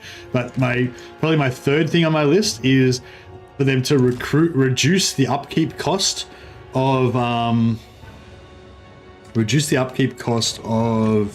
elector count units.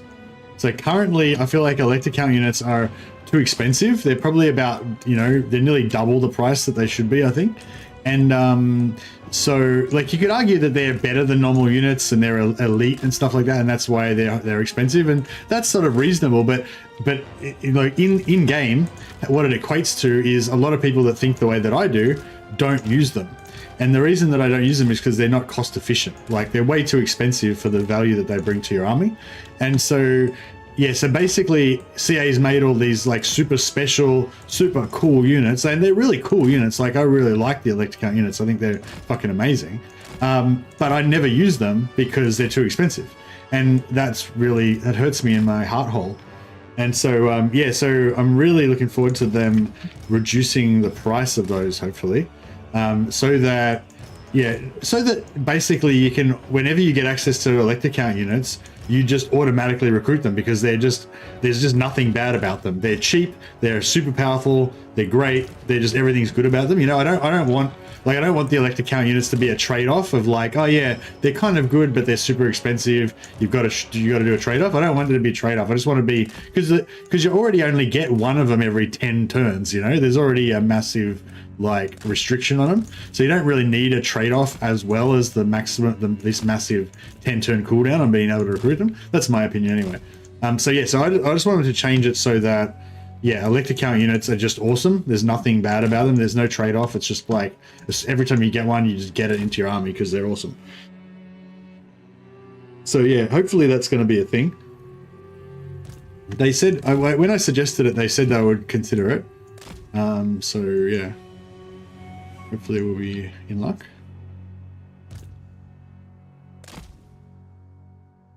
There was some resistance to that as well too.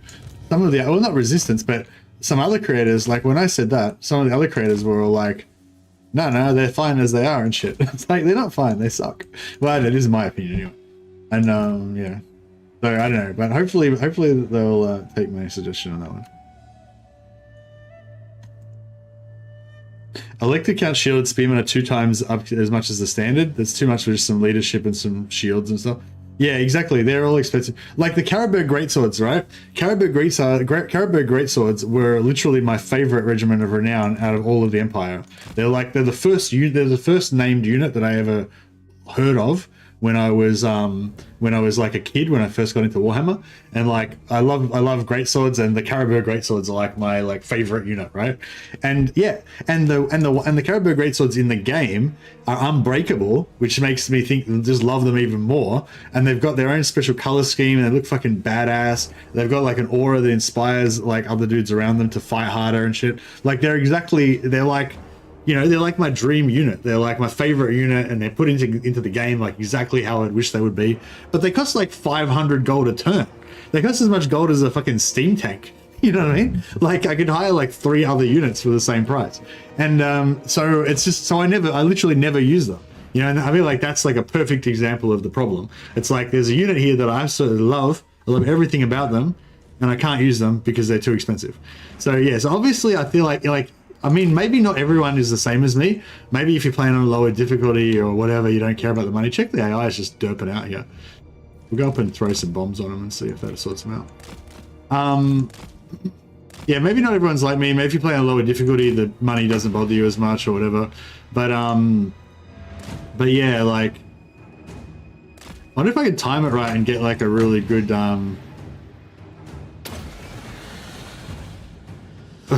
yeah. That was good. Did some damage. I'm just gonna blow these guys up with magic if they're just gonna keep doing this. How weird is this? They are fully derped out. I haven't seen this before. This is a new one for 4.1.2, I think. Oh shit! Buffs to me.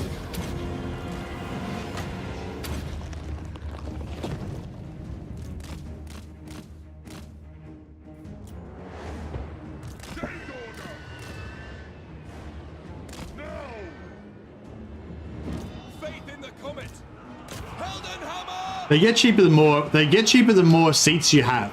So I believe if you have all 10 seats, or however many 10 seats are, like if you have every single elector count seat, if you've like taken over the entire empire, then they get down to being like about the same as normal price. But the game's over by then. You know what I mean? So basically what that's doing is it's incentivizing you to, every time you get access to a new regiment of renown that's super special, super awesome unit, don't recruit it. Wait till the end of the game after you don't need it anymore, and then recruit it. You know what I mean? Like it's just fucked. It doesn't work. It's like, why would you do it like that? So yeah, I don't know. That's my kind of rant on elector count units. Hey, Shadowslip just gifted 5 Mercy the Mad memberships. Hey, thanks, Shadowslip. You're a fucking legend. That's how this is how I make my money these days. I'm a professional. Well, I don't know. I'm a very bad professional YouTuber. So, but any money that I do make, it comes from you guys, basically, from advertising and shit. So every time I get a super chat or something, I'm like, woohoo! Money for jam. I will put you on the roll of glory, Super Shadow Celeb. Recognize the honor that you have shown me in this moment. And we've also got Tim. Tim did a super chat the other day, but I think Tim's super chat was a Mordheim super chat. But yeah. But anyway, we'll put you on the list. We who are about to salute you. Indeed, indeed. Hey, John, almost forgot. Merry Christmas or whatever. Thanks a lot, John. Thanks for being a member for 13 months. Those memberships also are now part of my my income, part of my professional income, my semi-professional income. But yeah, no, I appreciate it, guys. Thank you. All right, let's get back to the battle. Yeah, I'm leaving these knights in, just letting them get fully buffed by the warrior priests, and seeing if we can just beast our way through. Now I better pull them out. They're starting to get damaged a little bit. I mean, part of the good thing about being knights is that they're maneuverable. There's no reason they should stay in an unfavorable engagement like this. You know, we did some damage. We wrecked 2 units of wolves, plus we sort of did a bit of damage to some marauders and stuff. So they've done their job there. Free company! Armed and ready!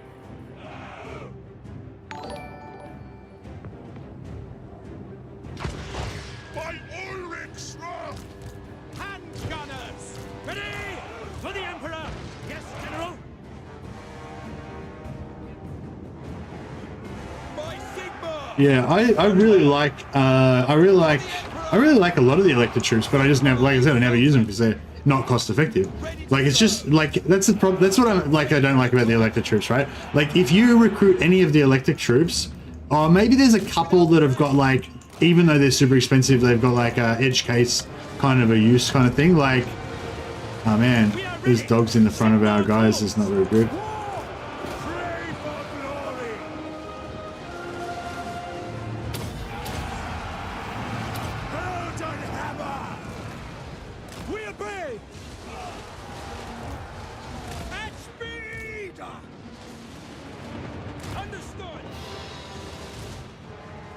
The other thing about this is that our Cavs managed to pull away like half their army, so it made it so much easier for us to fight the remainder over here.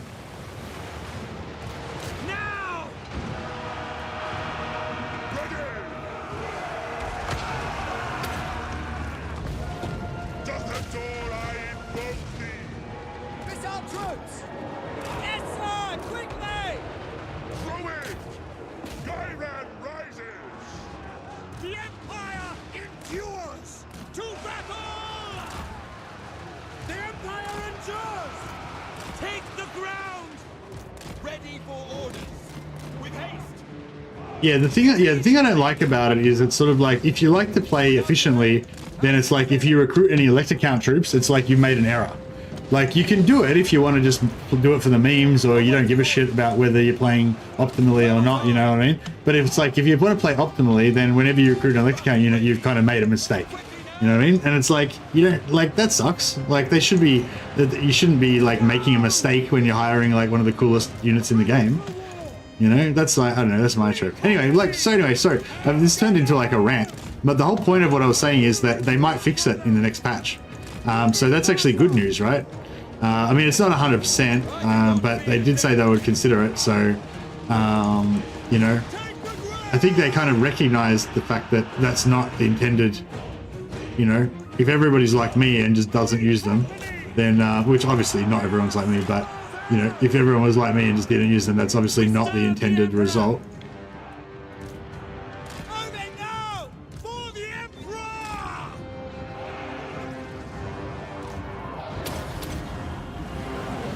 Sigmar is with me! To battle, brothers! Prepare for... I'm liking these knights with the buff. They're definitely more durable than they would have been. Definitely more durable than they would have been before when they didn't have the knights, the warrior priests buffing them. Oh shit! We ran into some chaos warriors here. It's a little bit less. Not having as much fun now as they were before. Understood. Take position. On our way. No lingering. Go with pleasure. Quickly. Servant of Sigmar. Death to the faithless. At once.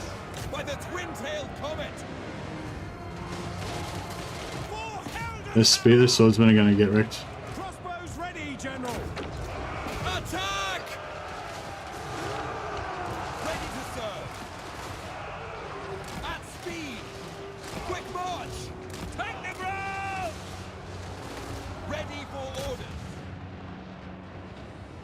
By Sigmar's will. Yeah, nice. They're getting fucked up. Company. Sigmar is with me. Yeah, Awaiting broken your warriors. That's nice.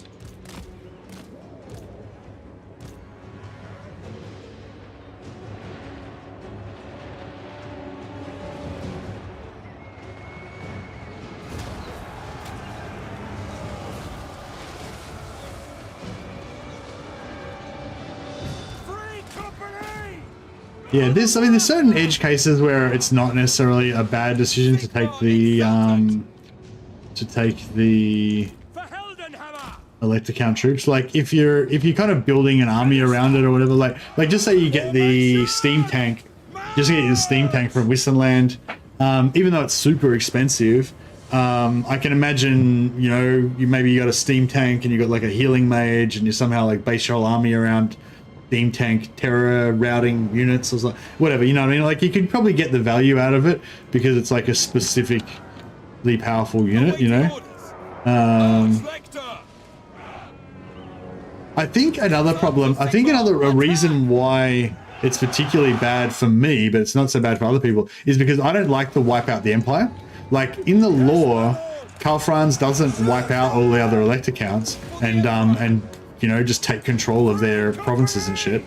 He rules a loose confederation where all of the electors are basically princes in their own right that run their own provinces and stuff like that.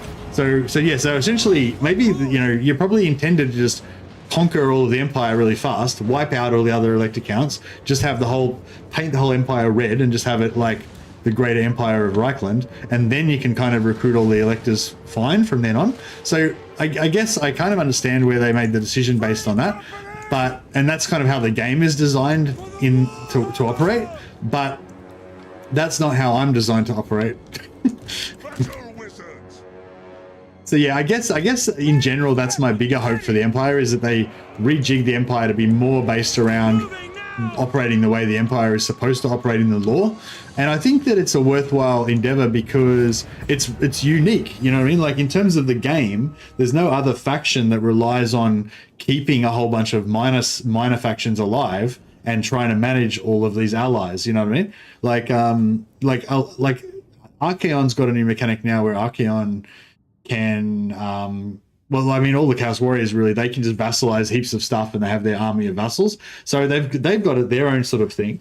But I think like the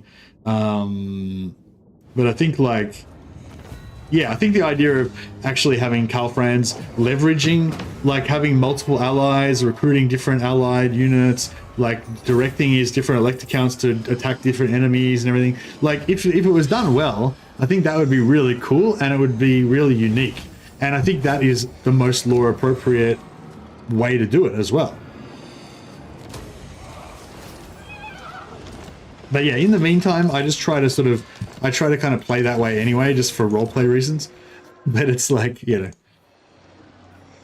True servant of I think early game it is actually more optimal not to wipe out the Empire, not to like so you can just try to like confederate or conquer, just absorb all the Empire as fast as you can. That's sort of like one way you can do it. But if you do that, you lose the ability to churn out Imperial authority and fealty. You don't need it as much if you wipe out all the other elector counts, but it's still like handy to have. And all of those dilemmas and everything are kind of interesting as well. I mean, they're not super interesting, but there's something. Are we going to keep this or are we going to give it away? If we occupy, so we've taken Hergig, right? So now we've got the elector count seat of Hergig. If we bring back Hochland back to life by giving them a minor settlement, and then we give them back Hergig, I think we still keep the items and stuff if we've got them equipped on one of our guys, right?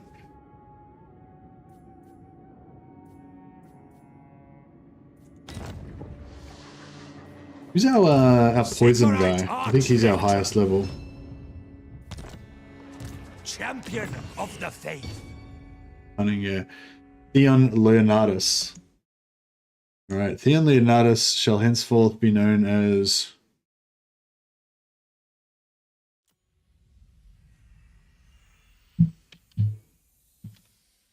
Brother Shadow? Brother Shadow? I don't know. Shadow Slope's a hard one. It's a hard one to work into Empire elector counts and arch lectors. I hope you're happy with that, Shadow Slope. Brother Shadow, he's like, initially he was from Araby, but he's he's learned the ways that he was raised in the slums of Reichland, and he's he was adopted as an orphan by the warrior priests, and now he's become a warrior priest. That's why he's called Shadow. He's got a weird non-empire name. Praise be to Sigmar. The Brotherhood provides, indeed. He would have starved on the streets of Altdorf if it wasn't for the brothers. And who else do we have? Oh, John. John the Jade Wizard. We'll call him John the Hermit. John the Hermit. He lives he lives in the hills. Just comes down in times of need. Alright, thanks a lot for the super chats, guys. Much appreciated. Have you immortalized in there. Cal is definitely one of the harder campaigns that makes him so fun. Yeah, Cal, I think the pacing, the early campaign pacing of Cal Franz is definitely one of the things that makes him so cool, I think. Alright, where do you think they are? So they're not in there. They're not in there. And they're not in there. So they're somewhere. They're probably around here. So potentially it's going to be 2 turns before they get back here. So that means that we can potentially on march. Wreck them before that. True servant of which would be pretty glorious. Servant of the faith. My journey begins. Here to serve. I command here.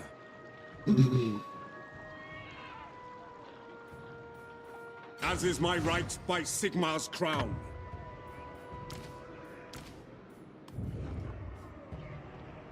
So, step to it.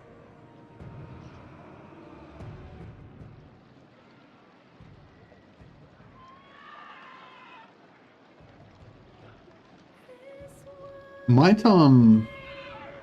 give him Brass Keep, maybe. I mean, it'd be nice to get the dies for myself, but I think if we give him Brass Keep and Crudenwald, then I'll stay alive a bit longer, maybe. And also, it's a bit easier for me to defend because I don't have to worry about Brass Keep. I can just defend like Talabheim and Pit Hergig. I think that's going to be better for us. Awaiting orders.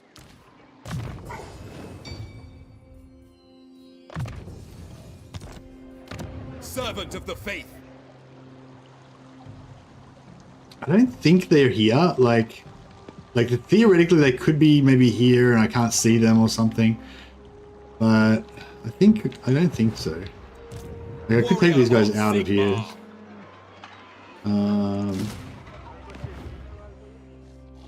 But yeah, I think we're alright. Alright, how are we doing for characters? Oh, this is still the same turn. We've got to flick a turn. Yeah, I don't think there's any heroes that I want right now. I'm gonna hope we get I like fire mages just because they look cool. And just I think the fire mages are the most classically Empire wizard. You know, the bright wizard is like the iconic. You know, you got the bright wizard in Vermintide, and you know, yeah. So I think the image of the bright wizard on the battlefield, just throwing down fireballs and stuff, is pretty iconic, and they're also really effective against a lot of trashy actions. Wouldn't mind a shadow because it's probably my favorite magic type. I've already got life. Another jade wouldn't be too bad though.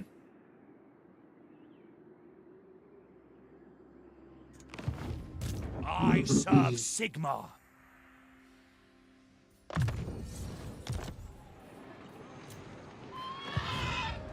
The Empire.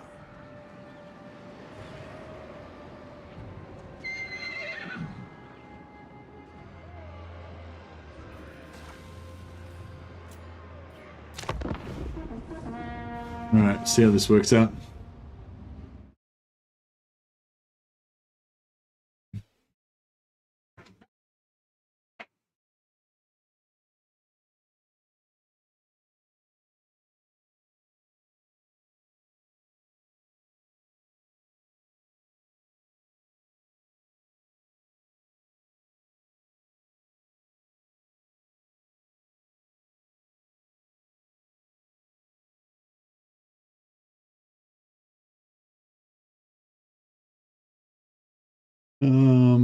Nah.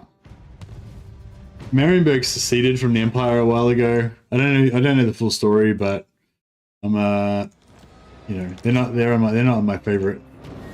Not my favorite Empire faction. All right. Okay, so next turn he's going to be attacking Hogig. Protector of the weak. I might just let him take it. I mean, we haven't really Sigmar. built anything there or anything, so no big deal. Summon the Elector Counts. Your word is my command. What? Yes, to unite the provinces. Moving out. The nation calls. Men, I will fight with you. Yeah, so those guys can handle that if they need be. I serve Sigmar. And he can initiate on this. Death to the faithless. Won't be able to win that by himself though, obviously. Cast evil out. Cavalry still hasn't hit the rank 10 yet. Men, Rank 9, one more. Protector of the weak. Yeah, if he goes up and helps them, he won't be able to help on this battle, so I think we'll just leave him for the in reserve. Let's do this one first. What orders? Ready to serve. This guy Regal. I think this guy's going to be more of a support lord. He's not going to be a main general, I don't think. So we'll just give him, just going to hold the line and give him like combat stats. I like having just like beast mode, full combat line guys, just as reserves, as like assistant lords. It's nice.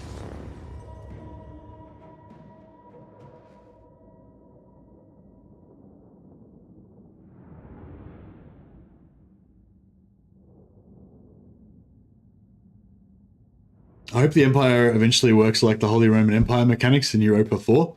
Hey Justin, what's how does that work? Is that kind of like what I was talking about like being able to manage like a council of electors basically, and trying to keep them all happy as well as like give them orders and maintain their loyalty and that kind of stuff?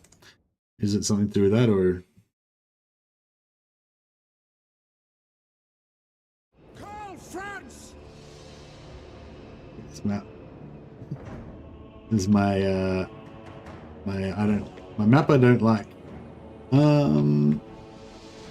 Alright, well, I might just put these guys over here. It's gonna take them a little bit longer to get on, but that's alright. Carl Franz is gonna be all tricksy and make them think that we're gonna be attacking over here.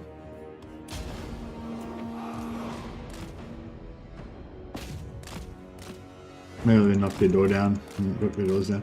But yeah, so for anyone who's like late to the party, the siege changes in 4.1 were basically now you can't just go and cap the settlement in the center here because it's tied to the important building here.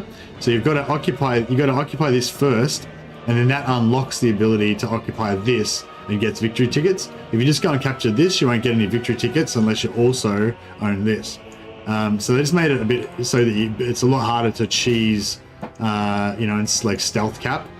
But the other good thing, so if you're offensive, it means it's a lot harder to stealth cap because there's 2 different points you've got to make. And additionally to that, they changed it so these towers now, oh, if there's one built somewhere, I don't know. They've changed. These towers have an aura. Oh, you can see it there. They've got an aura of visibility around them. So if you have a stealth unit that walks through that circle, it'll get automatically discovered.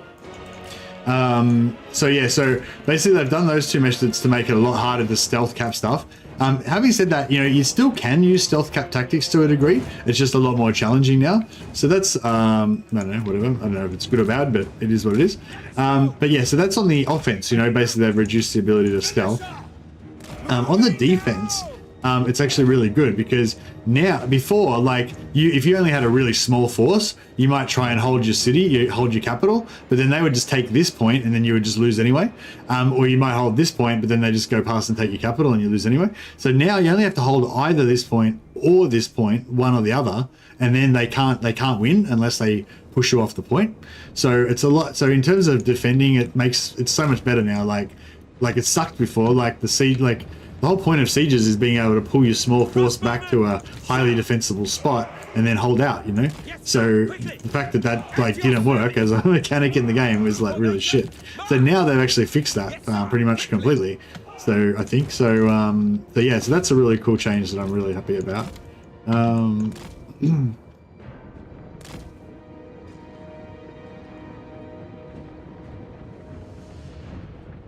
Refill Eagles Paul. Yeah, I think I remember you. Didn't you used to hang out on our streams one time? What do you bid? At speed. Yeah, I never used the ammo replenish cheese. I'm sure it's really good in certain cases, but it just doesn't really come up for me very much. I think it came up one time and somebody suggested I use it, and it was like, oh cool, that was handy.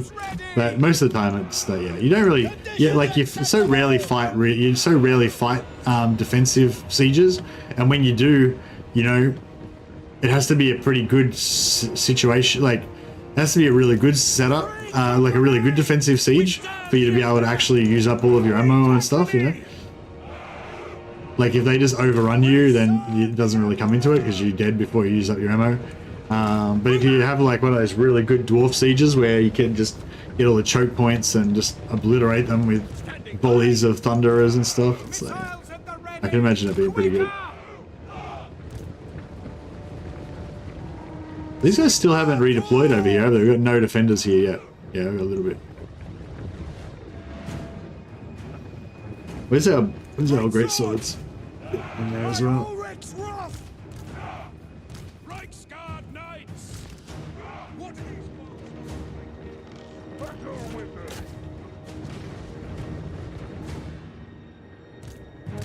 Yeah, they're not redeploying very quick. Reichsguard! No lingering!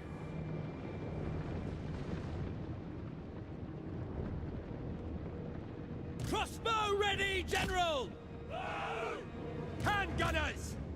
Formation march! No lingering!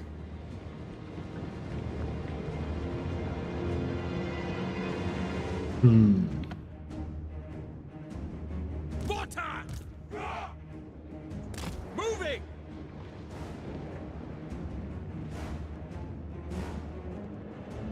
See how good these buff greatswords are. We've got both Kalfrans with the Rune Fang plus 24 melee attack, and we've got the Warrior Priest with the Grand Hammer of Sigmar plus 24 melee attack, and the shields and the Grand Soulfire. So hopefully we can get into a good fight with one of these Chaos Warriors before the rest of their army rocks up, and we should be able to pummel them hopefully.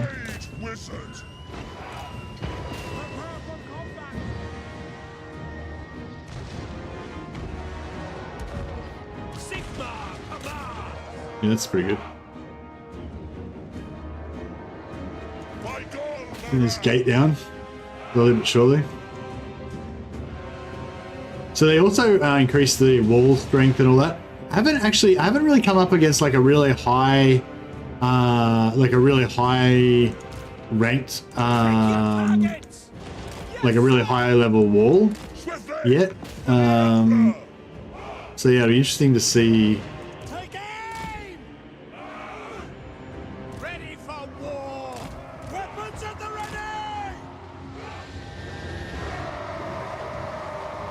Ready to serve!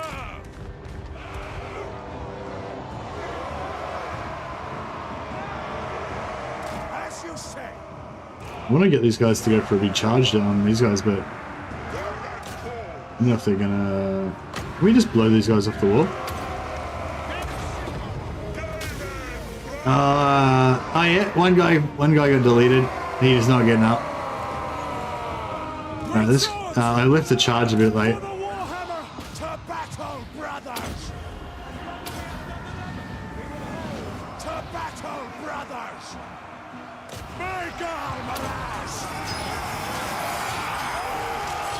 No, a great swords.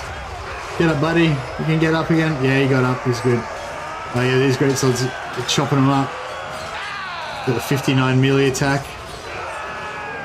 In there, boys. Make hay while the sun shines. Oh wow, mortars are in there. Alright, let's see if we can get some guns in here behind our great swords.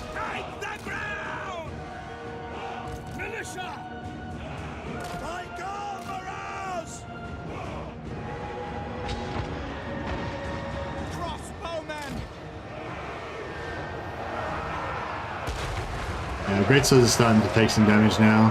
They've just deleted most of those best warriors though, so that's good. Actually, let's get dwellers in there. Sort that out. We can check it. Let's check a heal on the great swords. Give him a chop out, eh?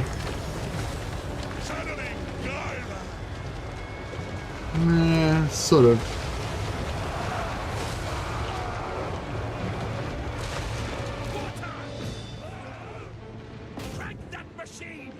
Oh, nice. We shattered all those guys. Of the Empire! Missile infantry! No lingering! Moving now! By the twin-tailed comet! So these gates are pretty hard to get down now. They take a while. Missiles at the ready! Quick march! Free company! Yes, my lord! Go! March as one! Ready for the Emperor! Death to the faithless! Take the ground! Formation, march! The power of life is mine! Hang on. Free company! Trying to rush that point. We get this gate down? Oh, we got the gate down. Nice. We're ready!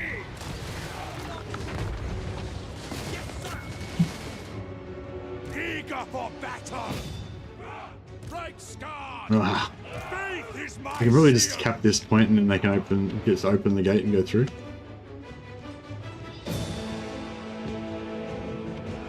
I think in Rome 1, if you had high tier walls, you couldn't use ladders anymore and had to use siege towers instead. That's pretty cool. I know, I wasn't doing the awakening to penetrate the armor. I was doing the awakening to try to knock them off the wall, so they would get blown up. They'd get instant killed, but we only got one. detachments move! But still, I killed one of them. March!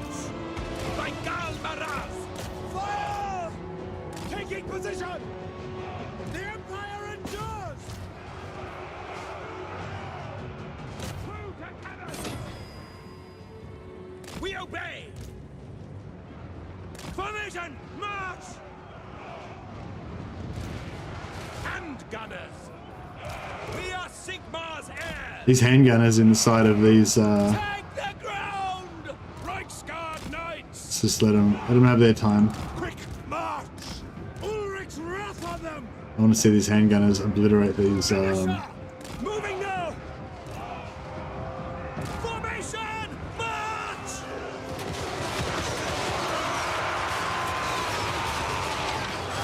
So these free company, they're just free company, but they're holding the line long enough for our handgunners to shoot these warriors, chaos warriors in the back. No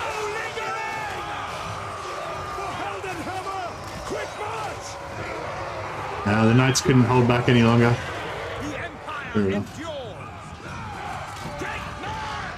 Sigmar guides us. Look at trolls.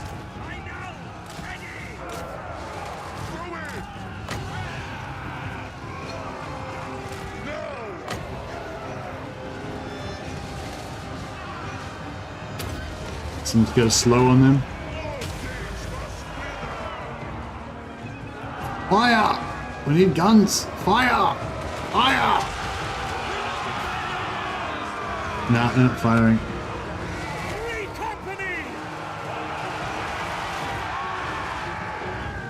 My subjects call. Taking position. Moving now. Crossbows ready, General. My God, Miraz! Yeah, these handgunners are not, they don't like that. I was hoping they were going to make it in time to be able to get a good,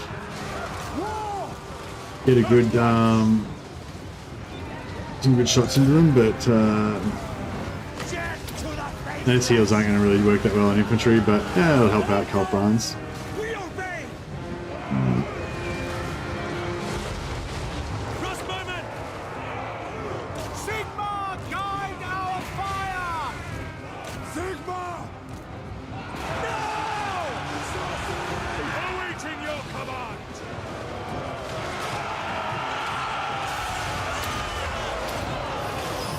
Sons of Sigmar, attack! My great swords at the 80. No. Yeah, I got my great swords at the 85 melee attack now. These Brick-only militia are on 80 melee attack. Just drill those halberds. And drill these trolls as well.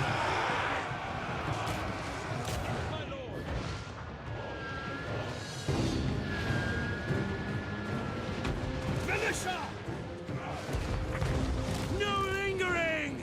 To battle! Sparta! Ready! We are Sigmar's heirs!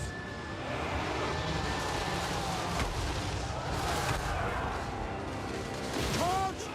Yeah, that's it. We got a little bit of At speed! We obey! a little bit of winds of magic left. So we'll Quickly! For the twin-tailed comet! get them out of the way. Chuck them some more heals. Archlectors carry yet another Empire campaign on their back. Exactly. Yeah, I love Archlectors. They're pretty cool. I love Warrior Priests as well, but their Archlectors are pretty beasty. I particularly like stacking the Runefang from Kalfran's with the Archlector's Grand Hammer of Sigmar for that 48 melee attack buff. Just makes the Empire soldiers just go berserk with religious fervor. It's pretty good. Oh, I just gotta go to the toilet quickly, guys. Sorry.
Okay, sorry about that, guys.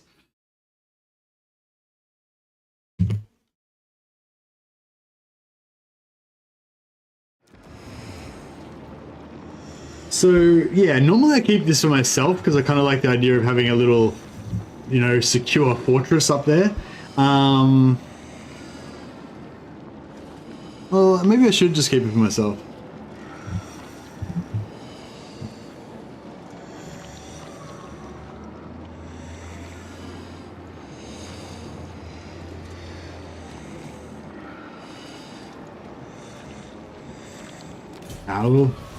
We'll give it back to them, that's fine. Sigmarite Arch-Lector. I serve Sigmar. I serve the Heldenhammer. Ever onward. Summon the Elector Count.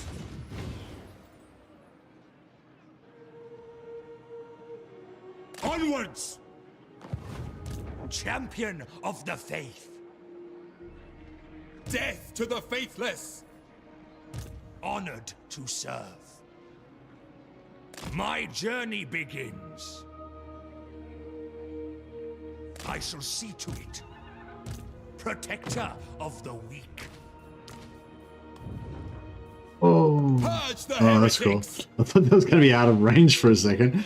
It's weird when you like transfer units, how it moves the army to like a random location. But yeah, anyway. Can't sell it. No, I can't sell it because they don't exist. They didn't exist yet. You know what I mean? Oh wait. Oh, actually, no. Yeah, you're right. I could have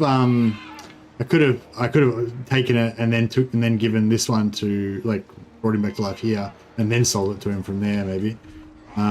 But nah, it's too much screwing around. We've got like 6,000 gold. That's enough to keep us going for now. To battle!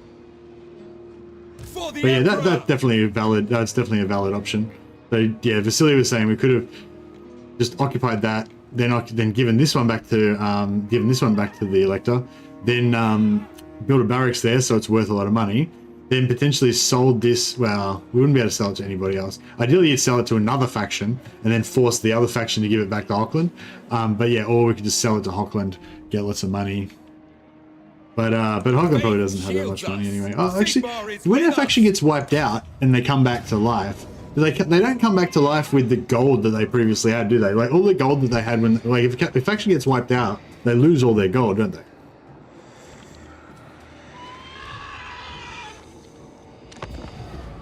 It'd be cool if like a faction came back and they had like 50,000 gold or 100,000 gold or something. But I'm pretty sure they don't come back with 50,000 gold.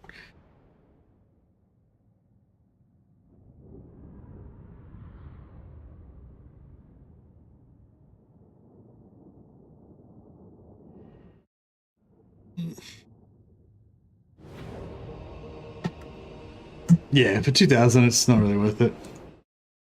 Because it would have probably stuffed up our attack on this settlement right now, and Eager for battle.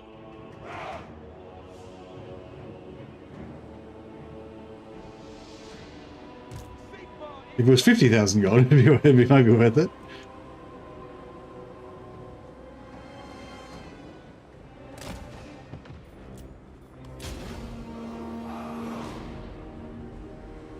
Very well. Are they scouting?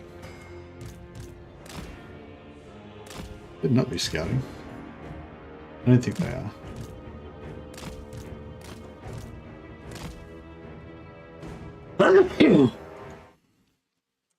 Sorry.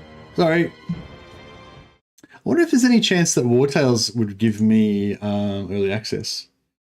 I can't remember if they gave me a free code or not. I think they did give me a free code. Yeah, they did. Fucking legends. Yeah, what are awesome dudes. I kind of wanted to try Wartales because I thought it would be the sort of game that I like. But I just started going full-time YouTube, and I don't like make enough money to support myself with YouTube yet. Hopefully I will be able to eventually once I build up my channel a bit more, but at the moment I'm kind of pretty poor.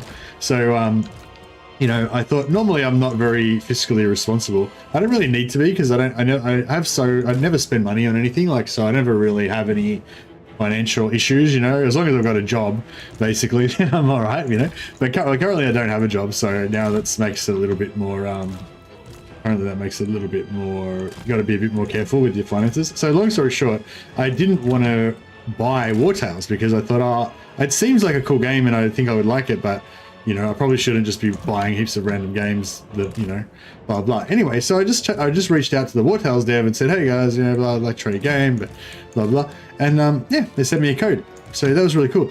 Well, I mean, that's not that unusual, but the cool part about it is that, like, I tried out War Tales and I really loved it. Like, it's a fucking fantastic game. Like, in retrospect, like, if I had known how much I was going to like War Tales, then I, like, even despite, you know, not having much income and all that, I would have still bought it at full price, you know, knowing, like, if I knew how much I was going to like it, you know what I mean? So, yeah, so I guess long story short, I'm saying that, yeah, I'm grateful to the War Tales devs for actually giving me a review copy of War Tales, because if they didn't, then I probably would never have played it, and I would have missed out on having a good time. But anyway, long story short, I should message them again and see if I can scam a review copy of the new DLC. Or is the new update a DLC or is it free DLC? Anyway, there's in about 2 weeks, there's a new DLC coming out, 1.5 weeks for War Tales. Hopefully I'll have a bit of time to play it. I don't know what will be going on with Warhammer at the time, but I'll probably be like, because I've been doing like double streams at the moment, so I mean at minimum I should be able to do like afterwards streams. I'm not sure if I'll do like, you know, instead of Warhammer streams, but I should at least be able to do like little streams after I finish my Warhammer streams for the night or whatever, like I have been lately.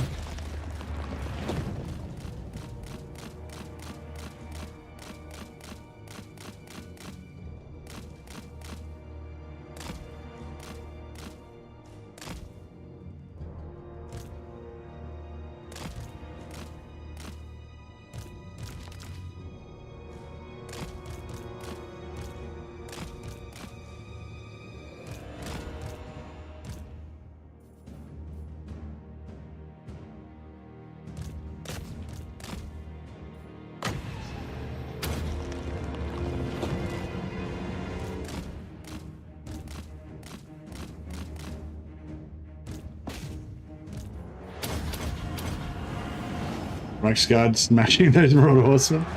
Get wrecked, son!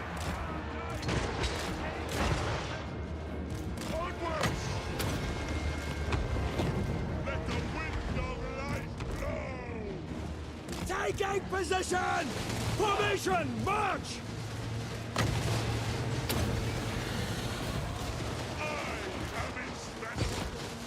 Free company! No lingering! Take position! Sigma calls!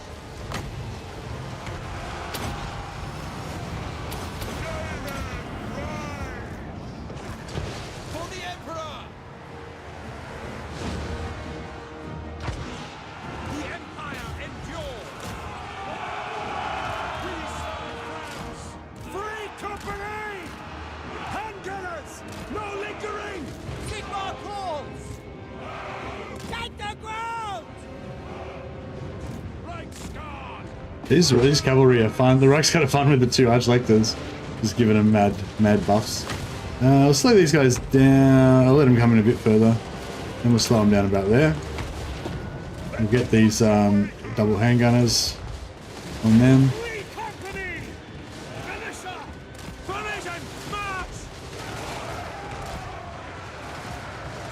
Oh, nearly need to get some melee in there, but these handgunners should finish them off. No, not quite.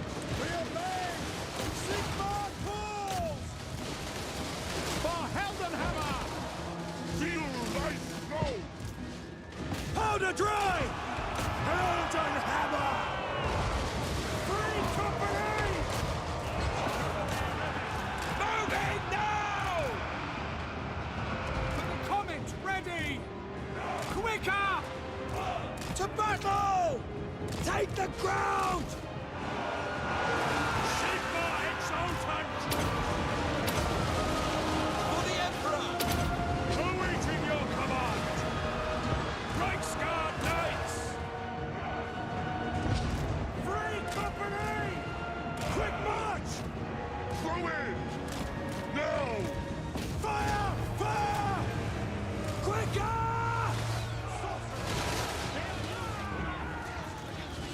These Empire archers, I don't actually look at them much, but they actually do look pretty cool.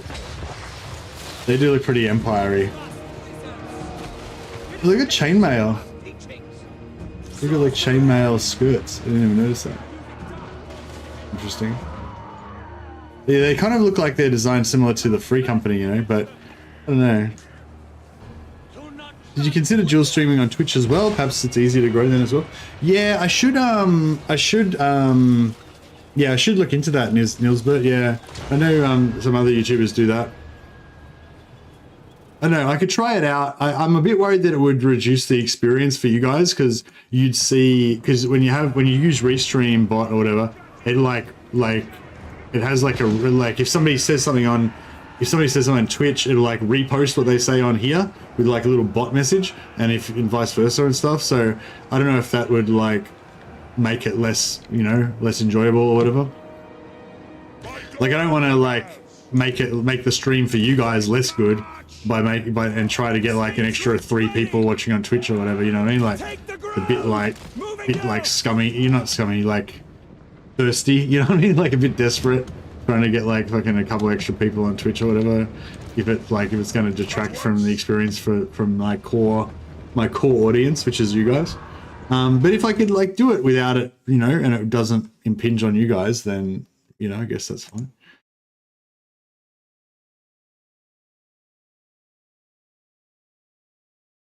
Yeah, no, I think I will give it a try. That sounds, yeah, I keep thinking about it, but then I keep forgetting to set it up and stuff. I seem to recall it being a bit more of a pain in the ass to set up the actual streams.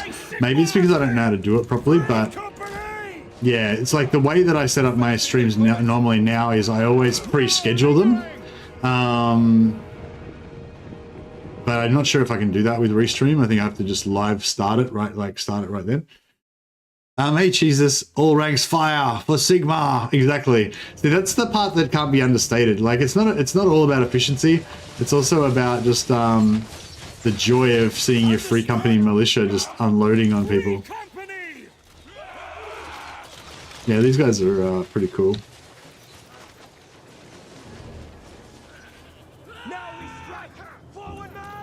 These like freebooters making their fortune from all the various wars around the Empire.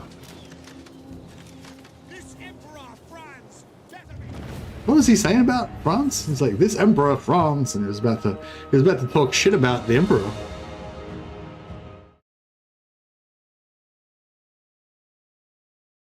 So who said that?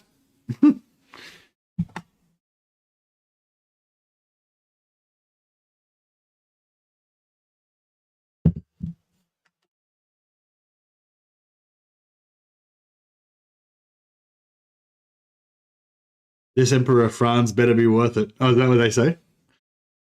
Oh, he is. He's well worth it.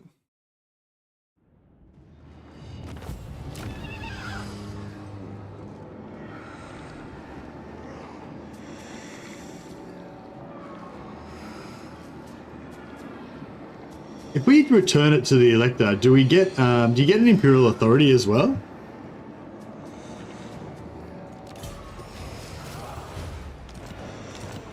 No, you do not. But they're probably pretty keen for us. Yeah, they're already 8 with no high relations, so they're going to hit 10 like straight away. Who called? Come then. Only Sigma's god, Ulrich, can judge it worthy or no. Agreed? Yeah, they're going to go up to 2 straight away. So that means we'll be getting 1 Imperial Authority from them like every 20 turns from now on, which is nice. My favorite Empire line is when fighting the undead. Heinrich just got back up. Yeah, I've heard that one. That's a good one. All right. It is good to see. It's like just horrified. All right. Well, we seem to be holding our empire together pretty well, except for Ostermark. Ostermark has had a bad day. Ostland is on the verge of destruction. We brought Midland back, and we had to sell Eilhart to Marienburg, but we could always confederate that back off them again, potentially. Come in peace.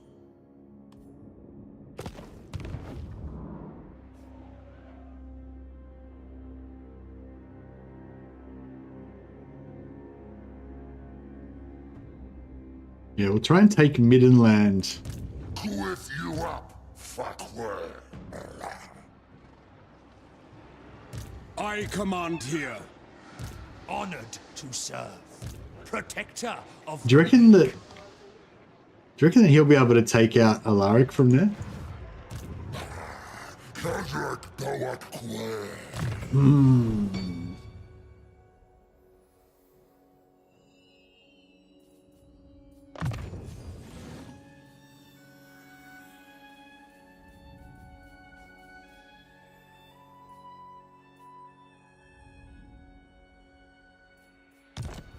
I don't know. I want the extra power of the extra lord, but I'm worried this guy's going to be able to. I wish you could see what their movement was, but. Yeah. Do you think he's gonna by Sigma go over there and take him out? I feel like he is. He's just gonna like force march over there and just Praise leave. be to Sigma. I will do anything for Sigma.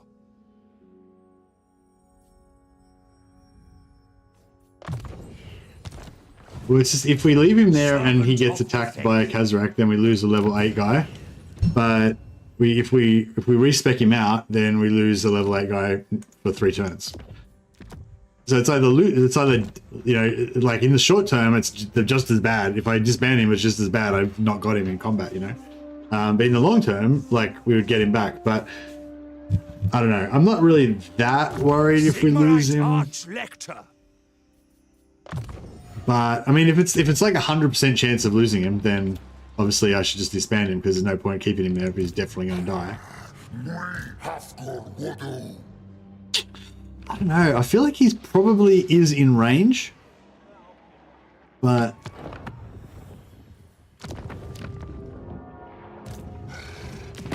It is good to see fellow sons of the Empire this day.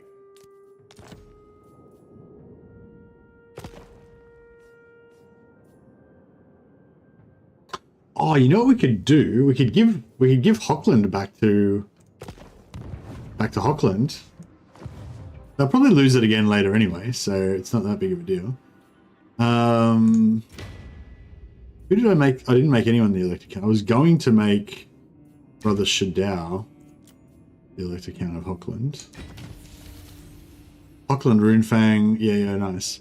So I think that we can give, now that I've given him the elector count, Hockland Runefang, I can actually sell Hockland back to Hockland, and we'll still keep the Runefang, right? I think that's how it worked, unless they fixed it. By Sigma's will.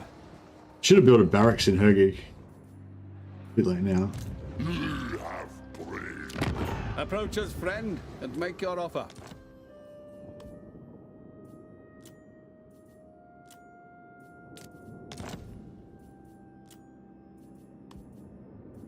Fine.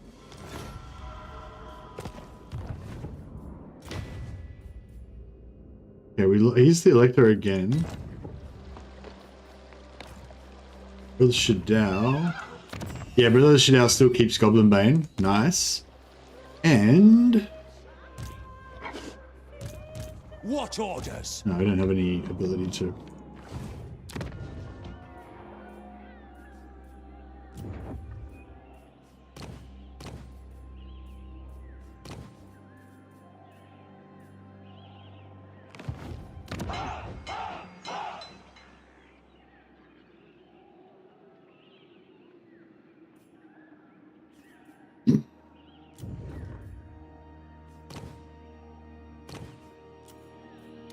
Hunt and forage.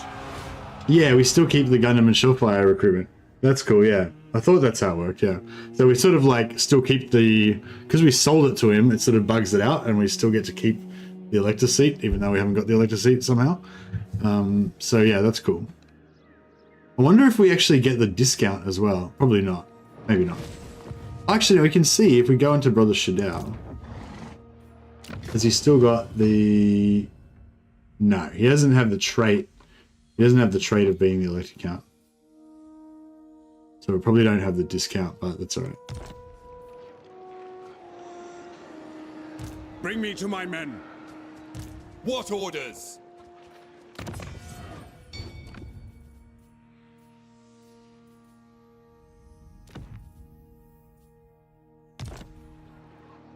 The nation calls. Here to serve.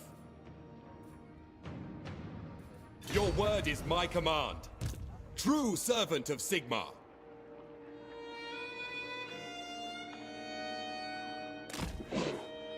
Alright, yeah, I'll put this guy here. I don't know, fuck it. We'll just see what happens. See what happens. Summon the elector. There's nothing that we can't afford to lose. I might, yeah, I might hold on to the rest of his points now. Just because once you get up to those unique skills, some of them are really powerful. We've got good money coming in. The Empire. Oh yeah, Brother Shadao is actually going to be a general. So we should start leveling up his generalship skills. Oh, actually no, I'll just let him get Faith's Bastion first. That increases his durability quite a bit.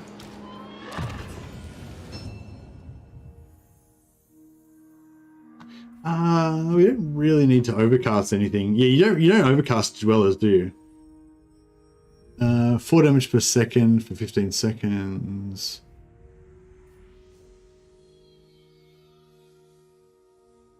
Greater effect on speed. Yeah. So you don't waste overcasting on dwellers, you just do it non-overcast. I think I did cast an overcast one before, but yeah. It's not much more expensive. It's only 4 more. Oh, actually, maybe. What's the speed reduction? Speed 45. Speed 45. What?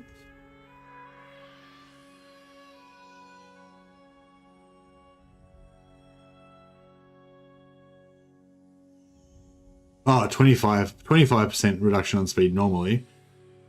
45% with the overcast. Yeah, okay, so I suppose the speed reduction is kind of good because yeah. But yeah, mainly you're not going to cast it, so yeah, whatever. We can play. So I'm going to take Earthing eventually, but I was just sort of saying Earthing's a bit of a lower priority for life because you're going to cast non-overcast dwellers most of the time, non-overcast Earthblight, and non-overcast Awakening of the Wood. So you don't really need the reduced miscast chance. Magic Cruiser as well. Whereas if you're going for like a Shadow Mage or a Fire Mage, then you're quite often going to want to cast overcast spells, so the Earthing's really important.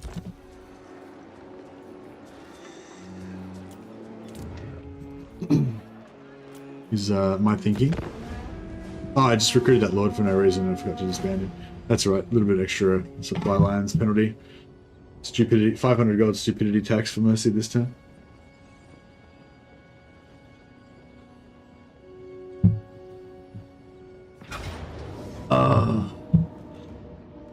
Oh. This is like exactly what I was worried was going to happen. He was going to go after the guy in Force March. He was going to get the ambush on him and all that. Ah well, that's all right. He's not. At least it wasn't Brother Shadao. We've got to get Jesus in here at some point.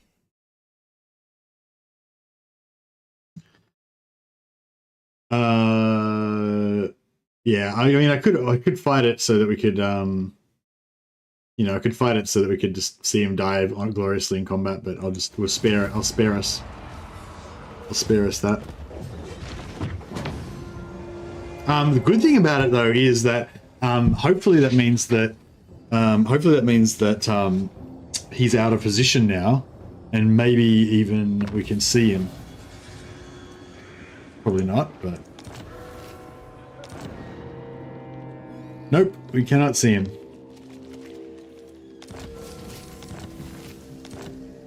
Okay. So he's probably right here, right?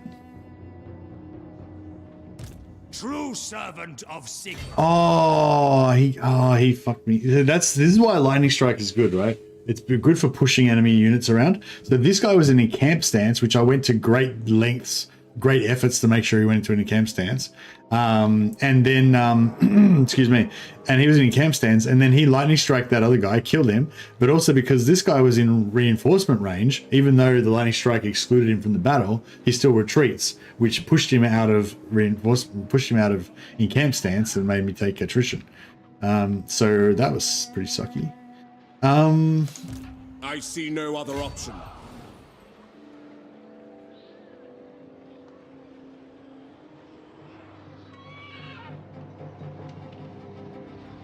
I don't know, is, like, if I do this, if I, like, mouse around the place like this, should I be able to see where he is? Like, I kind of feel like there's something right there. You know what I mean? Like, it sort of goes around.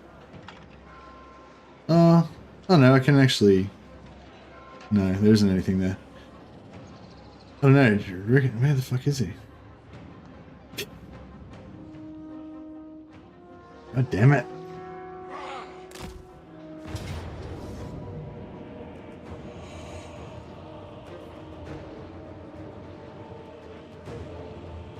Your army spotted an enemy ambush. Undeterred by the discovery, the enemy is moving to intercept. Nice. Alright, cool. Well, we got him discovered at least.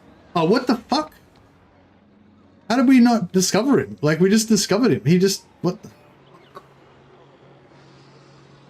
the... Alright. Whatever. I am Prince and Emperor. No, I retreated from him, but, like, he should have, like...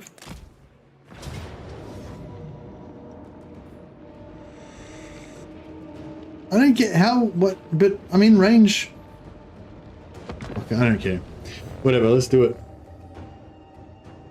Like, I thought I was in range of my other army. So, yeah. It's a bug, is it? Alright. But now that I'm actually fighting the battle, that'll make him discovered, right? Or is he still going to be invisible and I just can't attack him at all?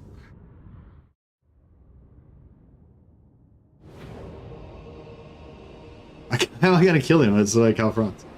We are Sigmar's heirs! For Ulster!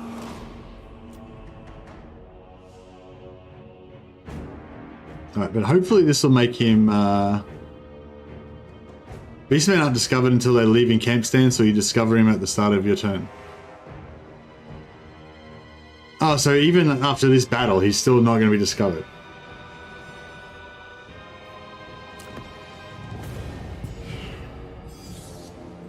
Hey, how you going, Neoritic? It is, it's pretty good beard. It's not my maximum beard, but I think I'm more into the short beard now. You can sit there forever and there's nothing you can do about it. Oh man. I mean, it's good for Beastmen, because I remember it used to be really frustrating playing as Beastmen and not being able to get your recruitment done, and like, yeah, weird stuff would happen. Like, even if you'd like successfully ambush and win the battle and stuff, but fighting against it, it's pretty frustrating.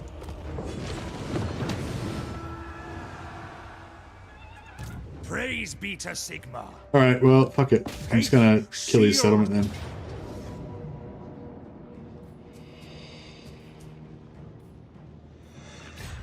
By Sigmar! Bring me to my men.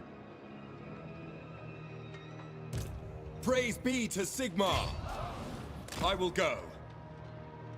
Where is he? Like, man. I am France. They will obey. Move!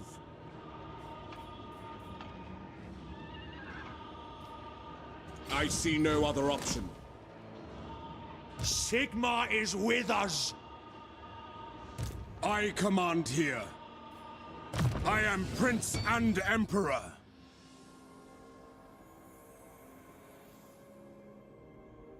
Scourge of the world, yeah. That's frustrating. But I guess that's just the way it is. Gotta accept it. To battle! Brother Shadao is going to carry the torch for us. Ready to serve. The Empire! Oh yeah, Jesus. We got to get Jesus in here. To the faithless! Finlay Talson. Yeah, Finlay's got a pretty good trait.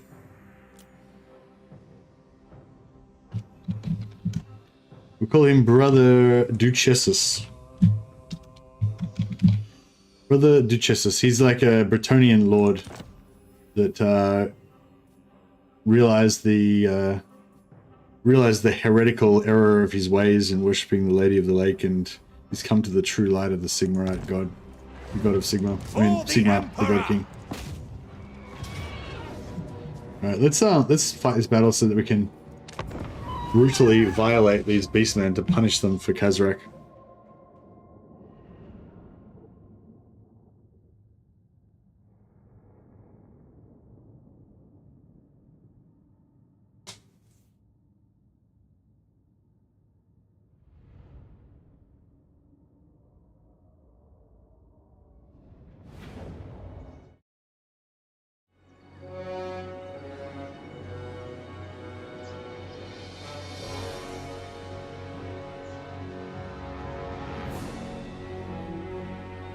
Spooky.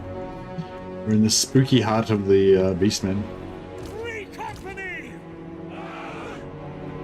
Yeah, I love how the Beastmen is like a siege, whereas where basically Beastmen need open space to be able to flank and ambush, but their defensive fortress thing is like a siege map, which basically means that we can use it as a defensive siege map for us, and so they so it's actually like they're attacking their attacking their fortress is actually like having it, like bringing a fortress with us that helps us, which is even better. We are Sigmar's heirs. Our weapons are yours. Love it.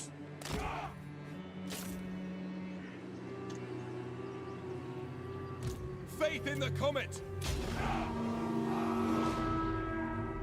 In the name of Sigmar. Reichsguard Knights! Handgunners! Fleet! Yes, my lord! Yes, sir! Quickly! Oh, that's a nice rounded, that's pretty good.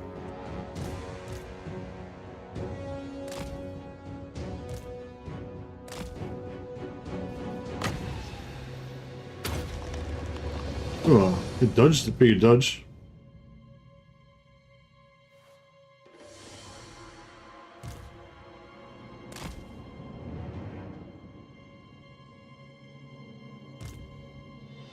Getting a bit closer will be more accurate. We want to be a little bit closer, ideally. So we'll just creep closer.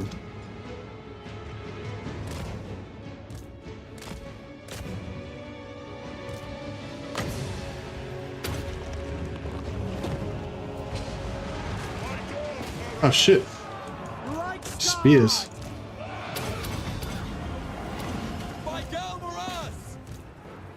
Alright, we should probably get the hell out of there.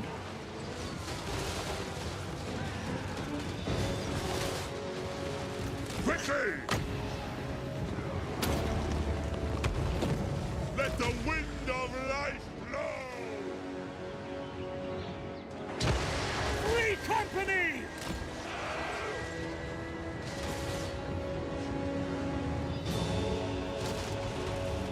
Handgunners! At speed! Sigmar calls! Taking that position! Feel life flow! Shoot them! Sigmar guides us!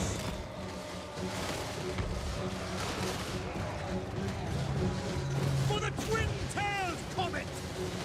Form a ring of steel! Handgunners! Yeah, see, it's like a siege, it's like our defensive siege with them trying to assault us. Kind of around, it's kind of reversed. Hey, it was for... Advance! Onwards!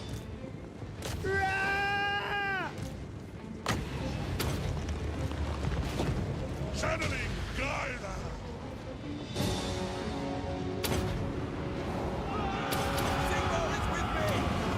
Battle wizards! I am its vessel! By the Yeah, so we just charged into 2 units of spears with like mega buff plus spell support and just annihilated them both. So that was pretty sweet. Chuck some heals on our knights, why not? Let's get some mortar action over here. Just sort this out once and for all. Stop them from using that as a little base.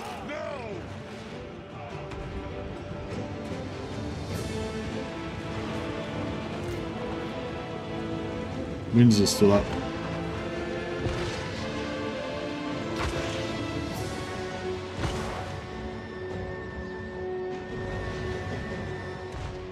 The Empire!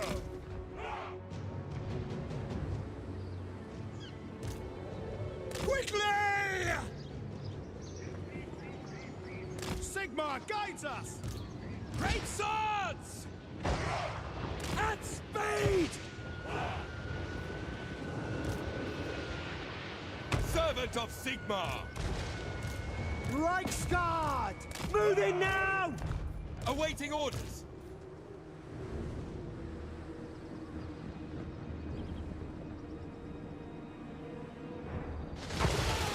Yeah, these guys are, everything that goes over this side's getting annihilated.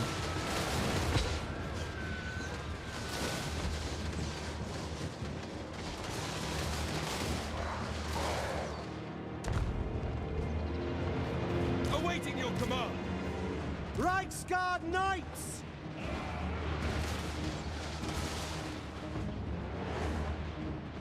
I do not fear death! Hit your targets! Gate order! For the Emperor! Heldenhammer! Sigmar calls! For Heldenhammer! Glorious Knights of the Empire running down these beastmen dogs. By God, Beastmen goats, I guess they are. Duckador, I invoke Heading out! Our steeds are restless! Go!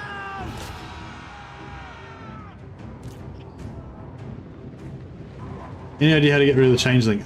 Yeah, they said that. Yeah, with the somebody said with the changeling. Well, I don't know. I haven't confirmed this myself, but yeah, somebody said with the changeling, you have to remove all of his cults first.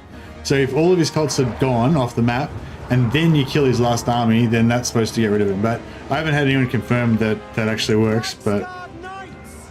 Cavalry ready! Reichsguard! No lingering! the power of life is mine!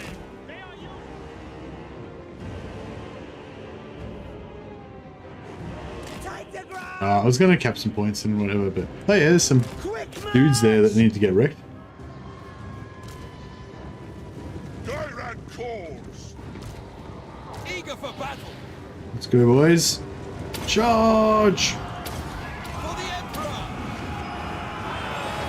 Oh yes, sweep them away. Fire! Yes!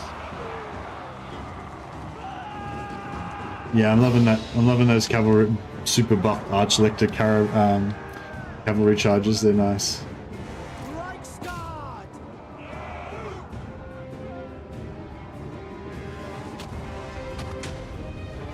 Reichsguard Knights! Sir! At speed! Sigmar calls!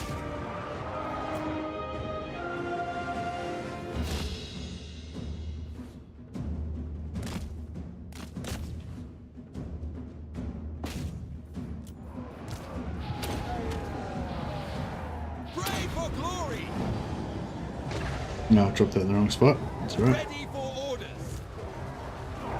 Sigmar! We obey! Battle ready! Heldenhammer!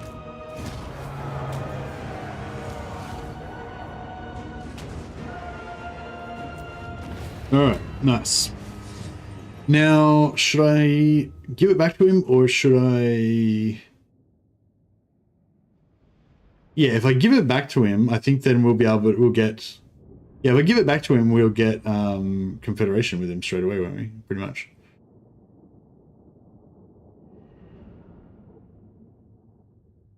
So I think like if I confederate him, then I can't bring him back by occupying a settlement. But I think you can still bring him back through rebellion, can't you? Like, yeah, if I occupy him, then 1 prestige gained. That's not very much. Excuse me. Yeah, if I confederate him, then if he'll be gone. But then if one of his settlements get taken and I retake it, it won't give me the option to then give it back to him and bring back the faction. But I think if we get a rebellion there, then the rebel city will.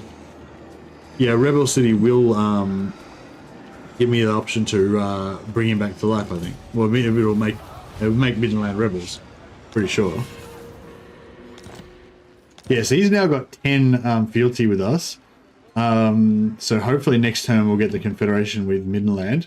The only problem with that is that means we've got like 5-turn cooldown before we can get the Confederation with Gelt, I think. Although sometimes the Confederation cooldowns don't actually work, yeah? Actually, no, the Confederation cooldown doesn't work on fealty, does it? It only works on like other non-fealty factions. But we can still get the we should still be able to get the Confederation, I think. Oh, I can't remember now. Praise be to Sigmar. So yeah, I think what we'll do is I think we'll just ignore. We'll try to just ignore. Al France is going to get jacked.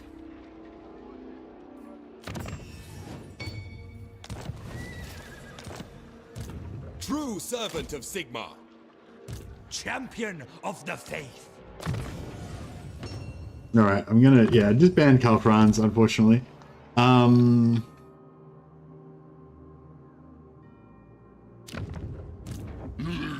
yeah, it'd be good if we could try to kill Festus.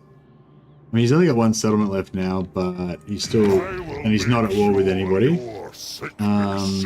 So we've kind of like reduced him a little bit.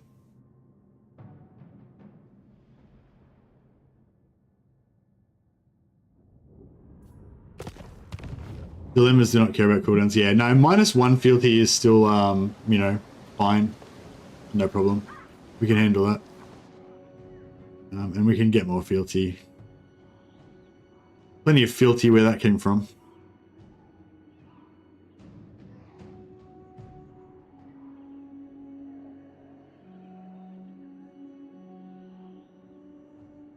Two confeds. Yeah, we might struggle with the 2 confeds, but we'll see how we go.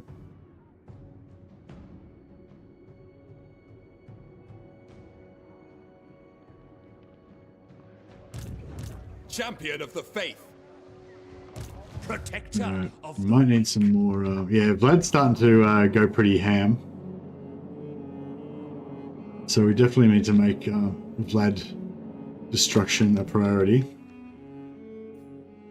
Hunt and forage. Alright, what do we got? What have we got? Warrior Priests, Regal Warrior Priest. Regal Warrior Priest is kind of okay-ish, I guess. Regal Empire Captain would be heaps more cool. Intelligent Monster Hunter. Neither of those traits are ones that I like. Tough Shadow is not too bad. Tough Shadow I could go with. Noble. Yeah, Noble Heavens. Heavens is not my favorite, but I like Nobles just from the money thing. And the construction. Alright, let's get the Noble. I like to have a mixture of wizards just for the cool factor as well. I kind of like to go like one of each kind of style. Yeah, Cunning's not too bad.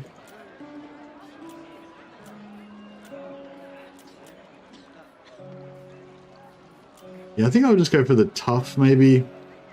I mean, you don't really want your... Oh, maybe actually... What do you reckon? Do you reckon tough or fleet-footed? Because the fleet-footed, the speed is actually something you more actually want on your mage. To be able to hoon around on their horse and stay out of combat and stuff. But the tough... I mean, you don't really want your mage in combat, but if he does get caught in combat, you know, having a little bit of extra armor and melee defense might keep him alive a bit longer. I feel like the speed is good. Yeah, I feel like the speed is what you want. Fleet-footed, yeah. Pick the zooming wizard, yeah. Let's go the fleet-footed shadow wizard. I would have liked a bright wizard, but that's right. Well, maybe we'll probably get one later. Grey wizard. How to proceed?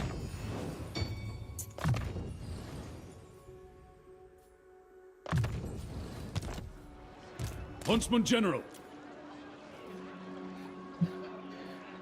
Alright, we need to recruit some more elite troops. Do you reckon flagellants are good against undead, good against vampires?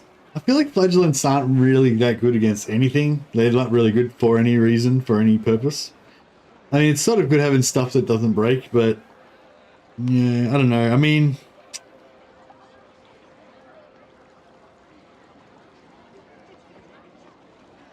full armor metal wizard, full armor wizard. Full plate cleric. My old guildmaster used to have this character called the full plate cleric. It was just like that was in like an MMO we were playing. It's like a tanky self-healing caster for dueling and stuff.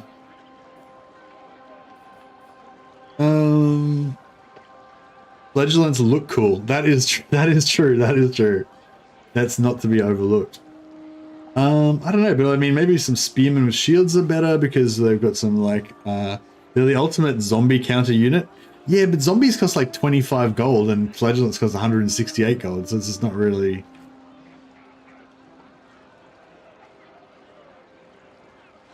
760. They do have more hit points. They do have more hit points than our normal guys. I guess they're good. I guess flagellants are good at getting shot in the back by handgunners because they've got more health, and like armor doesn't help you. Shields facing forwards don't help you. Vampires that'll be fought with spear and gun. Yeah, the spear and the gun. Yeah, and maybe some huntsmen would be good. I don't know if I like huntsmen. The lack of armor piercing just makes them kind of shit. I'd rather just go with my standard crossbows. How much any large do they got? Most versus large 8. Yeah, and it's like, yeah.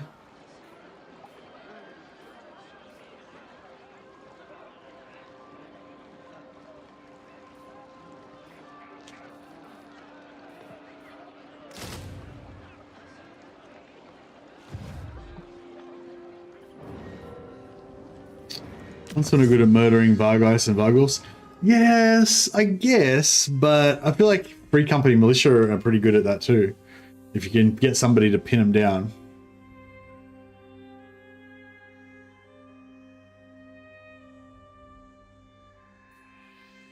I never really use Huntsman Generals. I don't know if maybe I'm sleeping on that, but yeah, I never really used Huntsman Generals. Huntsmen are Lustria exclusive troops. Well, I feel like even in Lustria, like a lot of those lizards have got heavy armor, so you'd probably rather have guns than Huntsmen.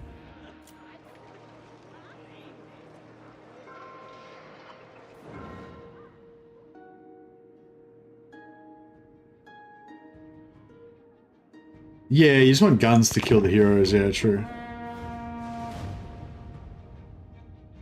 Yeah, I'll get some I'll recruit some crossbows. I'll recruit some flagellants. We'll get some in there just for the flavor. It's always kind of fun to have like a unit of flagellants in every army, so you've got like some suicide troops. I wonder if Kazrak's going to try for another ambush attack or what he's going to do. Be at peace, for that is all I ever want.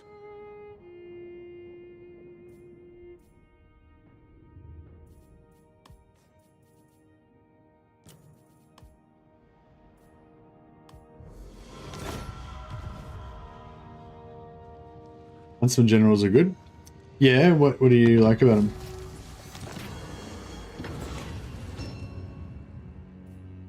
Alright, so we'll take the Confederation with Midland.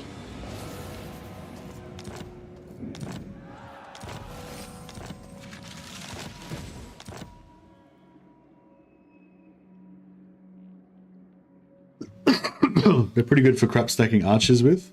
Okay, yeah.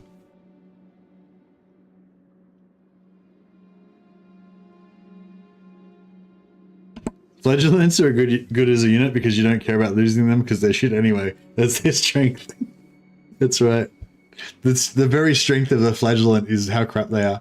That's the thing. Like in the lore, I feel like I'm not sure about the tabletop. I never played Empire on tabletop, but in the lore, I feel like in like at least one or two of the novels I've read had flagellants in the armies, and yeah, in the lore, like the flagellants were kind of like just a blade of armor, like.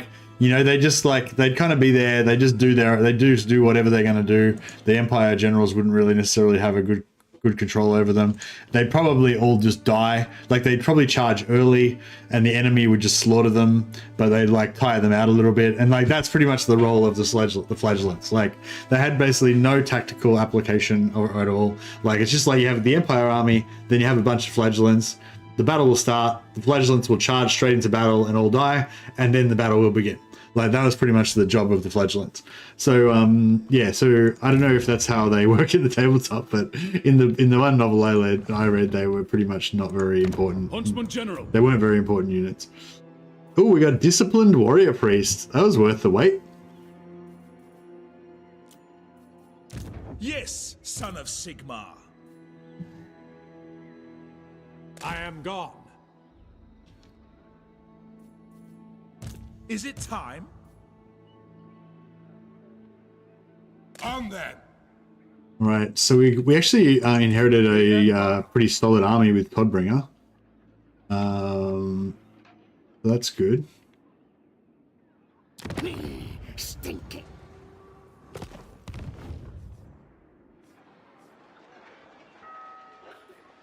So, I mean, it's not a good. Sorry, it's not a good army, but it's you know, it's a large army.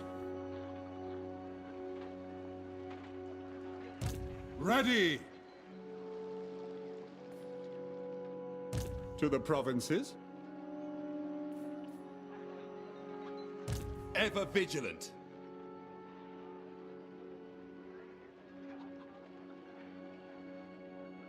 True servant of Sigmar. He's got Goblin Bane. Ready to serve. This guy can get. This guy can. Yeah, Brother Duchessus can be the Elector Count of Midland. Right. Sorry, Boris. Thanks for joining thanks for joining my team, Boris. We're gonna make you second in command of Midland now. Brother Duchessus is going to be taking over administrative control of the region. Sorry, bro. I await to advise. Praise Sigmar.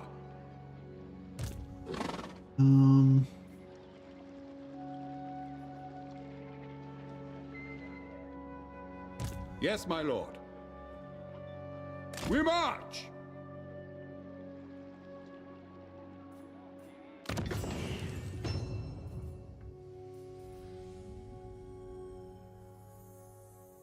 Well, this bad boy. Can't wait till we get him as a legendary lord. We can actually a playable lord. I hope they give it to us with Empire. I feel like they should, because like Boris featured really. Yeah, that's right. Sigmar's asserting dominance. Yeah, but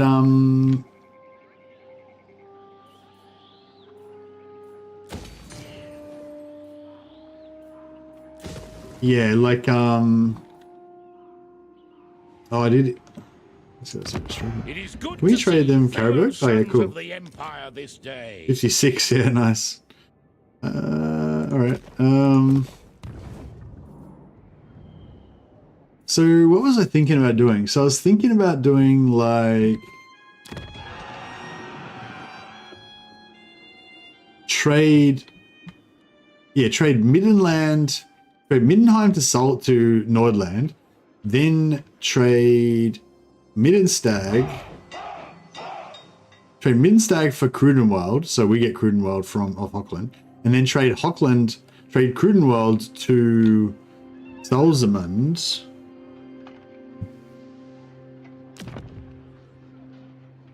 and then force them to give it back to Hochland again, which will give us +1 fealty with Hochland, -1 with Nordland, but also give us an extra imperial authority.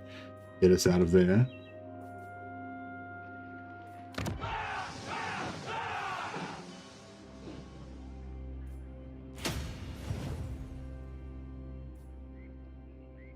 I live to serve the Emperor.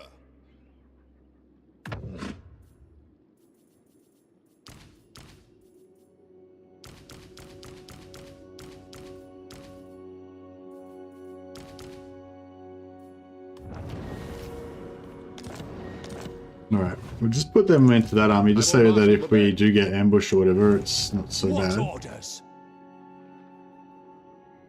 I do not Oh, he's going to take that next turn. We have brain sickness.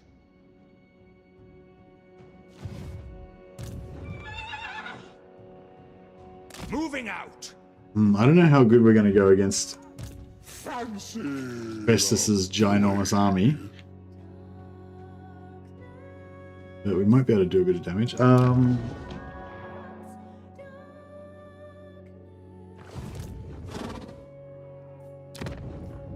Awaiting orders.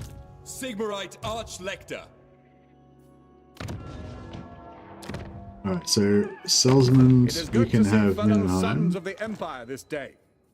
Agreed?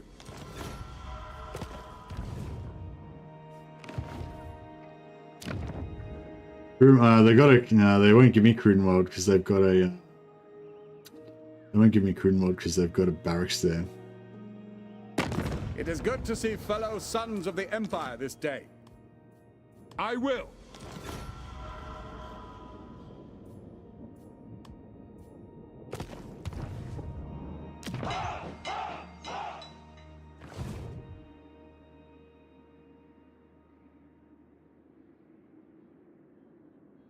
Oh crap! I don't know if I gave the. Did I give the sword to anyone? A leg biter. Yeah, cool, cool.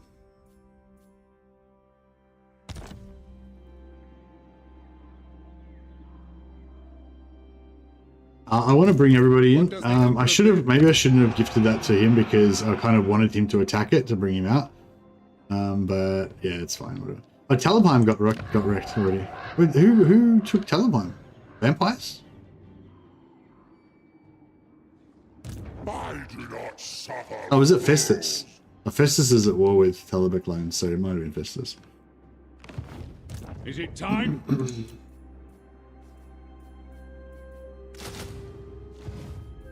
Huntsman General. Come then.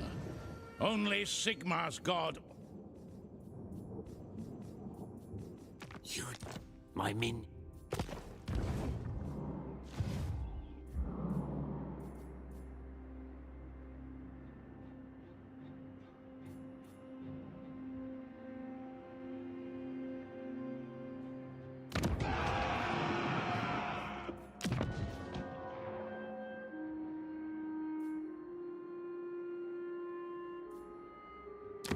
By Sigmar's will, come in peace.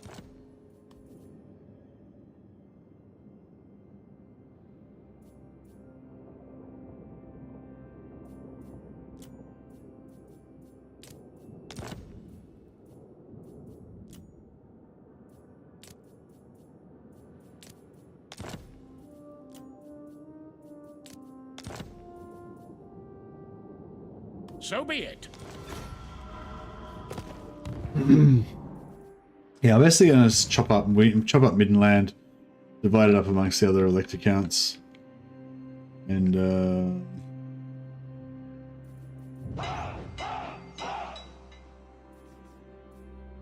maybe I guess we could maybe keep Caribou for now.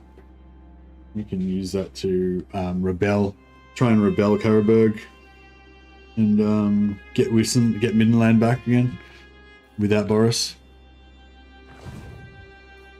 Huntsman General. And yeah, I think I'm gonna just have to let Kemmler do, lay waste to the Western Empire while we focus on Vlad.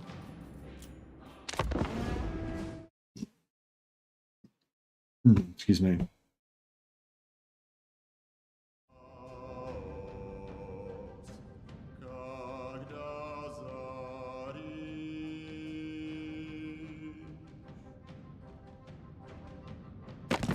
Friends of the Empire.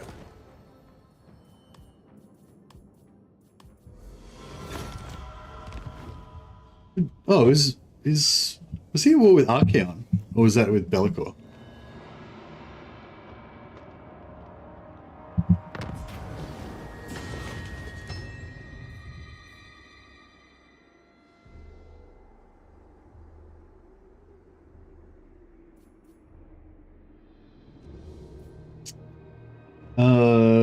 Yeah, we'll just pay the gold. Oh, actually, I'll pay the prestige. We've got heaps of prestige. What did we lose? We lost another Imperial Authority. Was that because we... Is it because Talabheim got worked out? Or was that... Oh, I don't know, because Still and... Vampires are going ham. Hey, Branko. No, I don't think the Empire got any changes particularly. But the cavalry cavalry's a lot more fun to use because they can pull out of enemy units a lot better than they could before. So that's quite fun. Praise be to Sigmar. The stars blink agreement. Smoke and mirrors.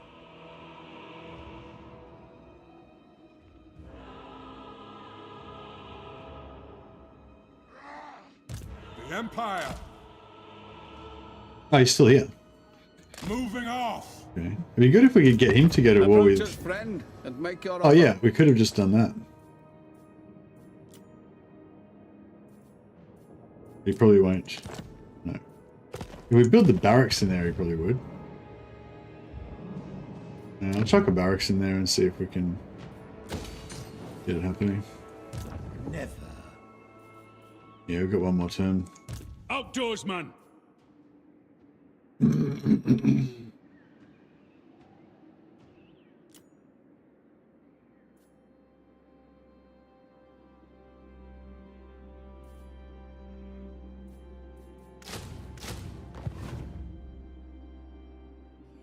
I live to serve the Emperor.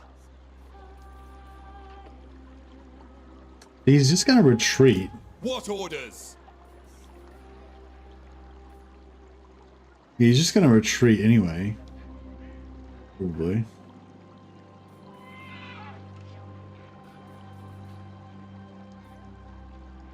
My journey begins. To the provinces. On march! Sigmarite Arch-Lector. Guided by Sigmar.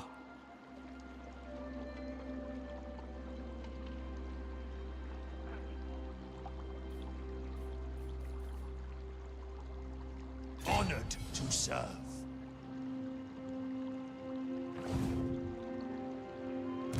Arch-Lector. Yeah, this is taking too long. Not too happy about all this. I could try and charge in and try and get a fight, but he might just retreat, and then we were like getting no replenishment, and it's all sorts of shitness. I will do anything for Sigmar. No, I'm just gonna try. Praise Sigmar. Take up the pace. Probably won't work. But...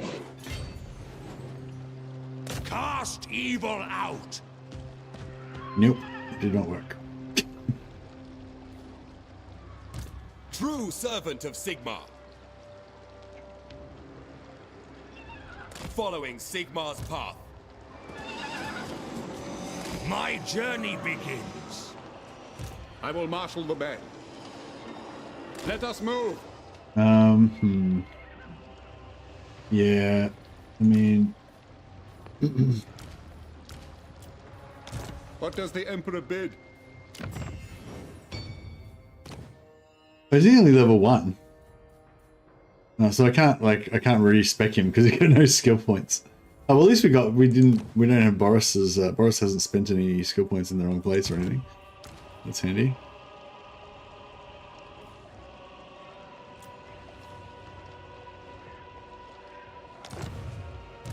Awaiting orders. Here to serve.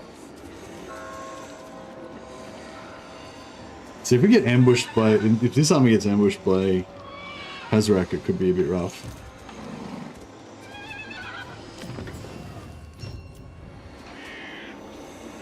This will bolster the nation.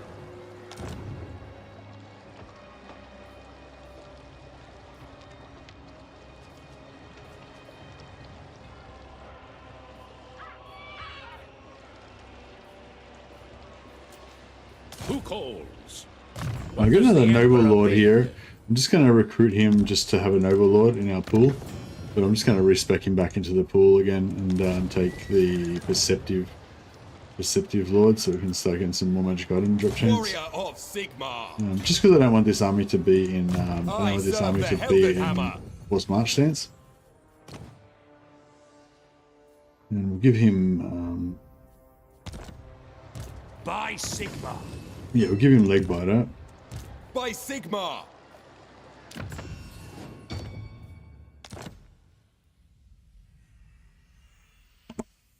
And actually, I might switch this guy's weapon with Midland Runefang.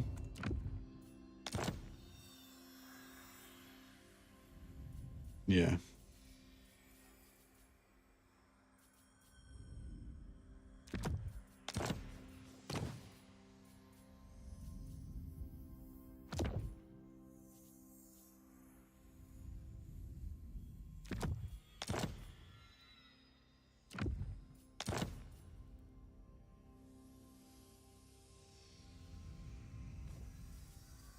I should have, like, I shouldn't have got rid of that other army, actually.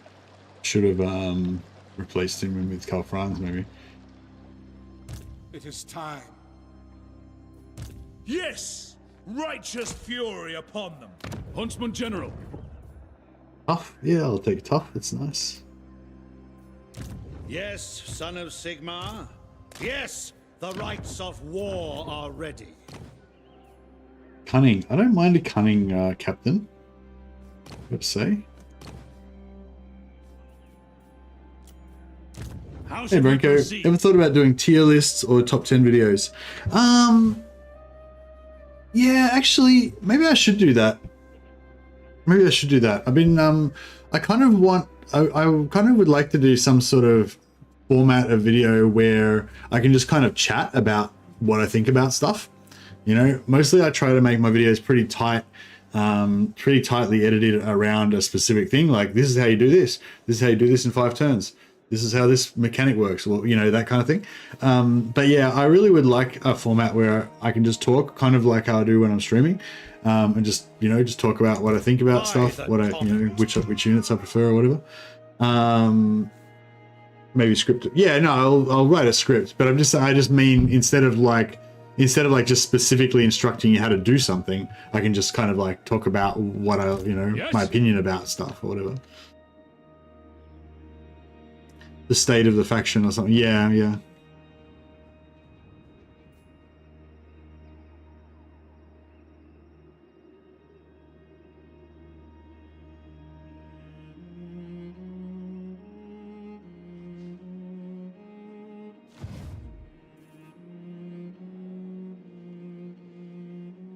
Yeah, I don't know. Maybe the only problem with that is it might be a lot of work, and if it's not something I particularly care about, then, you know, I don't necessarily want to do a heap of work, you know. Yeah, but the thing is, like I know a lot about the game, but I don't have 100% coverage, you know, because a lot of the stuff in the game I'm not interested. I don't care about, you know, like I don't care about Empire Archers, because I think I don't like the unit very much, you know, so I don't really use them. So I don't really know how effective they are or care how effective they are. Same with Empire Spearmen, you know, so I'd have to actually test those units and research it, you know, and it's be sort of the same thing for, you know, everything that I do. Like, so I don't know, unless I can do like a top 10 video, not including the factions the units I don't care about, you know what I mean? So yeah, I don't know. It might not be, yeah, it might not be the right thing for me. It's sort of like with reviews and stuff. I think that a lot of people I think a lot of people appreciate reviews and they appreciate somebody who's pretty knowledgeable about the game. Not that I'm like the most knowledgeable, but you know, I'm pretty knowledgeable. I play a lot of fucking Warhammer. You know, they appreciate people who are, especially if you don't play much, you know, you appreciate somebody who plays a lot, who's sort of up to date with the current state of the game, giving you their opinions and stuff. But I think in order to do a really fair job of it, like let's see, like when we're talking on stream like we are right now, you know, I can just kind of give my opinion. I can just say, oh, I don't really know about that, or I don't really care about that, or whatever. I can't give you an opinion on that. I can tell you about this thing that I really care about, or whatever. But like, I think when you make a video for YouTube, I feel like there's a bit of a higher quality bar that's expected or should be expected. You know what I mean? Like if I make a video saying what the best units are in a faction, then I'm basically presenting myself as an authority, and I'm saying this is what I'm saying in this video is correct. I'm sort of like standing behind that, you know? So I feel like it requires a bit of a higher level of, you know, accuracy, or what's it called? What's it called? Rigor? Higher level of rigor. Yeah. So I don't know. I'm not necessarily that. Yeah, I don't necessarily want to do that, basically.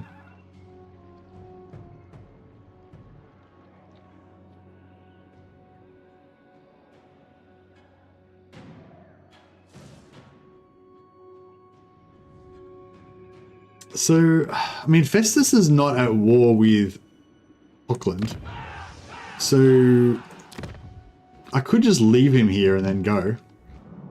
But I'm just a bit worried about this whole situation.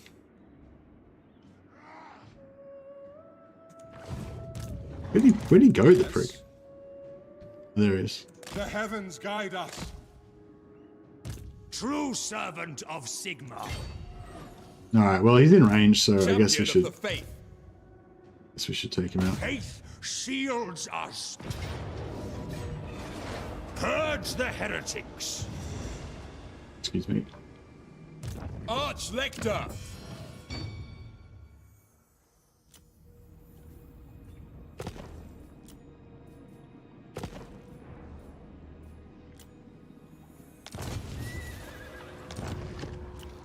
Let's get Carl Franz back in. Yes, to unite the provinces. I see no other Oh, option. what the fuck? Did his movement get screwed over? By or... the comet. I am Prince and Emperor.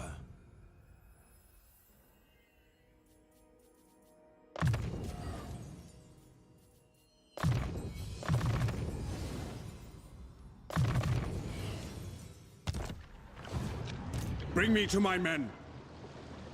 For the Emperor! Right. Summon the elector counts. Let's That go. didn't work out. Death to the faithless! Ye have braved sickness. By Sigma! Didn't work out at all. Heldenhammer! That's all right. We'll get there. Well, check this out. The greenskins are sitting in here, and Kazrak's sitting in here, and neither of them are at war with Brass Keep. Were you a path alcohol? Kazrak wants peace.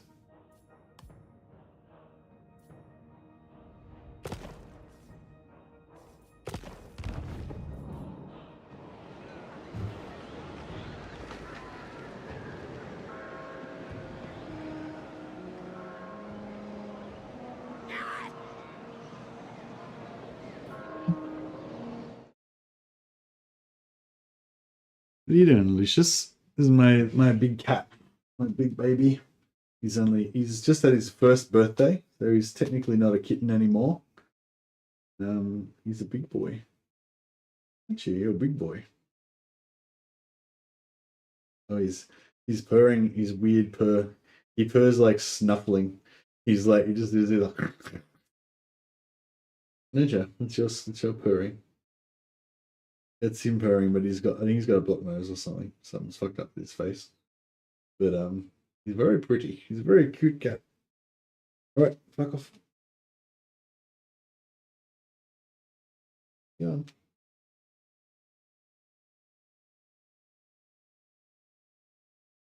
He just came to say hello. Happy birthday, Lucius. Yeah, that's it. Actually, Skull Crusher just had her birthday as well. He does a little while ago, and Scully just had her birthday. She's just, I don't know how old she is now, 2 maybe. Anyways, he decided to have a little cameo appearance there.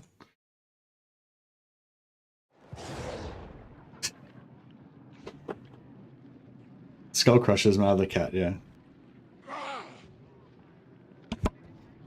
Bro, I can't. Yeah, he's just decided to lie right in front of my keyboard, so I had to like borrow my hand underneath his belly so I could get to the keyboard. You have need of me? Into the dark. No, he's moving. He's on the move again. Right. Just, here you go. Stay there. How about that? No, it's not really going to work, is it? No, because I need to use my arm for the keyboard.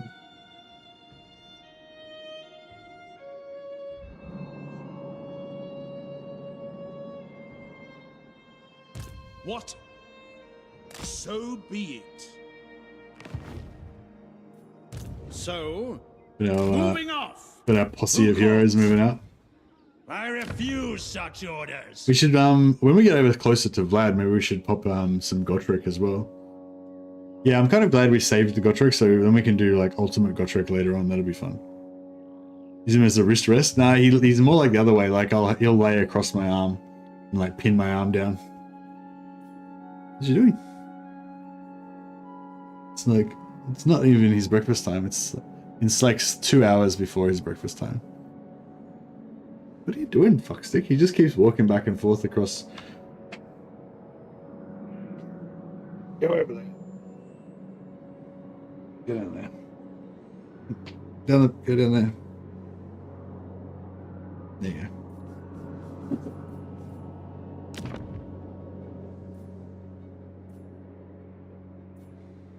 The nation calls. Alright, I might just bring this half stack up. That'll do it. Get a move on. We're there. That'll be some fresh troops to freshen up these dodgy armies that we've got here.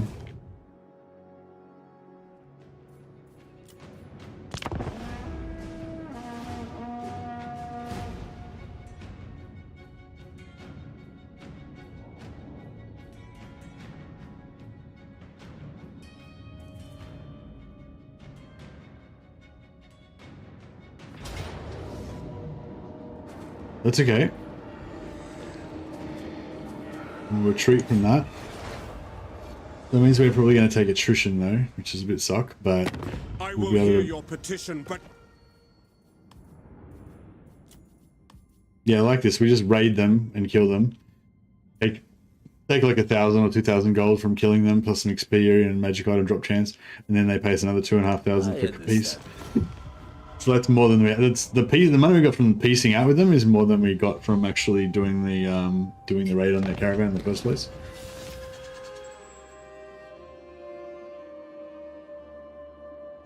Fucking Vampire Wars. It's on for young and old.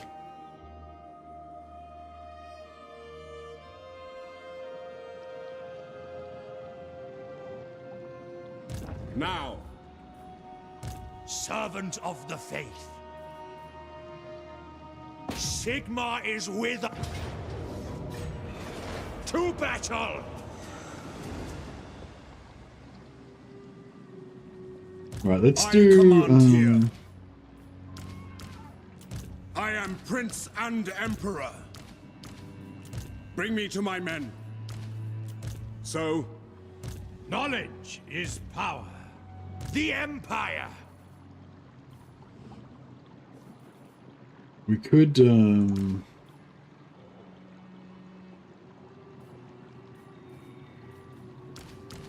For the Emperor.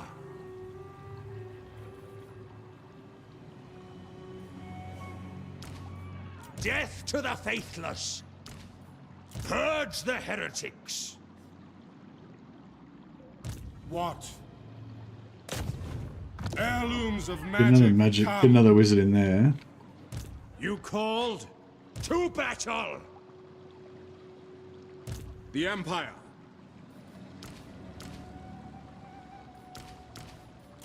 Is it time? What? Summon the Elector Counts. Who calls? As is my right by Sigmar's crown. If we run out of movement, we can always pull him back out again. Ready. In the name of Magnus. Into battle. Alright, this is going to be cool. We'll get two... I don't know why they're not running, but yeah, we'll get 2 fights out of this. We get, you know, a fight, push them back, then double team Festus, then potentially go back and get another fight on this guy again. Mercy's diplomacy with Cathay, yeah, that's it. The twisty mustache. I was doing the twisty mustache before when I had my Volkmar cosplay going on. Nice bit of Empire for a Saturday evening, indeed, indeed. Always good. Never a bad time for a sweet Empire campaign.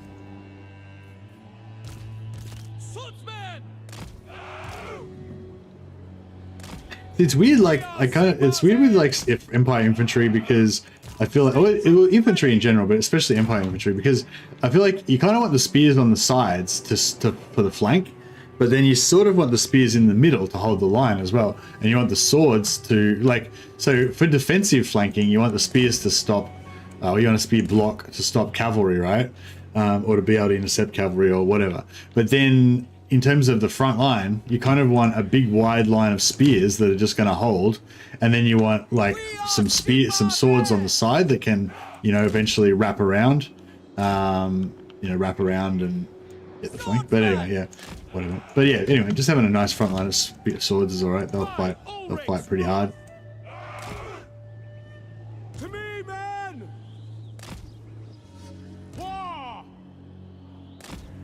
He was on force march, that's why he didn't retreat. Oh, right, yeah, I didn't pay attention probably. Oh, that's good though, actually. That means we don't have to chase him afterwards. Although I think we were going to go there anyway to take out his last settlement, so yeah. The main point is just that hopefully these two crap stacks together will be enough to like either auto-resolve or be able to fight Festus. So we'll see how we go. Wait for these reinforcements for the 30 seconds.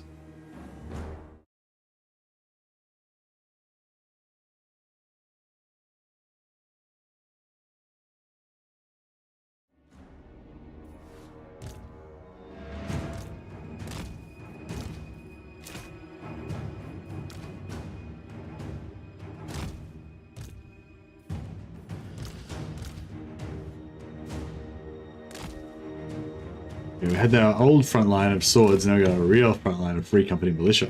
Yeah, Free Company Militia in the middle and swords on the side to flank is even better. And then just keep a couple of spears in the back in case they've got cav.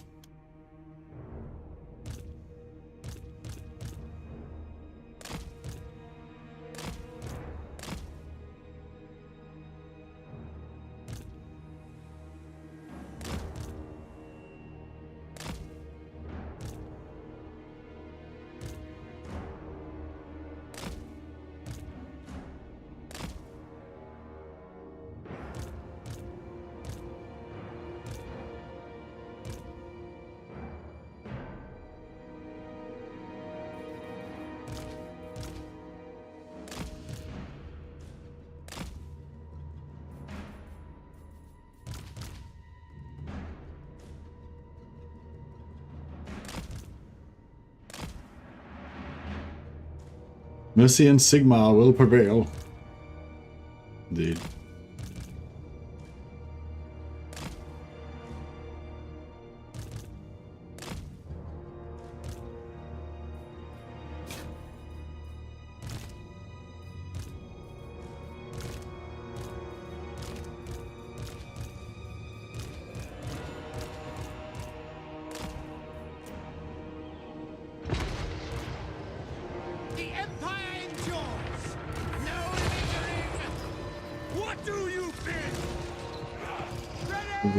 With the old spell damage in there. We could probably chuck a heal on those guys and try and save some of them.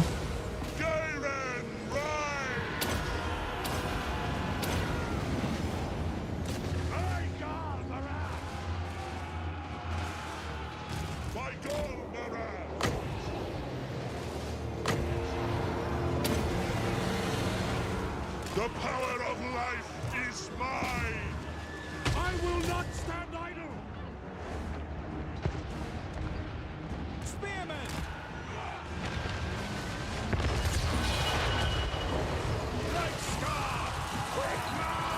This guy's got leg biter, Midland Rune Fang, so he's got regen, so he's tanky as shit.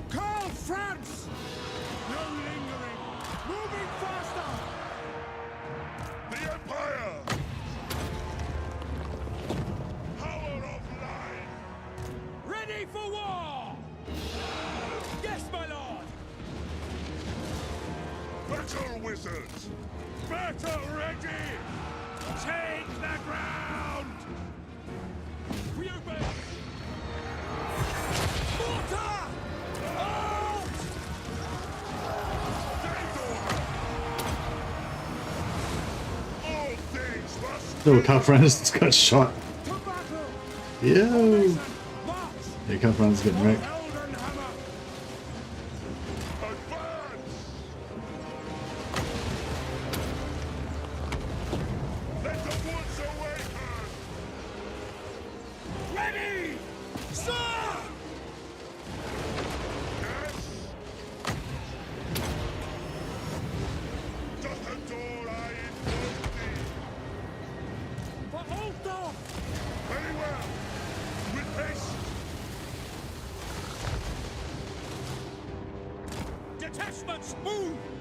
Right.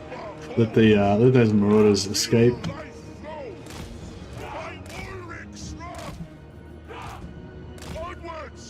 Just use the remaining winds to heal Carl Franz.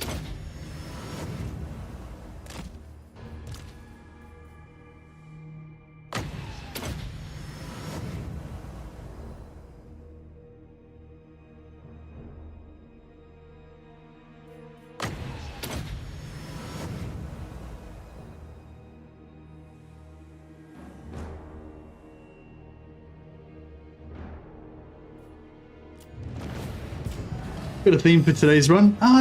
The theme's really just Empire's theme in general. Just playing Empire, you know, enjoying the fact that they're kind of low-fi at the start, you know, and it's just a lot of basic infantry, just, you know, just honest men of the Empire, taking up arms to defend their lands against the all the evils that this world has to offer.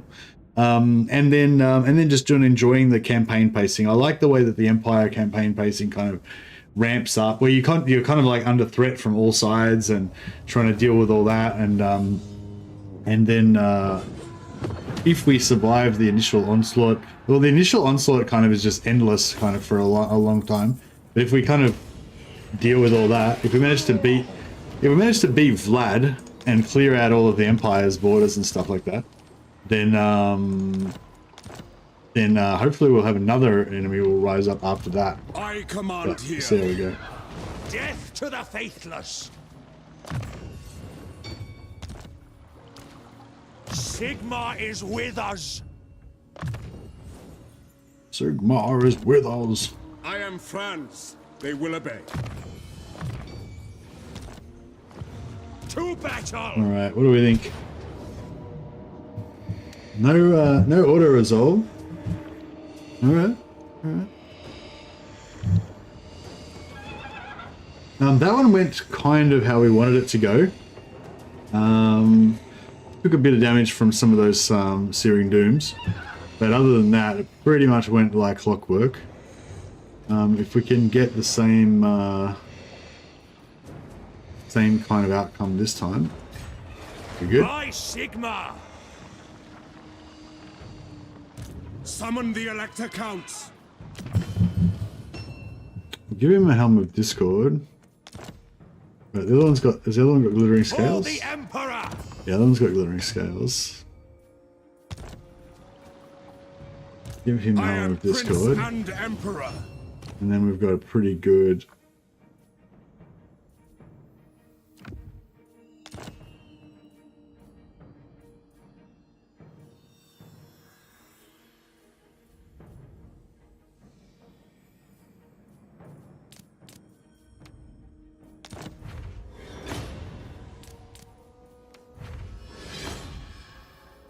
Armor of meteoric iron. Nice. We don't really need it though.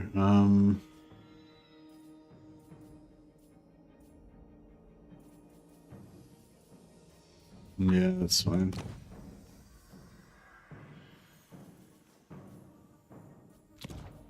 Right, give him Warhorse. He'll roll with the cavalry. The Empire!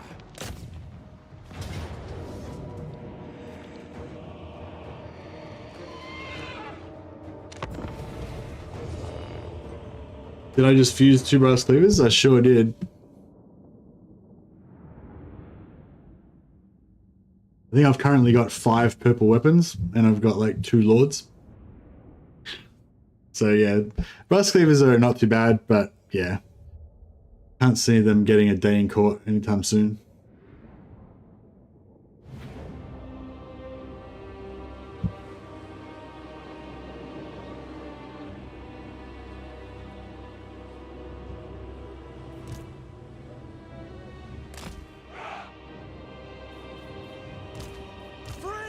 I find I never end up using brass cleavers. Hey, I do like them, but I just find there's always something better that, yeah. Like that happens so often. Like there's literally so many campaigns where I'm like, have brass cleavers. I want to use them, but I just can't because I just constantly keep getting better weapons than them. The only time I end up using them maybe is when I have like, I mean, in theory, I could not have a good enough weapon. I mean, they could be useful, but I yeah, I don't know if it's luck or what, but just pretty much every campaign I just always have something better. Probably the main time I would use them is if I had a warrior priest doom stack. But yeah, same with fences blades. Yeah, if I've got like just heaps of characters, like tons of characters, then they start getting a bit of use. The fences blades, especially on like Master Lords and stuff like that, we just want to give them defense and they don't really need an offensive weapon. But yeah, brass cleavers are like one of those ones that I would put on a put in like on a hero stack. In the name of Sigmar.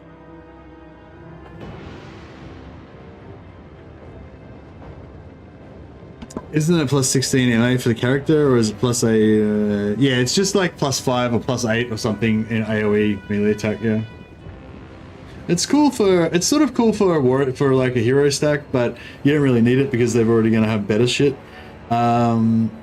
Yeah, the other thing is like when I go into combat with my heroes, generally they're going to be warrior priests, and we're going to be buffing them with plus 24 more melee attack. If there's a warrior priest, there's going to be another one plus 48 melee attack. If Karl Franz is there, there's going to be another one plus like 72 melee attack. So you know what I mean? I don't really give a fuck about plus 8 or whatever.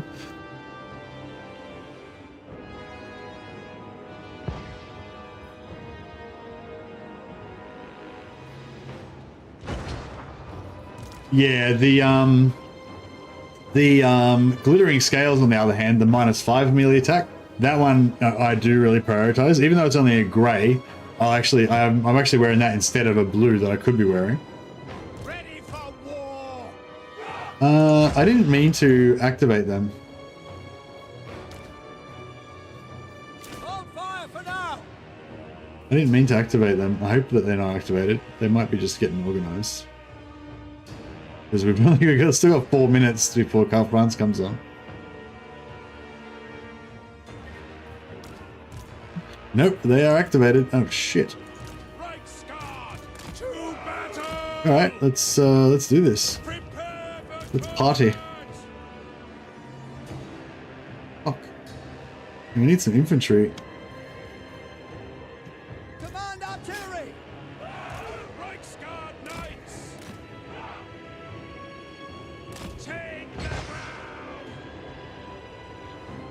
Oh. Yeah, this sucks. This is bad. This could be really bad.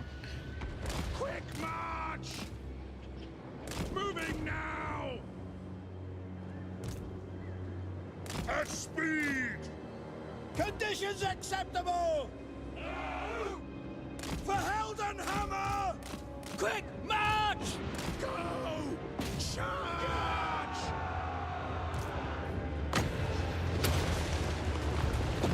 The power of life is mine. This is not great. This is not fantastic. Crossbowmen! Moving now! For the twin-tailed comet! Free company! No lingering! Yeah, the best thing we can do is try to slow them down. Yeah, I fucked up bad. Fucked up real bad. Uh-oh. This is not good. Shoot them!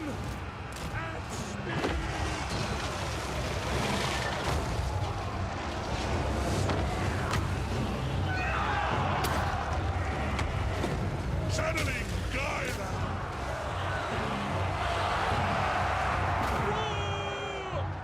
Sigma, preserve us! Yep. That was not great. It was not great.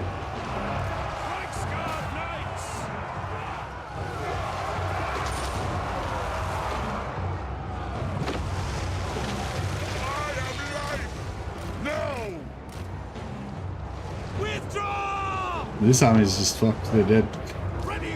Alright, let's just try again, shall we? We'll just start a new battle line over here. Oh, we're gonna get wrecked. We because their army was like way stronger than us, so we really needed everything at once. But because I was fucking distracted by chat or something, I don't know what I was doing. Whatever I was concentrating on, it wasn't this battle. And I accidentally let my artillery activate the enemy, and so they came for us, and we didn't get to stack up, and so now we're gonna lose.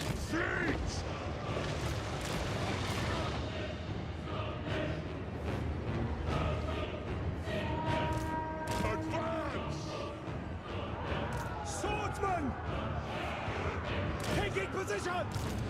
Weapons at the ready! Yes, sir! Formation! March! By Alric's wrath! Swiftly!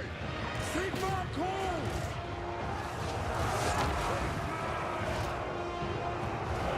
These dogs are fucking destroying our Reichsguard.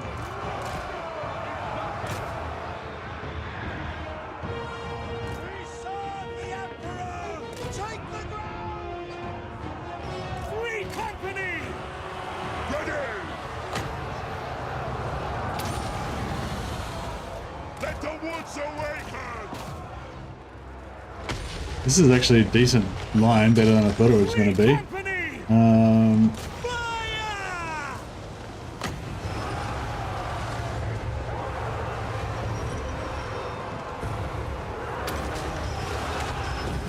Power of light! Servant of Sigma! We are Sigma's heirs! Like Scar! This works better real quick. By the spring-tailed comet! Unseen! Throw it! Doth adore I invoke thee! Taking aim! At speed! Take the ground! Front line's buckling. No, chariot in the back line, that's not awesome. Eager for battle! Awaiting orders! Skyland rising! I do not fear death!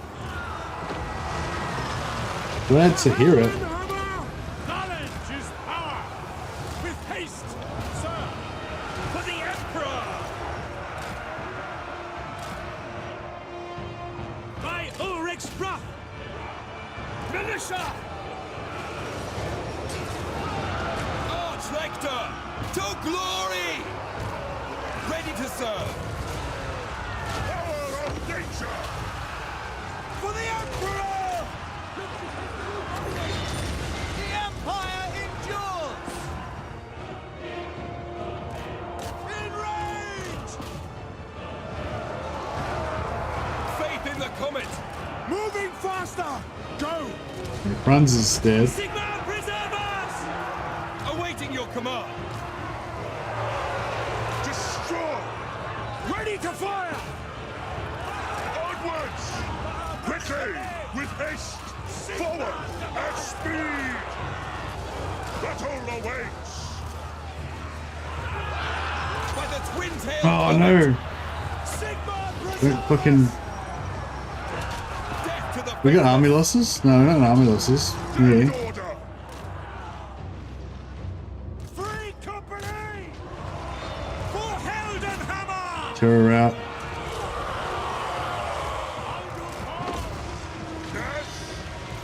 Where's Priest? Did we get Priestess? Yeah. Is he still up? No, he's not. He's still alive. Fuck.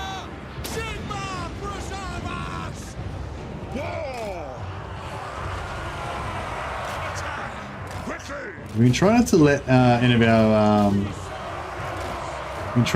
any of our important units die. We will get another chance at this. Eager for battle. To battle, brothers. Oh, tear out at him. Fuck.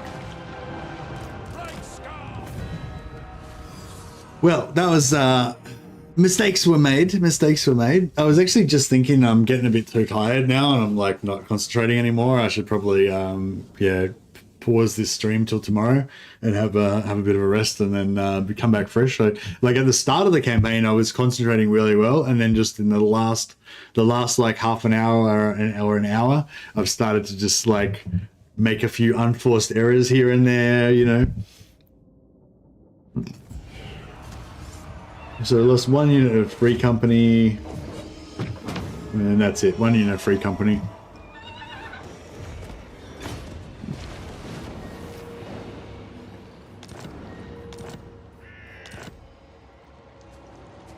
Protector of the weak.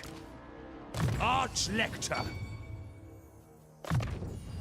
Alright, we'll go back and have another crack. We didn't really do a heap of damage to them, but we did a little bit. Here. Should I...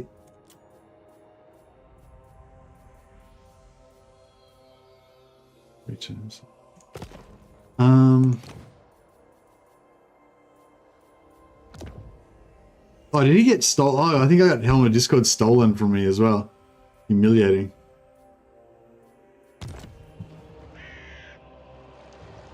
I serve Sigmar.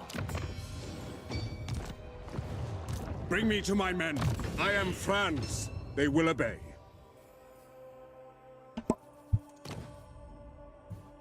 Alright, we'll give him leg biter. Give him regeneration. Better armor. Put him on foot for extra tankiness. What? He's gonna have very low health, but that's alright. This guy can probably fuck off, really.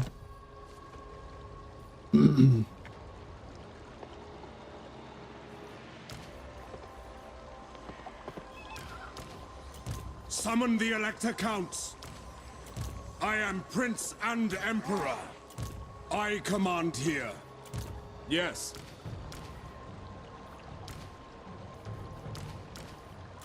The nation calls. Bring me to my men. Who calls? So, the Empire.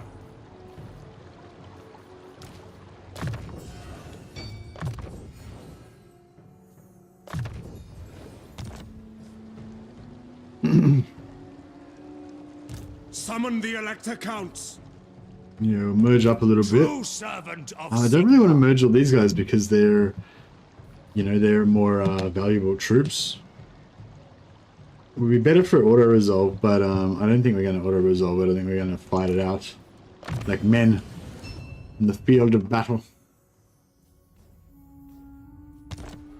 She's got 40. He's got 45. What's he got? Now. 45. Both got low wins. Your word is my command. Yes, son of Sigmar. Sigmarite Arch-lector.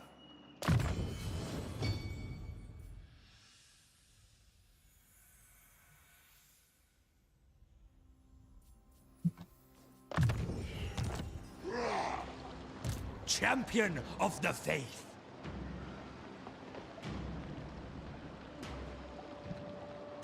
Is it time? I am Prince and Emperor. Ready. No. Raise your weapons. Let's try this again, shall we? Men, we must attack. Men, we must attack. Praise be to Alright, I'm gonna bring in my reinforcements from near to him. So that should give us that should mean that our allies will come in sort of on the same side. Men, I will fight with you.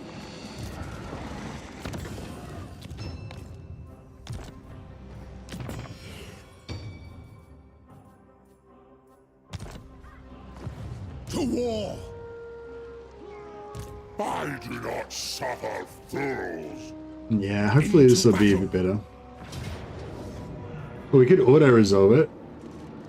The Shadow Mage would die.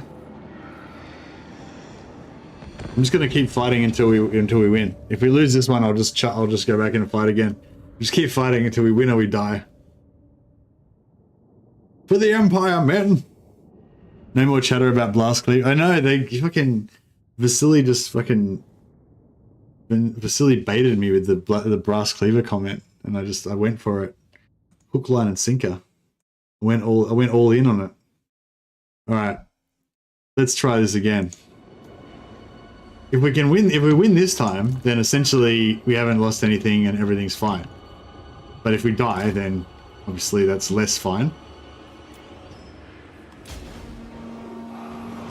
141. Alright, we got it this time. This is my command! No, shush. Yeah, no, it wasn't your fault. Obviously it was my fault. I was just a bit blasé. I don't know why I was blasé about it, because I'm like I knew it was going to be a scary battle. Like, I'd been preparing for it, mentally preparing for it for like 4 or 5 turns, thinking, oh, whenever we finally catch Festus, it's going to be rough. And then when we finally got to the Festus battle, I just didn't really, I didn't take it seriously. I didn't respect the power of the Festus. Yeah, we'll let Carl Franz get his HP up. We got a couple of pretty good tanks gonna be up front. Got some pistoleros, some free company militia.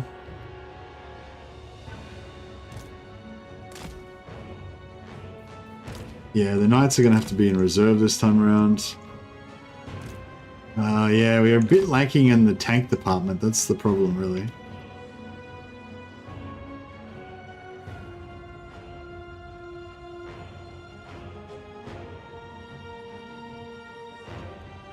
Oh yeah, no, I'm not gonna go to bed. I'm gonna play a bit of probably a bit of Bannerlord or a bit of Mordheim afterwards. But it's just like I don't need to concentrate as much, you know. For that, it's a bit more relaxed.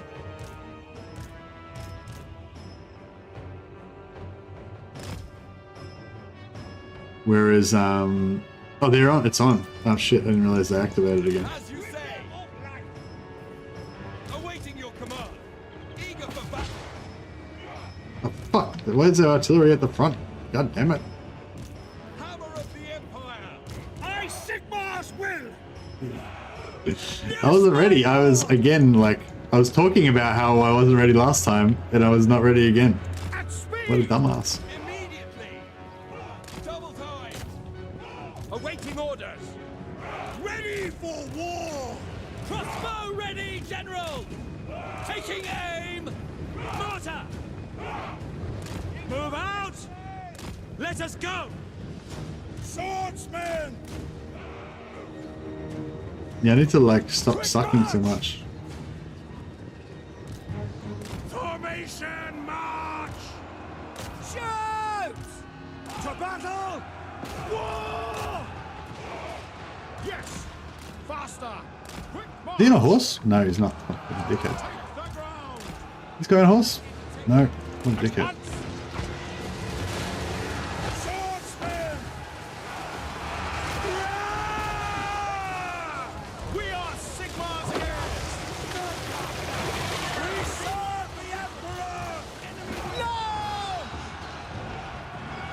not fear death. Awaiting orders. My Galmaras! Launch! Moving! Take the ground! Ready!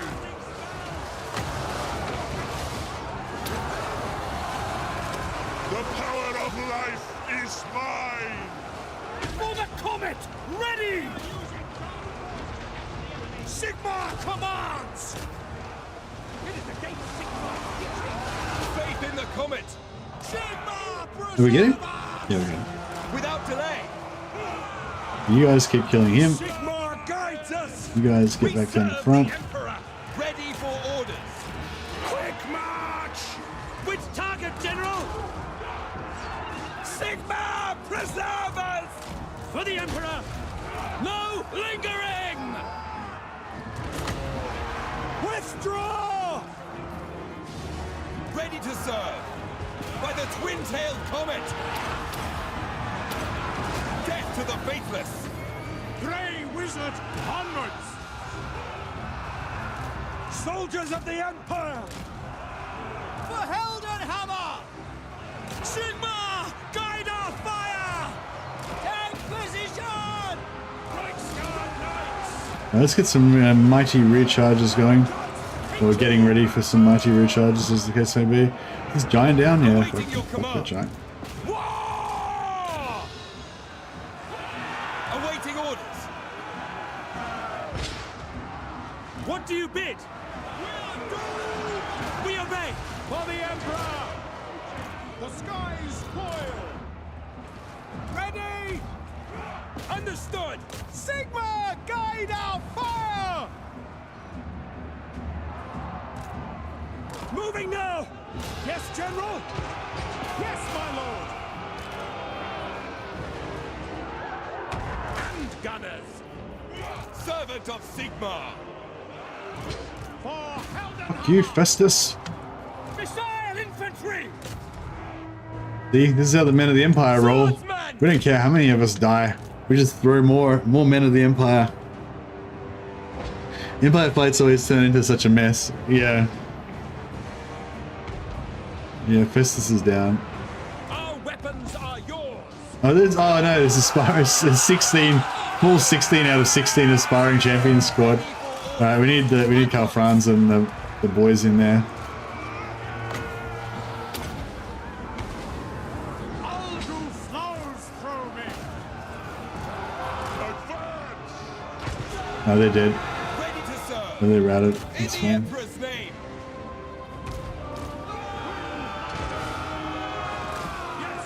Yes, quickly! Quickly! Fire! No lingering! Awaiting orders! We are Sigmar's heirs! What's oh, I was gonna say, what's not broken? The Grey Order! All things must wither! Well, that was brutal, and that's why I love the Empire. There's these desperate fights with like these mere mortal men fighting against giants and demons and whole spawn of chaos, and they come through.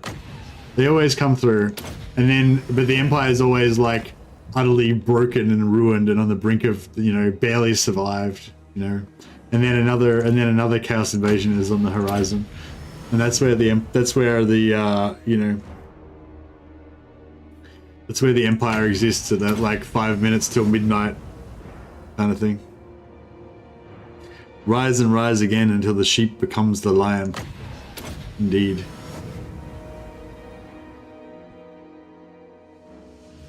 It's like orcs. Orcs always win because if you run away, you live to come back and try again. And if you die, then you're dead, so that doesn't count. If you win, you win. If you run away, then you can come back and fight another day. If you die, then you're dead, so that doesn't count. And that's why orcs always win. All right, we finally managed to put down the Archfiend Festus.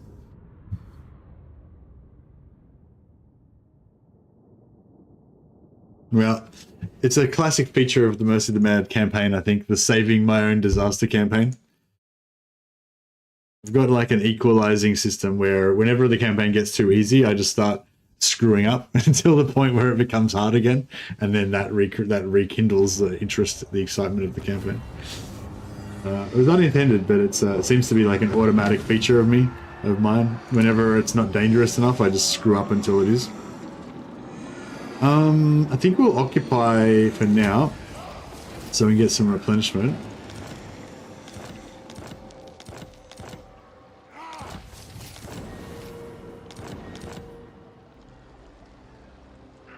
Oh, that vigor loss reduction's nice. Because we can get, actually no, we can't get the, we don't have the 15. We don't have the other vigor loss, do we? No, we don't have the other vigor loss.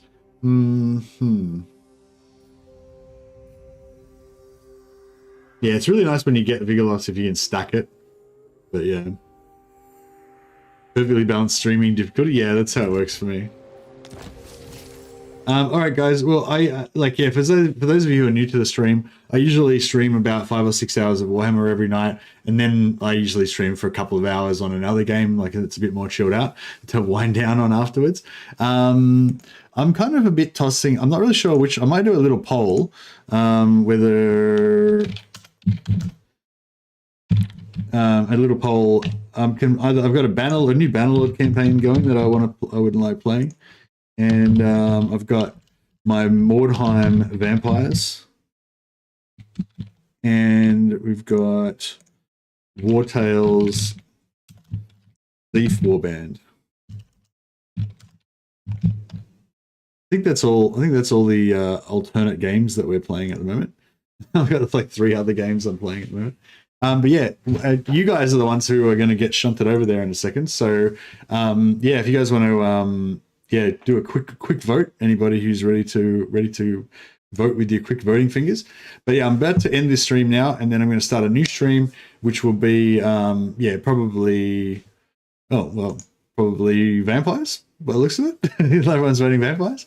Yeah, so I'll probably be playing probably playing vampires, but it'll be one of those 3 games anyway. So I'll pop you guys over into the new stream in a second. If you want to keep watching more Warhammer content, what's Akoi doing? Who's doing 500 player Helm's Deep? Oh, okay. Battlesy is actually playing some Karl Franz as well. So if you want to watch some, if you want, that's Battlesy. Sorry, in the voice. Yeah, if you want to watch some more content, Total War content, there's a link to Battlesy's stream. Otherwise, I'll be as soon as this stream ends, you'll just should automatically go over to the new stream. Don't pay attention to the title of it; it might be wrong, but oh no, yeah, it should be right.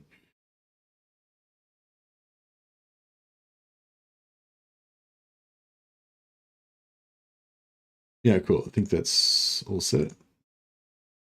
All right, guys. I will see you again. I'll see you in a moment in Vampire in Mordheim. I'll catch you guys over there. Or for those of you who are not going to watch the vampires, I'll see you guys next time. Thanks, guys.